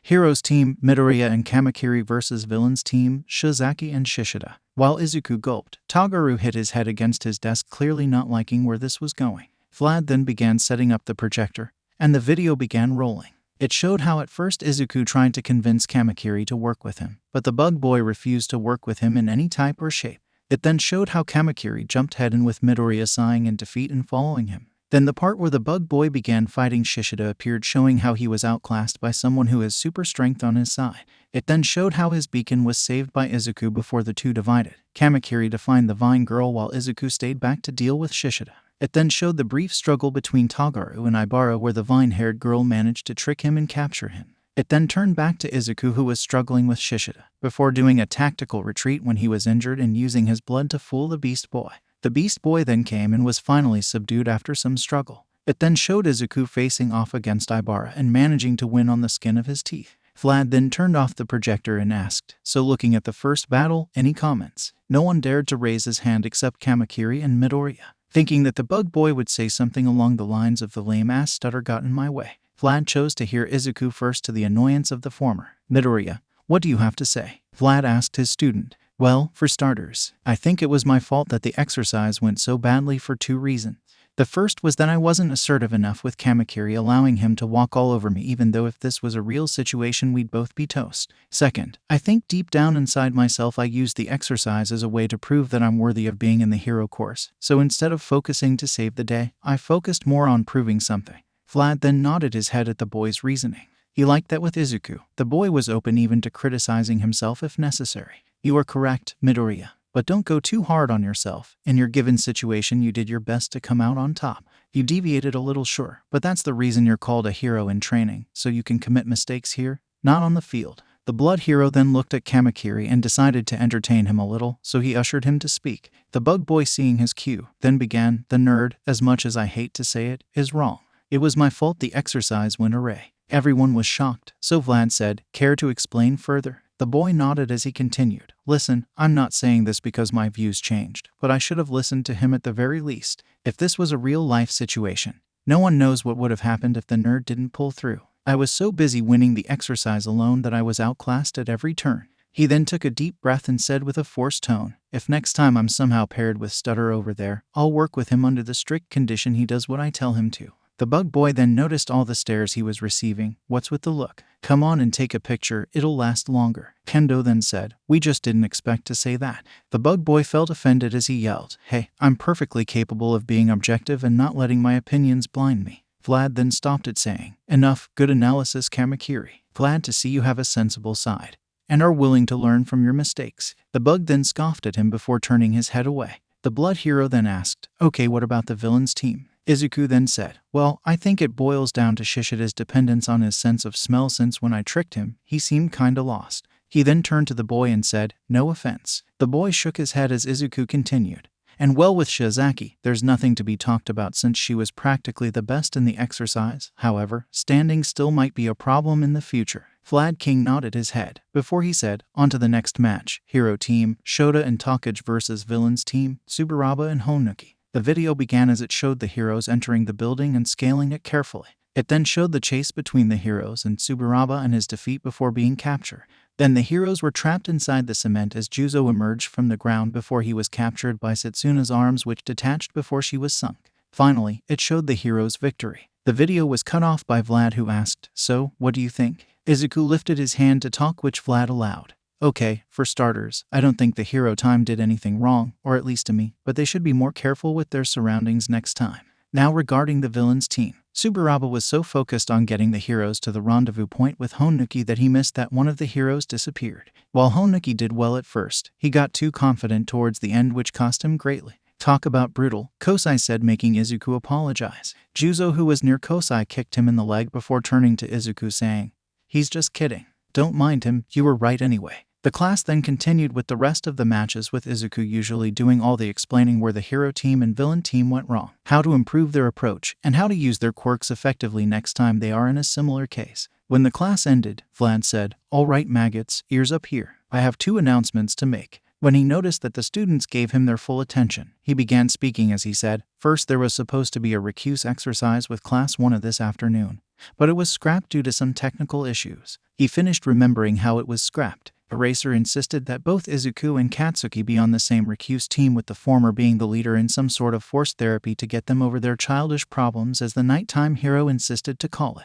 Vlad, Hound Dog, and Recovery Girl with 13 refused to humor him because he was planning on playing therapist with unforeseen disaster. The man had said that if Izuku didn't dare to stand up to Bakugo, then how he was going to be a hero. And after much shouting, 13 said that only Class 1 will go to rescue training because she doesn't want her facility destroyed due to Eraser's attempt at being a therapist. So yeah, that's for the first news.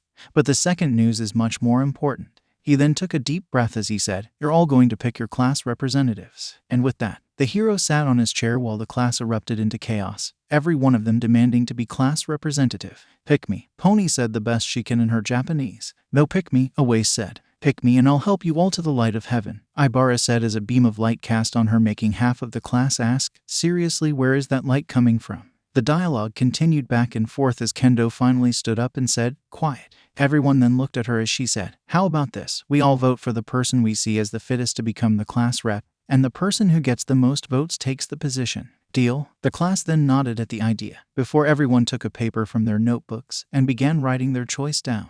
With Izuku, he was currently confused between two people. Right now, I have two reasonable choices for class rep, which are both Kendo and Takage. Kanoko is out of the equation since she is as shy as me. And Tetsu seems to hate these types of things since he doesn't look like a planner, or at least in this domain. But who to pick? The boy then bit the back of his pen as he debated his choices. On one hand, Takage is my technically best friend. She is my first friend after all. But she seems like a party person who wouldn't like such a position with so much responsibility. Kendo seems like a natural-born leader and she gives off a safe sister-like aura around her, but I don't want to burden her if she doesn't want it. He kept thinking for a couple of minutes before finally reaching a decision. After counting the votes, the results were announced. Itsuka Kendo, 4 votes. Izuku Midoriya, 3 votes. Ibara Shizaki, 2 votes. Jiro Shishida, 2 votes. Rest of the students, 1 or 0 votes. Vlad then stood up and said, "Well, Class 1B, you have your new class rep."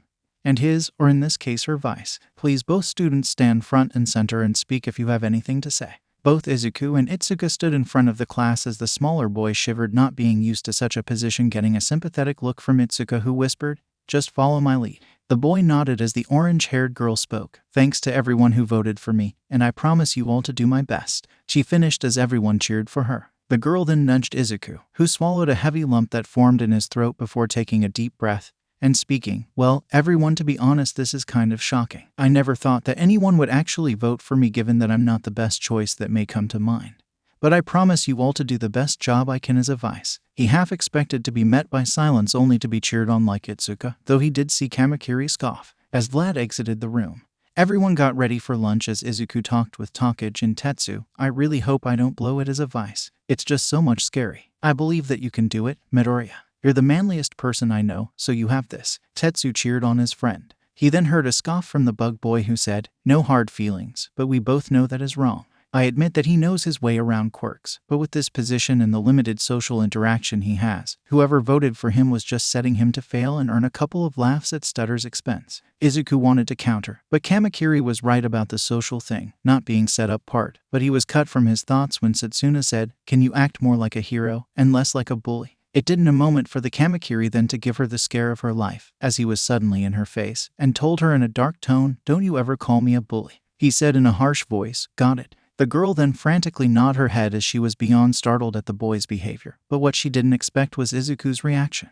The boy grabbed the bug boy's hand, pulling him away, as he said, "Hey, don't talk to her like that." Everyone was surprised that such an act came out of the normally docile boy, especially Kamakiri, who frowned, saying, "I can do whatever I want. You aren't the boss of me." He then went into a staring contest with Izuku till he finally gave up, yanked his hand free, shoved the green-haired boy away from him, and exited the class muttering something about how he wasn't a bully. Awase, who was still shocked, then said, "Damn, I told you never anger the quiet kid. This what happens when you go after his woman." This statement caused 2 things. The first, a whack from Shizaki for the swear he used at first, and the second, Izuku going nuclear red from Awase's claim. The green-haired boy began to frantically wave his hand to deflect the accusations thrown at him.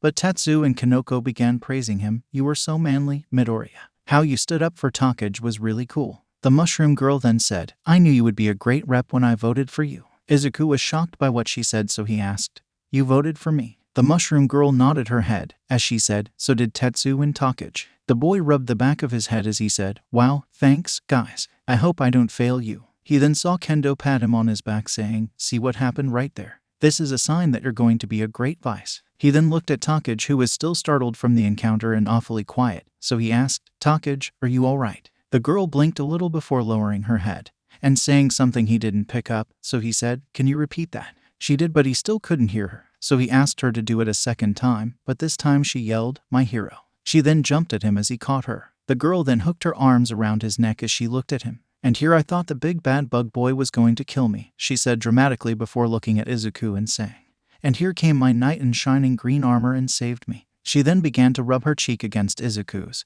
and whispered into his ear, "Want a reward kiss?" The boy, who had reached his limit, then steamed as Kendo took Takage off him, saying, "Enough, Satsuna, we know you like to have fun, but he can't take it anymore." She then pointed to Izuku, who slumped in his seat. Satsuna then laughed as she grabbed Izuku's hand, saying, "Let's go eat lunch." She then dragged the still flustered boy toward the cafeteria, with the others following on his toes. Awase, who looked at the entire scene, said, "Damn you, Midoriya, you secured one of the hottest chicks in the class without even trying." Ibara, who was standing next to him, smiled innocently as she whacked him with a vine from her hair, causing him to cry out in pain before running outside the room. The vine-haired girl laughed at him, wondering why she and Shishida hanged with him the first, before going out and following him. In the cafeteria, Izuku finally managed to calm down his heart rate and looked around for Pony so he can tell her when they can study together. It took a while to find her, but when he did, he was barreled by a speeding cannon of blonde hair. The blonde girl then spoke in her native tongue. Izuku, do you really want to teach me Japanese? The boy nodded, which made the girl smile brightly at him, making him feel his heart melt at her innocence. So he said, yes, but I want to arrange a schedule with you given that I have after-school activities to help me further control my quirk. The girl began to quickly nod her head as she said, how about you teach every Monday, Tuesday, and Friday afternoon when you finish training? The boy nodded his head at the girl. The idea she made wasn't all that bad, and it sure took into consideration his activities, so he needed to adjust one thing. How about we make it Thursday instead of Friday because I have something with Hound Dog on Friday? The girl looked at him and nodded her head. The boy then smiled at Pony, saying, then it's settled. From now on, I'll teach you Japanese every Monday, Tuesday, and Thursday after I finish training, but are you sure about the time? I don't want to keep you home for too long. The girl shook her head as she said, my home is really close. It's only a 5-minute walk from here. The boy smiled as he said, that's wonderful, Tsunotori. Then I guess I see you this afternoon. The pony girl then neighed happily as she hugged Izuku, thanking him profusely. He could have sworn he heard someone call him a lucky bastard. When the girl let him go free, he asked her, want to go eat with my friends? The girl nodded, and they went to the table they usually sit on. But when he arrived, Kendo grabbed him and took him aside, and said, Midoriya, where have you been? I was looking for you. The boy was confused, so he said, I was looking for Tsunotori to arrange with her a time so I can teach her Japanese. He said before taking a more urgent tone, did something bad happen? Did someone get hurt? What do I need to do? Why does? Izuku kept mumbling on and on till the orange-haired girl neck chopped him, saying, calm down first, then we talk. The boy then took a deep breath and calmed down. Once Kendo saw that, she said, well, it's really nothing, but I thought that we should go introduce ourselves to the Class 1 representatives, so we can get to know each other better and clear any misunderstanding. The boy nodded his head, though he was shaking in fear from seeing Kaken again. Honestly, he doesn't want to be within a range of 10 feet from that class, but as a vice of the class, he has a duty that he must stick to, so he would swallow it. The two then began walking through the rows of seats, and came among 2 students of Class 1A. One of them had blonde yellow hair with a black lighting blot running down through it, while the other was a short student who had purple balls for hair. The second student made Kendo feel very uncomfortable with the way he was staring at her, so she quickly asked, hey guys, you're from 1A, could you tell me where I can find your class representatives? She then looked at the small one who was eyeing her chest and swallowed the urge to punch him in the face. But this didn't go unnoticed by Izuku, who stepped in front of the girl, as the blonde one then said, oh yeah, they're right over there. He told her, but continued, by the way, my name is Denki Kaminari. The girl cut him off by saying, thanks very much. She then looked at Izuku and said in a distressed tone, let's go, Midoriya. Lunchtime is about to be over, and I'm sure you want to eat. She then grabbed him and began to quickly walk about with the boy, causing the small one to say, damn him, that green-haired bastard. First the blonde chick, and now her. Calm down, Minta, Denki said to his friends. Izuku with Kendo then said, well, they sure are quite the characters. Itsuka looked at him and said, tell me about it. I had to suppress the urge to punch the small one in the face when he was looking at me. I noticed that, Izuku said, as the way the small imp-like boy looked at his friend also made him uncomfortable for her sake. The two then arrived at a table where 2 individuals were currently talking. First was the blue-haired boy who came to Bakugo's defense when he attacked Izuku, making the boy hide behind Kendo. And the second was black-haired girl with mature features and an elegant look. Itsuka then began talking. Hello, my name is Itsuka Kendo, and I'm the class representative of Class 1B. She then nudged Izuku, who said, and am I Izuku Midoriya, her V-Vice? The blue-haired looked angry for a moment and tried to say something, but then he was stopped when he winced in pain. He then looked at the girl across him on the table, who was giving him a sickly sweet smile that told him to zip it. The girl then stood up and introduced herself. Hello, I'm Momo Yaoyorozu, the class rep of 1A, and this is my vice Tenya Ida. Kendo then said, a pleasure to meet you, Yaoyorozu. I would say the same to Ida, but I already did meet him, and he didn't give a good impression. The black-haired girl then gave her vice a dry look as she said to Kendo, please excuse him, he's always jumping to conclusions without looking at the facts. So to what do I owe this pleasure? Itsuka then said, well, it's mostly to clear some misunderstanding after your classmate's stunt the previous day. The girl said as she rubbed the back of her head. Do you mean Bakugo? Yaoyorozu asked. She saw what happened and told Ochako to go and apologize to Izuku on behalf of the class, but even against her best wishes, she heard some students of Class 1B mumbling something about how Class 1A is a bunch of jerks, making her feel bad. Yeah, the thing is, after what happened, a lot of my classmates kinda took you all for jerks. So I came here to try and come up with a solution to bring the classes together, Itsuka explained. The black-haired nodded her head and wanted to speak, but Ada beat to the punch. This is totally unacceptable. You can't just stereotype us for one of our classmates' actions against you. We are here to be heroes just like you. The boy then went for a minute while chopping his hand in the air, making both Izuku and Itsuka wonder if this was a natural thing for him. While Momo just sighed for between Bakugo's ego and Monoma's endless banter, and now Ida's earnest behavior, she was going to die young. Kendo then said, "Enough, you're also one of the reasons." The boy looked offended for a moment. And before he can ask why, Kendo said, "Remember when jumped to Bakugo's defense last time when he attacked our classmate?" The boy then tried to speak, or how about when you practically told Midoriya to quit UA just because he accidentally bumped into you?" Itsuka finished. The boy looked really flustered and ashamed as Momo said, "Really, Ada, you told him to quit UA because he bumped into you?" The boy couldn't say anything, but Momo then looked at Kendo and said, "I apologize for everything that happened." She then looked at Izuku saying, "Especially to you, Midoriya." Itsuka then said, "Well, I'm sorry for my outburst." She smiled sheepishly as she rubbed the back of her head. "No problem at all," Momo said. She was about to add something when the alarms went off. "Intruder alert, code 3#. Please all students evacuate in an orderly fashion." The four looked in confusion as students began to run in total panic. But then Kendo asked an upperclassman what the code meant, so he said, "It means that an intruder actually managed to enter the school grounds." And with this, all hell broke loose as students began to shove each other in an attempt to escape from the cafeteria. Izuku was then separated from Itsuka as he was shoved toward the windows. He then saw the reason for the alarm signal. The press has somehow managed to enter the school. He looked around him and miraculously saw two of his classmates, Shishida and Satsuna. He then managed to weasel his way to Shishida saying, "Shishida, can you hear me?" "Yes, Sir Midoriya. I want you to roar the highest you can when you see me in the air." "Okay." The beast teen nodded as Izuku made his way to Satsuna and asked her, "Can you float me to air so I can tell them it's just the press?" Takage, who was now pressed against him, nodded as she grabbed the boy and separated her body saying, "Whoa, I almost suffocated there." Shishida, seeing Izuku in the air, then let out a huge roar, grabbing everyone's attention. Everyone then looked at Shishida, who simply coughed and lifted his finger to the air. Everyone then looked up and saw Izuku, who spoke, empowering his body with at least 5% of his quirk to make his voice loud enough. "Please everyone, calm down. If you would kindly look outside, you could see it's just the press that managed to enter the school campus undetected." A bunch of students, who were near the window, looked outside only to see that it was truly the press that managed to enter the school grounds. They were currently handled by the police, and present Mike, who was escorting them, as he said, "Goodbye, you horrible leeches." Sighs of relief began to fill the cafeteria as students began to say, "It is truly the press. Man, I thought I was a goner for a moment. Glad that's over." Izuku, who was still in the air with Takage, heard the girl giggle, so he asked her, "What's so funny?" "Nothing, but the lighting coursing off of you is kinda tickling me," the girl answered honestly. The boy then looked at the students and said, "All right, now that this is resolved, can we please act like UA students? Everyone please evacuate the cafeteria in an orderly fashion, and Hero Course students, if there is anyone injured, please take them to the infirmary." Then the halls were slowly getting emptied as a couple of Hero students, and even General Studies students, volunteered to aid anyone that was injured during the chaos and take them to the infirmary. Satsuna then floated down and connected with her lower body as she said, "I half expected for my legs to be crushed in the stampede without my torso, but seems that I'm made from rough skin."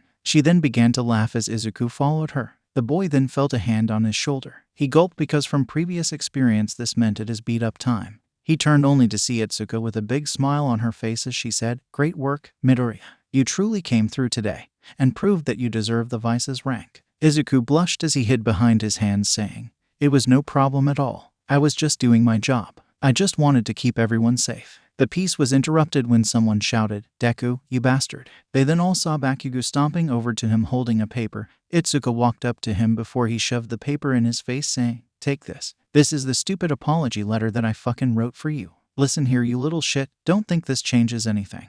And don't you think that you're better than me just because I wrote a fucking apology letter. You got it." He then walked away throwing swears everywhere, while a pair of green eyes watched him with a scowl on their owner's face. A startled teen then looked at the letter, which was more of a bunch of curses. As for the letter, it read, "Fucking Deku and the shitty extra that are friends with him." I'm sorry for you being such a fucking weak loser, Deku. I swear if you start looking down on me just because you have a quirk or just because you have fucking friends, I'll kill you. And as for the shitty extras, I'm sorry for you being friends with such a weak moron.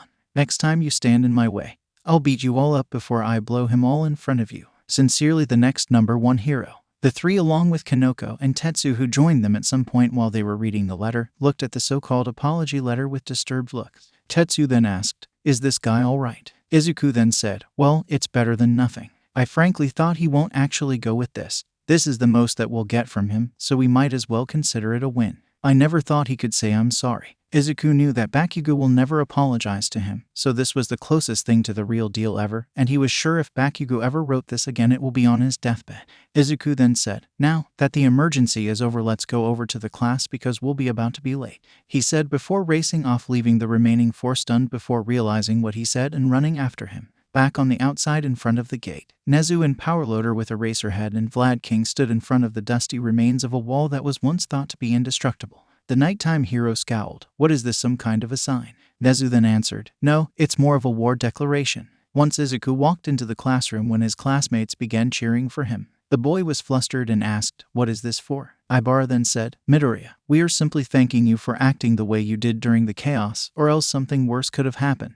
Rin then said, "Yeah, you totally took control of the situation and made the right calls." Bondo added, "If it wasn't for you, the cafeteria might have become a bloodbath." Kamakiri on the side then mumbled quietly, "Yeah, good work." Like earlier in the morning, this caused everyone to look at him confused, which made him explode in anger. "Hey, I'm perfectly capable of congratulating a job well done. I'm not that arrogant, you know." Everyone was then silenced when Vlad woke in the room. He looked at his class and began to count through them in his head. Once he saw that everyone was accounted for, he said, "Good, everyone is here." He then looked at Izuku and said, "Midoriya, good job out there." The team then bowed and began to blush, still not used to being complimented.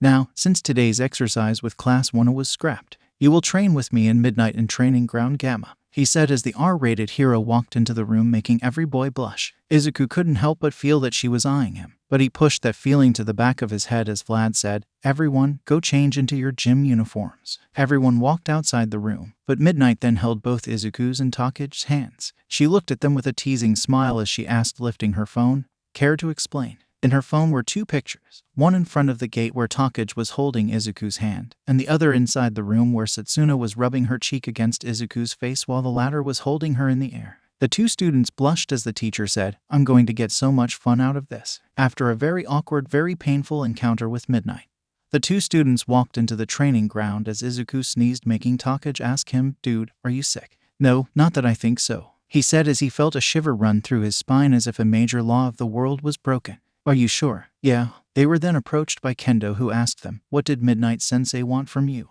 The two students shivered as they remembered the encounter and said in unison, "Nothing." Itsuka then said, "Okay." She then looked at Izuku and said, "Want to spar?" The boy nodded eagerly as walked with the orange head to a clearing, before they both said at the same time, 3, 2, 1, go. The two teens then ran to each other as Take watched from the sidelines. Izuku then tried to uppercut Itsuka, who dodged, trying to punch him in his chest.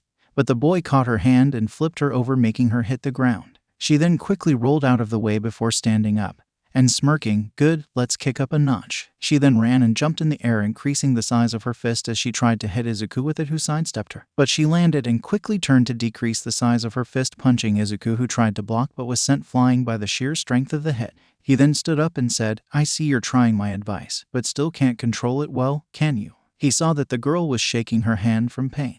Itsuka then ran at him and jumped to kick him in the face, but he blocked it before grabbing her leg and throwing her to the side. The girl stood up as Izuku activated his quirk and ran at her, punching her in the stomach. Although in pain, the girl managed to kick Izuku's legs and cause him to fall. She then tried to pin him, but the moment she reached out her hand, he kicked it. "Always use the unexpected," Itsuka said proudly of Izuku as he changed his style from random punches. The girl then pounced at him, punching him in the chest and knocking the air out of him. She ran and tried to hit him again before he focused, but he managed to dodge and recompose himself. He then ran at her, pretending to punch her, but when she put up a defense, he then side-kicked her in the abdomen, causing her to fall to the ground with a grunt. The boy then went to hold her and win the spar, but suddenly a black mist appeared under the entire training grounds and swallowed him and his classmates all together as he screamed, "But I was about to win." When the mist closed, Vlad King came with Midnight, who went to bring some equipment to the students. As the two teachers saw that no one was there, he yelled, "Where the hell are my students?" Back with Izuku and the others, they all fell on a platform-like place with stairs connecting to it.